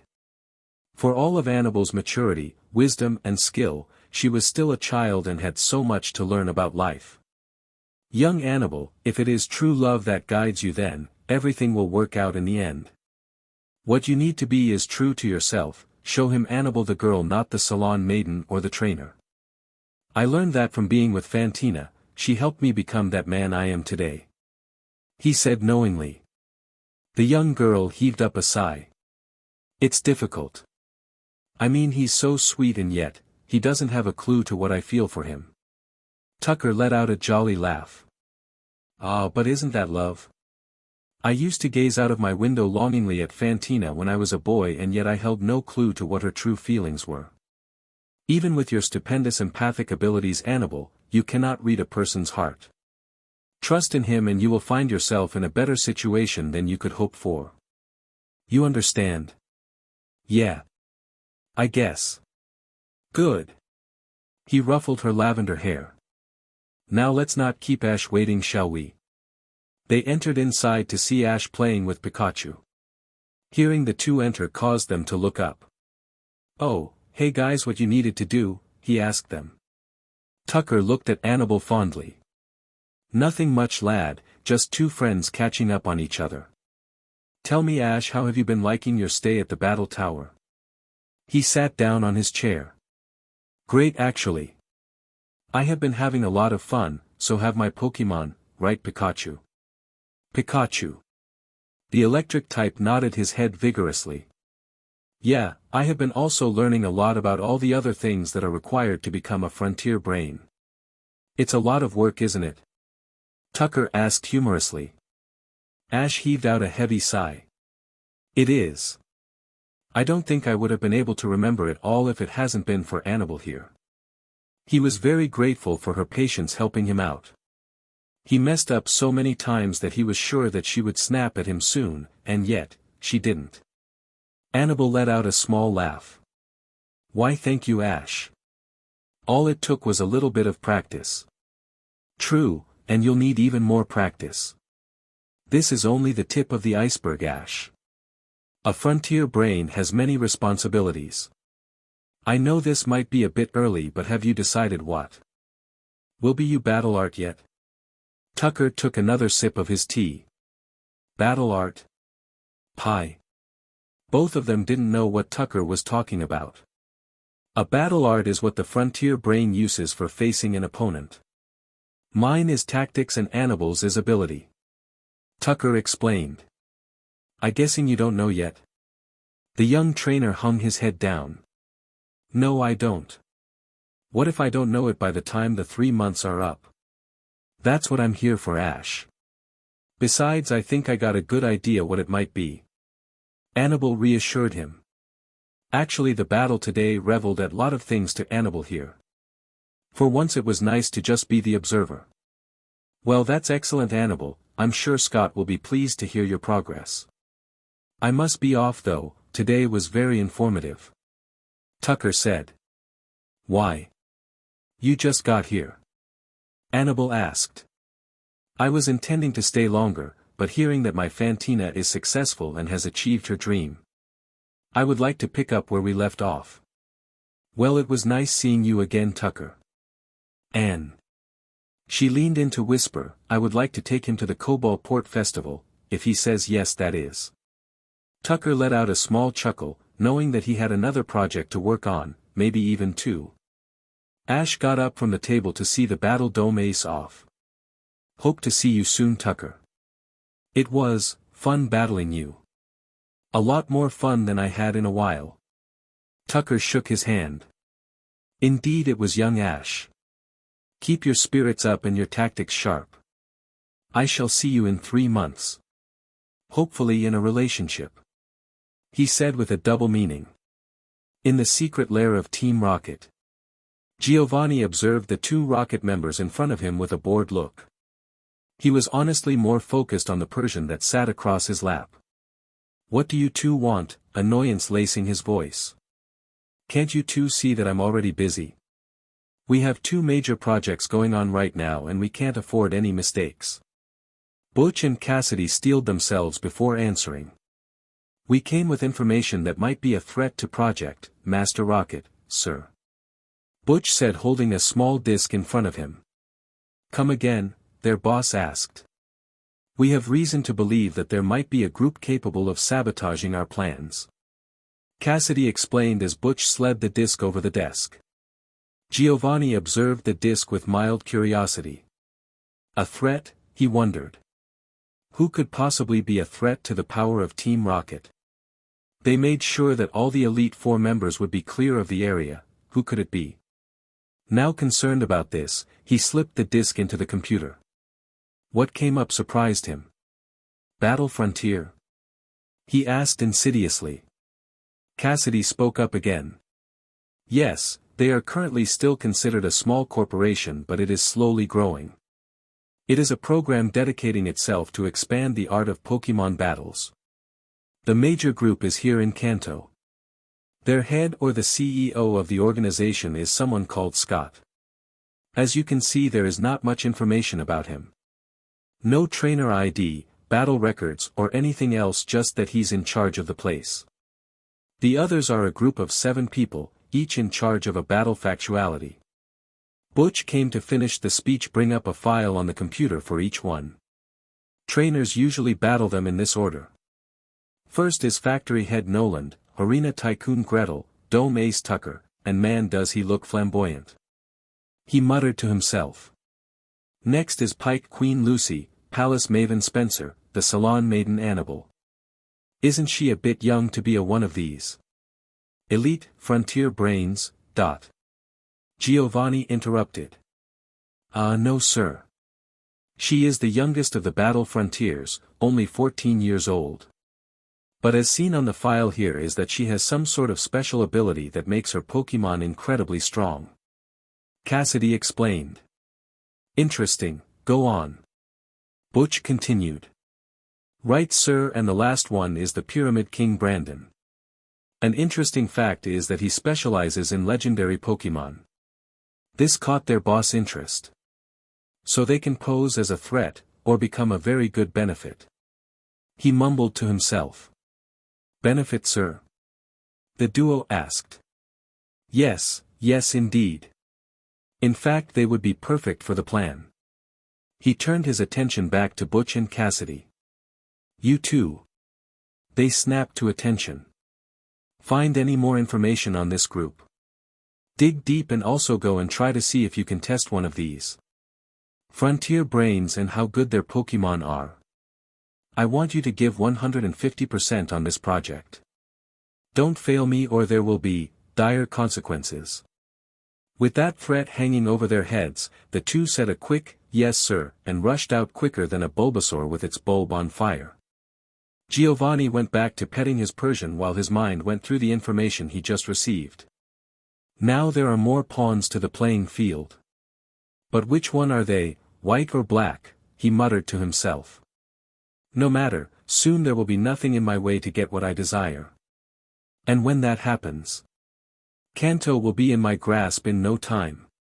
End of Chapter 11. Chapter 12. Black Glove. Week 4 of the initiation. It had been several weeks since Ash's battle with Tucker. Ever since then his confidence has been inconsistent like the anime. Sometimes he could overcome the voice, and triumph in battle, other times his self-esteem would diminish like water in the desert and his battles would end in lost. But Ash has never given up, thanks to Pikachu, his Pokémon and especially Annabelle. In fact, it was probably through her alone that he is able to improve beyond his boundaries. That is, if she wasn't currently kicking his butt. MMUUKKKKKKKKKKKK. The poison type groaned before fainting in front of his trainer's feet. He just suffered a powerful ice attack at the hands of Annabelle's Dratini, knocking him out of the battle. Ash's face twisted into distraught over his loss. Ah man. He bent down covering his head in shame. This was his third loss to her in a row. With a sigh he got back up and called back his Pokémon. You did a good job Mook. Now take a good long rest, you deserve it. Annabelle, who was currently wearing her travel attire without her green hat, walked up to him with a sympathetic smile on her face. Well, the good news is that you lasted almost 15 seconds longer than last time, she said cheerily. Ash looked up at her as Pikachu hopped back on his shoulder. Yeah, 15 extra seconds that had Mook stuck in an ice cube. Very progressive, he said sarcastically. He stood back up with his back turned to her, arm crossed. He wasn't really angry or anything, but he wasn't in the mood to be happy right now.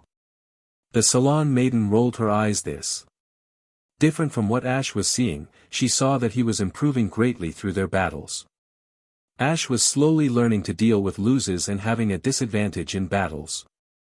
She had to admit though that losing was not the greatest way to start the day off. Luckily she knew something that did. Come on Ash. She took off his hat and ruffled his hair. How about I treat you to some cake and tea at Mr. Vaughn's place? Will that cheer you up? He pretended to think about this. I do like cake and tea. I guess that will be okay, if only. If only what? If only, if you'll race me. Come on Pikachu. Ash started to run across the field to Cobaltport, leaving Annabelle behind. Hey, that's not fair. Annabelle called from behind. She too was running but Ash already had a decent head start, there was no way she could catch up in time. But he didn't say we had to run. A sly grin spread across her face. She let out a piercing whistle and in a few moments she heard who she called. Togekiss. Her benevolent Pokemon appeared flying beside her. Thanks Togekiss. Annabelle said as she hopped on back of her Pokemon. As she zoomed past Ash, she called out. See you at Vaughn's Ashy boy. She left a trail of laughter as they headed to the sky. Both Pikachu's and Ash's jaw slacked, obviously dumbfounded to what just happened. Quickly he regained his thoughts. Oh no you don't you cheater. He took out a Pokeball from his belt. Staraptor I need you. Releasing his hawk-like Pokemon, Ash copied Annabelle's motion and hopped on his back. Star. They ascended up towards the sky where Annabelle and Togekiss were ahead of them. Ash edged Staraptor faster to catch up with them, to which Staraptor eagerly complied. Soon enough they were tailing the girls almost on the side. Annabelle looked back and saw their determined looks. So you finally decided to catch up. Bought time, I thought I would have to wait for you. She mocked him lightly. Ash and Pikachu grit their teeth at the tease. That's not my fault. You're the one who cheated. Annabelle scoffed at him, one arm going over her heart like false hurt.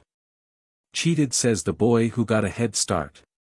You never said that we had to run there. By now Ash, Pikachu and Staraptor were neck and neck with them, she could see his face forming a feral grin, the one he usually wore when he was deep in competition. She could feel one herself ghosting the edge of her lips. I'm not going to lose this one. Let's go to Togekiss, time to kick it up a notch. She said to her Pokemon. With great skill Annabelle rose from her crouched position and stood up on Togekiss' back. Then the flying type started to go even faster, bypassing Ash and Pikachu who stood agap with awe at Annabelle's skill. How are you doing that? He called out to her, the race currently in the back of his mind. He saw her turn his head back towards him and shot him a playful grin. Practice. Was all she said before turning her attention back towards beating him. Soon Ash felt the hot boiling sensation of trying something new burst into his ears. Without thinking about it, and ignoring Pikachu's cries of caution Ash stood up in Staraptor's back. Alright Staraptor, let's get them. The predator Pokemon sped up causing Ash to quickly regain his footing. But it paid off when they were able to reach Annabelle again. She stood on Togekiss with an impressed look on her face. Impressive. She said. Not many people are able to do that. Then again, not everybody has your nerve or, should I say recklessness. Ash smirked. Heh. It pays off to throw caution in the wind and, Shouldn't we have been in Cobaltport by now? He asked her with a confused look on his face. At the same time they looked down to see that they were currently flying over the open blue waters of the sea. Cobaltport was way behind them in the distance. Seeing this, the two trainers instantly burst out laughing. So much so that Ash nearly lost his footing. Luckily Staraptor was able to regain his trainer who fell right on his back. Annabelle, though relieved he didn't fall in the sea, giggled slightly. How about we call off the race and turn back? Sounds good to me. Their Pokemon both landed near the town at the same time. The two trainers recalled them back and decided to just walk to Vaughn's out of the fact that racing could easily make them get carried away. On their way, Ash for once noticed something odd about the people around them. They kept staring and making winks at him among other odd gestures. What's going on with these people, he thought before turning to Annabelle. She looked even weirder than the rest of them. She was hanging her head down and a shade of deep red colored her face. "Hey Annabelle, are you alright?" he said, placing a hand on her shoulder, not knowing what else to do. She gave a little jolt when he made contact with her. "Yeah, I'm fine," she said, shaking her head at her reaction. Really, after all this time spent with him, the slightest sign of unknown affection still affected her. Then Ash noticed something else. "Hey, what's going on with the town?" Ash asked, looking around the town. The citizens were putting up flyers, posters, and were reeling carts of fruit and other supplies along the streets. Even the wild Pokemon were helping out with the people. Annabelle, who was happy for the change of subject, gladly answered him. "Well, these people are preparing for the Cobalt Port Festival, or as the locals call it, the Bond Festival." "The Bond Festival? Is that the one Tucker was talking about?" "Pikachu. It celebrates the bond that humans share with Pokemon, whether it is between a trainer and his partner, a breeder and her helpers, or just people and the wild Pokemon that live side by side." The duo grinned widely at the purpose of the festival. "Really, that sounds great." "Yeah, there's food, activities, contest and costumes. I have been coming ever since I was a battle brain. It's really fun and I would, never mind." "What is it, Annabelle?" Ash asked. She suddenly went shy again, and he was starting to prefer her as the outgoing girl, a young lady that he came to know these past weeks. "Come on, you can tell me anything. I won't laugh if that's you're expecting." "It's nothing really," she said in a kind yet firm voice. "Just a silly little thought." Ash looked at her concerned. "Nothing you say is silly to me," he mumbled softly, sad that she wouldn't share her thoughts. He didn't know why he felt this way, but he really liked when he and Annabelle talked about them. It was strange. Normally he didn't like this stuff usually, but then again he had been noticing a lot of changes over the past month. He began to notice details about everything, like where do the Pokemon live and how nice the sunsets and sunrises were. He had become a lot more patient and attentive to everything, not just Pokemon and battles. "Well, I think—" "Oh, look, we are here," Annabelle interrupted him. Ash noticed that they reached Mr. Vaughn's bakery, forgetting his question by the smell of delicious treats. For the past weeks they have been making more visits to Cobalt Port. Annabelle has been trying to help Ash get familiar with the surroundings. From what Ash and Pikachu found out was that the port was pretty unique from most of the towns they visited on their travels. Despite of its small community, it played a large part of Kanto's shipping industry. There were valuable resources around the area, both on land and on sea. But what made it even more special was the symbiotic relationship between the people and wild Pokemon. For ever since the town was settled, Pokemon, both wild and tamed, always helped people in times of need. Eventually it came to the point where the creatures were so integrated in their society that the town would be unable to function without them. But the humans helped the Pokemon as well. When they were injured or in need of shelter, people would heal the creatures and set up small huts for them to live in during a storm. In times of drought, the citizens would put food out for the wild Pokemon to eat. This relationship really showed the unity of two species, and it even taught the thick-headed Ash a thing or two about daily life.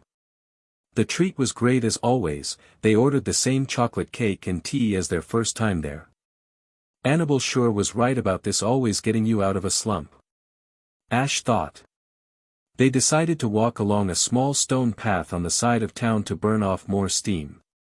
Along the way a sudden conversation came up. "Hey Ash," Annabelle said. "Can you come with me for a moment? I need to check something out that has been bothering me." Sure, we don't mind, right Pikachu? Maybe she'll tell me what's bothering her," he thought. Pikachu Pika. "Great, thanks guys." Taking him the arm, Annabelle veered around towards one particular building in sight, a medical clinic. "So, why are we going there? Ash couldn't really keep the nervousness out of his voice as they got nearer and nearer toward the building. Just a small checkup I want to run you through. What's the matter? You're not scared of doctors, are you? She teased him lightly. No, he tired, sounding brave. I just never had a good experience with them. He mumbled softly. Pi Pika. Pikachu agreed, remembering the harsh doctor that yanked the apple out of his throat. Annabelle laughed slightly. Don't worry. Dr. Eric is probably one of the nicest people I met. And treats both Pokemon and humans carefully. Entering the clinic, Ash found it to be awfully homey for a medical clinic. There was a couch, tables, plants, bookshelves, a fireplace, and even some places for the Pokemon.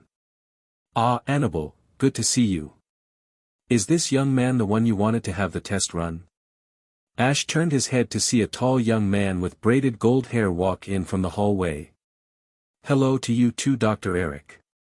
Annabelle walked up and shook his hand. This here is Ash and Pikachu. She introduced the two, while Dr. Eric shook his hand too. Yeah, hey Annabelle, why am I here? Ash asked, very confused. Dr. Eric answered him. Well Ash, Annabelle here has told me of you, and we might believe that you have a special skill that most people do not have. If you don't mind, do you think I could run some examinations on you? He beckoned to a room in the office. Ash thought about this. He couldn't come up with a reason why not to go through with this, and if Annabelle is paying special attention to this as to go and get a professional, then he guessed it's okay. Alright, why not? He said. Hey Pikachu, can you hang out with Annabelle till I get back? He asked his partner on his shoulder. Pika Pika. Pikachu said, hopping towards her. The electric type didn't need much reason to hang out with Annabelle. He was always eager to engage in a conversation with her. The examinations weren't all that bad. Dr. Eric just ran a few tests with some machines, whose purposes he'll never know, over him. Then he was asked to hold a small brown rock in the palm in his hand. When he took it, the rock turned purple. But he had no time to ask any question to why this was, as Dr. Eric shooed him out of the room while he checked on the results. Bewildered and even more confused than he formerly was, Ash asked Annabelle to why he was here. The salon maiden smiled. Well, do you remember when Rook punched you? Do you mean the first time or the 122nd time? He quipped. The first time. Remember that conversation I had with him right afterwards? Ash nodded. Well, most people, Ash, would have broken a rib or two with the force of that punch. You however just came out with a small bruise and got right back up. You see where I'm going with this? No, not really. He said bluntly. Pikachu and Annabelle both deadpanned a little, but then again they should be used to Ash's density by now. Well, if my suspicions are correct, then I believe you might have a special. Dr. Eric just walked in the room holding a file. The results are in Miss Annabelle. He said. So Doc, what's wrong with me? The young trainer asked, peering at the file in the doctor's hands. Dr. Eric chuckled slightly. Well Ash, how do I explain this? You know what a Pokemon ability is? Ash snorted. Of course I do. I can't be a good trainer if I'm ignorant to such an important part of a Pokemon. It's a special skill that is activated at certain times depending on the conditions of battle. A good trainer knows how to use it to his own advantage. Of course he didn't want to mention that when he first started out on his journey that he had no clue to what that even was. He made a quick peek at Pikachu, who was still in Annabelle's arms. The electric type was smirking at him as if reading his mind. Good, well, there are some humans that have abilities too, in a way. And I'm not just talking about talents here. I'm sure you have seen Miss Annabelle's ability. Ash grinned at Annabelle, who in turn did the same. Yeah, it's kinda hard to miss something like that. Of course, even for human abilities, Annabelle has been far the most stupendous and rarest I have ever studied. But you too, Ash, have an ability, or should I say abilities? I do. Yes, one of them is one that you were born with. You've heard of aura, I presume? Ash nodded, remembering the event with Lucario, the first time he discovered about his aura heritage. Then there was the time with Spiritome, attacking Ash as he held the same mark as the Aura Guardian. Then there was Riolu with Hunter J, as he used Aura for the second time to read Roliu's mind. Then I'm sure you know what it does, your second ability comes from your aura that has manifested itself in a physical property. What do you mean? Well, and excuse me for asking so many questions, but as you can see I need them. How many times have you suffered from a Pokemon attack? Pi pi pika pika pi pi pi choo choo. Pikachu began to count of his little figures, and then he ran out of them. Pikachu ka pika. Pikachu told Annabelle. He says. Too many to count that Ash has been in a Pokemon attack. Nearly a quarter of them were done by Pikachu himself. Annabelle translated to the men. Yeah, that just about summons it. Ash grumbled, remembering all the times he's been shocked, flamed, frozen, cut, bruised, confused, tackled, and poisoned. And yet you come out of there generally unscratched. Your aura has slowly used these attacks to toughen and harden your skin. Dr. Eric pinched his skin lightly. Little by little your body has become a flexible armor that acts, and looks just like skin. We call it tough skin, and it's a common ability most aura users have. It was interesting to Ash to think he had such an ability. He never really noticed that he was tougher than the average human, but he supposed that did make a lot sense. So, what does this mean exactly? His gut was telling him that there was something else to this meeting. Don't you see, Ash? Your aura could help you greatly in battle if you trained it. It will even help you bond in your Pokemon beyond normal level. Annabelle answered him. Ash's eyes widened. Though he knew he had aura, he never really thought on how it could improve his training with it. Then again he saw how Riley used aura with Lucario. Man, I was so stupid not to see that. I could have asked him to at least give me a few tips what to do. He face-palmed. What wrong? One moment you were exited, now you're acting like you lost a battle between an Aggron and a Caterpie, and you had the Aggron. Pikachu giggled at Annabelle's comment. Well, I just remembered that I knew a guy who had aura, but, I didn't even consider getting any type of training with him. I don't really know how to control aura, so I guess I can't do what you want me to. He sighed. The other occupants in the room sighed as well. Well, there went their chance to see the effect of aura. With some thank you and goodbyes, the two kids and Pikachu left for Annabelle's house, in silence, to see how they could solve their predicament. There must be something that could help. Annabelle thought hard. She really didn't want this opportunity for Ash to pass. It could really help him get a grounding for himself, and she didn't lie when she said it could help him bond with his Pokemon. Maybe my ability could help. No, they're not the same concept. Maybe there is someone in the battle tower who could help, not theirs. Wait a second. She said out loud. Maybe there is someone. Ash looked at her, still depressed from his inability to plan ahead. Did you say something? Annabelle looked excitingly at Ash. I think I know someone who could help us out.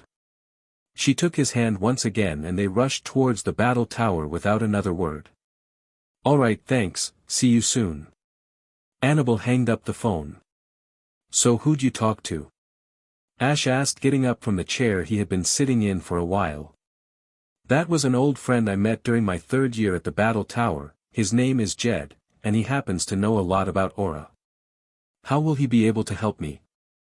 Is he an aura guardian? She thought about it. Not exactly. He does have the ability to use aura, but he's not a guardian, more like a philosopher. He prefers to study it than take up the mantle of a guardian. Annabelle shrugged. He's a bit strange, but he's a capable person. Well, when will he be able to get here? I would like to know as soon as possible. Ash's impatient side was showing up again. But he had good reason, he only had a little more than 2 months to learn it. Don't worry, Jed will get here in half a week. Besides, he's a good teacher, taught me a few things about Pokemon battles when I first met him. Really? Ash asked. Wow, now that I think about it, you must meet a lot of interesting people in the battle tower. Pika, Pika Pai Chu Pai Ka. Pikachu asked Annabelle. What's he saying?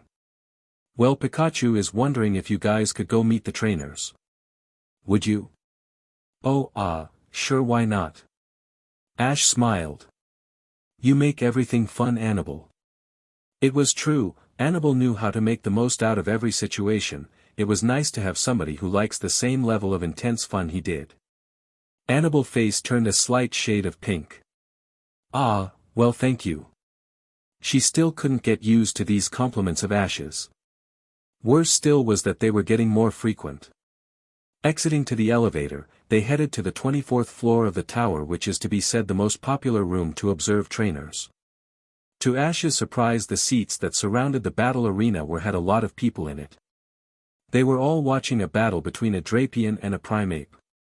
From a quick glance, he could tell that the battle was not going well for the poor Drapion. The Primeape was savage in its attacks.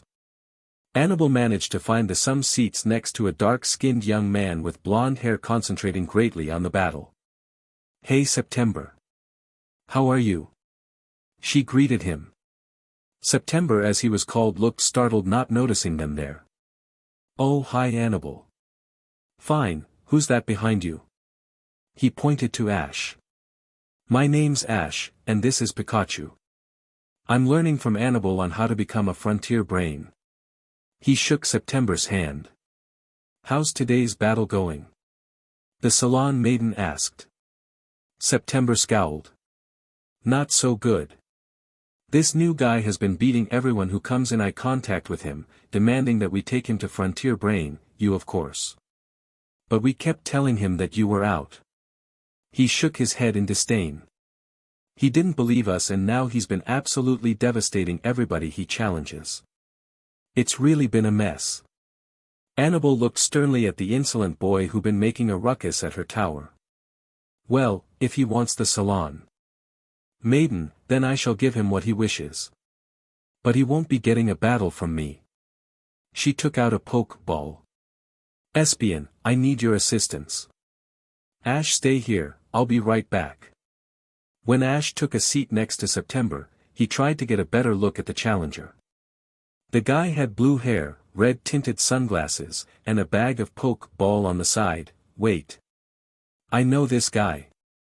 Ash hissed between his teeth, remembering this pathetic excuse of a trainer. You do? September asked, confused. Yeah. Ash said, his voice filled with disgust. It was during my first journey. This creep here left his Charmander to die in the rain because he couldn't train him properly. But I took the Charmander to take care of. He's an insult to all trainers, a pathetic excuse to a decent person. Pika. He could sense his electric type narrow his eyes. Pikachu's cheeks were sparking fiercely at the memory. Annabelle walked up to the trainer, in her no-nonsense attitude. Just by looking at him, she knew his type: cocky, arrogant, careless and prideful. She was quite peeved by him already on how he just barged in here, demanded to see her without an appointment, and started to beat up her battle participants in his rage like a child. Excuse me, she said in a polite voice. The people here are telling me that you are looking for the battle brain of this building, is this true? She asked when he just finished his battle. The boy snorted unpleasantly. Yeah, what does it look like? Are you here for a battle? Annabelle forced herself not to roll her eyes. No, but I happen to be the battle brain of this facility, and I ask, why do you insist on being rude to the people around here? The boy's eyes widened in surprise but then narrowed. He smirked, showing of his arrogance. My name is Damien, and I came here looking for a battle with the supposedly legendary trainer of this area. As for why I'm destroying your battlers, well, not my fault that you train them all weakly. From the stands, Ash gritted his teeth in fury at every word Damien said. He shouldn't be talking to Annabelle that way. How dare he insinuate that she is weak? That's it. I can't take this anymore, can you, Pikachu? He was answered by a growl and the sparking of electricity. September looked up, startled by the trainer and Pokemon's attitude, but they left before he could say anything. Annabelle scowled at Damien's conceited attitude. Just when she was about to tell him off, she felt a reassuring hand on her shoulder. Looking up behind her, she saw Ash staring quite sternly at the challenger. "Hey, he's not worth it. I'll handle this." Damien stared mockingly at Ash. "Who's this, your champion?" "Heh, figures you don't recognize me. After all, you often didn't acknowledge those you saw beneath you, like you Charmander for one." The challenger was shocked by how this stranger knew of this, but then he began to recognize him. Black hair, stupid red cap, a Pikachu. "Wait. You're that stupid kid that took my Charmander," he accused Ash, who snorted. "That's funny, I seem to remember you bragging to a bunch of people on how you dumped him because he was so weak," he said viciously. For a moment there, Ash was surprised by his own attitude. Even to Paul he never acted so bitter. But this guy deserves it, he thought as he looked with satisfaction on how the pompous brat looked uneasy by what he said. Damien tried to defend his actions. "Well, he was. I'm pretty sure you did the same thing once you found out." Ash and Pikachu smirked. "Actually, I still have my Charizard. In fact, I won the Battle Frontier with him, not to mention some legendary Pokémon battles." Damien couldn't hide his shock at this. While he tried to figure out how this can be, Ash went over to Annabelle, who held a livid expression at the challenger at his treatment towards a Pokémon. "Come on, let go. I'll tell Marin to escort him out." Esp. Pikachu. The two Pokémon agreed. He began to walk them out when Damien's voice rang through the air. "Oh, now I see, the battle brain is too scared to fight his own battles. Hey, how about you actually let him be in charge of the tower instead of you? And by the way, tight shirts are for girls, you boy." With that said, Ash actually wanted to turn back and punch him in the face, but stopped when he felt a cold chill rush in the room. He didn't know if this was a physical chill or something that had to do with his aura senses. He wondered if Annabelle could feel this. Annabelle?" he asked. She had gone completely still. "Ash, could you please sit back down?" she asked, her voice completely monotonous. He wanted to argue and ask why, but the chills she was giving off told him to do as she said. "Espion, let's go." They turned heel and head straight back towards Damien. "Heh, it looks like you have a backbone after all," he said with false bravo. This place suddenly went cold to him. Annabelle was silent for a while, but then she spoke, quietly at first, but slowly rising with every word. "You come here without an appointment, rudely prosecute my battlers, insult my name and my facility, and have the nerve to insult my friends and abandoned your Pokémon." Her voice was dangerously high. "Aw, did I hurt the tough guy's feelings?" Her purple eyes narrowed. "I'm a girl," she hissed. Then she reached for her pocket. "Oh, this is not good," September said when Ash sat next to him. "What is?" he asked, trying to keep his voice calm. The confrontation with Damien had his and Pikachu's blood still boiling. "Black glove, Annabelle," September almost whispered. Ash looked at her and saw that she did indeed pull out a fingerless black glove out of the pocket. She slid it over the hand that she used to pull out Pokeball with. "Okay, what's going on?" he asked September, who gulped and had his eyes looking around worried. "You see, we like to call it Annabelle's darker side, kinda, it when she gets ticked off. I mean really ticked off. Normally that takes a lot of effort to do that. It happens when a stupid trainer or person does something to insult her personally. Whenever this happens, she takes that black glove out and gives those people a battle they'll never forget, and I have to admit, it feels sorry about those people in the aftermath." Ash and Pikachu's eyes widen. "Does this happen normally?" To their relief, September shook his head. "No, only a few times, but when it does, oh gosh, I can't even begin to describe it." Then September shut up completely. Give Ash no more information about this. Turning back to the battle, he was surprised to see that it already begun. But that shock was nothing compared to what was going on in it. Let's just say, and was certainly a spectacle. Espion was holding Damien's primeape high in the air, flinging it in all sorts of directions. Damien was looking at the horror of how utterly powerless he was to Annibal's might. "Finish it," Annibal said to Espion, not even bothering with her telepathic communication. Esp. With a mighty heave, primeape was hurtled down to the floor, sending dust in all direction. The primeape was knocked unconscious by this and was quietly called back by a quickly angering Damien. "Arr! Lucky shot!" he yelled, taking out another pokeball. "For alligator. Show this punk a lesson." As the water type let out a might roar, Annibal slightly called Espion back and sent out her other Pokemon. Metagross growled, sensing his mistress' displeasure. Ash noticed something odd about this battle. Everything Annibal did felt icy yet fiery at the same time.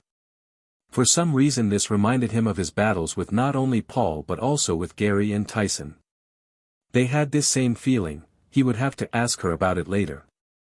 Metagross used Earthquake. Quicker than thought possible by a steel type, Metagross slammed one giant leg on the ground, which resulted in a huge crack in it that sent up giant pillars of earth up, knocking Feraligatr quicker than its trainer could realize what was going on. "How is that? Why you?" Damien screamed bloody murder, recalling his fallen Pokemon, and sent out his last Pokemon, Gengar. Like before, Annibal recalled hers and sent out a familiar face to Ash, Drifloon. "This time you won't get a chance to knock out mine." Gengar used Shadow Ball. His Pokemon formed a sinister sphere and launched it to Annibal's Pokemon. And yet Annibal did nothing, nor did Drifloon, who both stared calmly at the oncoming attack. What is she up to? Ash wondered. From the past weeks he spent with her, he learned that anything she did had an alternative motive. He was right. Annibal sent a message to her Drifloon unbeknownst to everyone else. "Drifloon, my friend, try to stand against this attack. I believe this will give you the power you need." Drifloon had unwavering faith in his mistress and stood strong when the Shadow Ball collided with him. The audience stared in awe at Drifloon's stamina, but it increased further when a bright white light took over him. What's going on?" Damien backed away. No one noticed the small all-knowing grin that Annibal held as she watched her Pokemon evolve. No one, except Ash. She knew all this time that Drifloon was only a tiny bit away from evolving, and by having Damien cause it, he just dug his own grave deeper. He thought with much relish, nothing was more fitting in his opinion. Drifblim. The now evolved Drifblim cried out in joy. It used one of his yellow-tipped appendages and gave Annibal his version of a thumbs up. "I'm glad for you, Drifblim, you came so far since we met. Now show everyone your power and use thunder on that pathetic excuse for a trainer." Like with his battle with Bizel, Drifblim let out a devastating bolt of lightning that didn't even give Gengar a chance to cry out before it was knocked unconscious. At this moment the crowd let out a wild cheer for the Salon Maiden, the loudest being Ash and Pikachu. But even that was overcome by Damien's outraged scream. "No way. There is no way I could lose to a loser like you," he screamed at Annibal. Scariest part was though, it looked like he was about hit her. But in that instant Ash and Pikachu rushed over to defend her. Drifblim had a Shadow Ball ready and aimed at him, but all that was unnecessary when the blue glow of Psychic surrounded Damien and he was lifted up in the air. Marin appeared holding a silver spoon similar to the ones that the Abra evolutionary line holds. "Is everything all right, Miss Annibal?" he asked, making a quick glance to Damien. "I presume you have everything handled?" Annibal smiled sarcastically. "Yes, you could say I gave him an experience he'll never forget." She showed him the black glove on her hand that made Marin shudder. "Could you please escort him out for us?" Without another word, Marin led a screaming Damien out with the crowd behind them cheering at his defeat. Annibal turned back to Ash, sighing as she took off her glove. "Well, that was exciting, wasn't it?" she said light-heartedly. Ash and Pikachu looked at each other with a bemused expression. "Yeah, that was something. I've never seen you so icy, like a cold fire almost." He noticed Annibal's eyes widen at what he said. "Oh, did I say something wrong? No, actually, have you ever heard of the two fires of battle? Ash shook his head. Then I believe I need to show you something, and by the way Ash, thanks for helping me out back there. The funny feeling came back up again, but lately it hasn't been all that funny and more like the warmth Ash felt when something wonderful happened. Heh. Anytime Annabelle, anytime. X. When they headed back to Annabelle's house, she led him to a miniature library within its confinements. She then handed him a book that she just picked out. Here, read this. Ash saw that the cover showed two flames, one red and the other blue. The title said, The Two Fires of Battle, Mastering the Art of Battle. The author's name was blurred. What is this? He asked her. Ash wasn't much of a book reader, but he was also curious to why Annabelle would hand this to him. You know that fiery feeling you get when you battle? How it almost burns you in a way that drives you forward. He nodded. Well, this book explains it as the hot fire. And there is another type that is cold fire which you saw today, only in a darker sense. But please read this book, even for people who don't like reading, it will appeal to your battle interest. Ash looked interestingly at this book. He guessed it could be fun, and if Annabelle suggested it then it would help him greatly. Which reminds me. Hey Annabelle, he asked her. Earlier today, in Cobalt Port, what were you going to ask me? To his disappointment, Annabelle shook her head. It's nothing Ash, nothing important.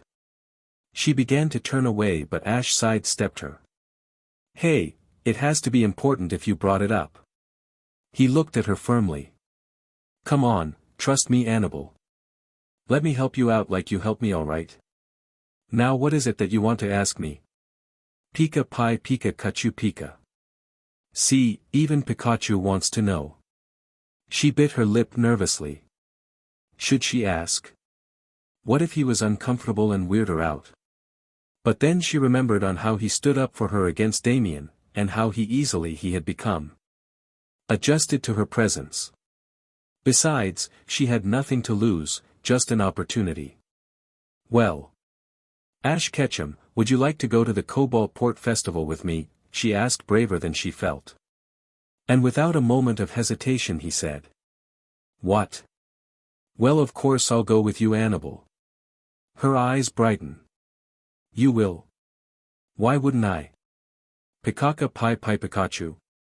Pikachu cried in distress, not wanting to be forgotten. And of course you can too Pikachu.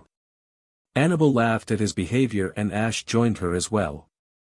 Then they forgot about their worries and problems, it was fun for them just to be like this.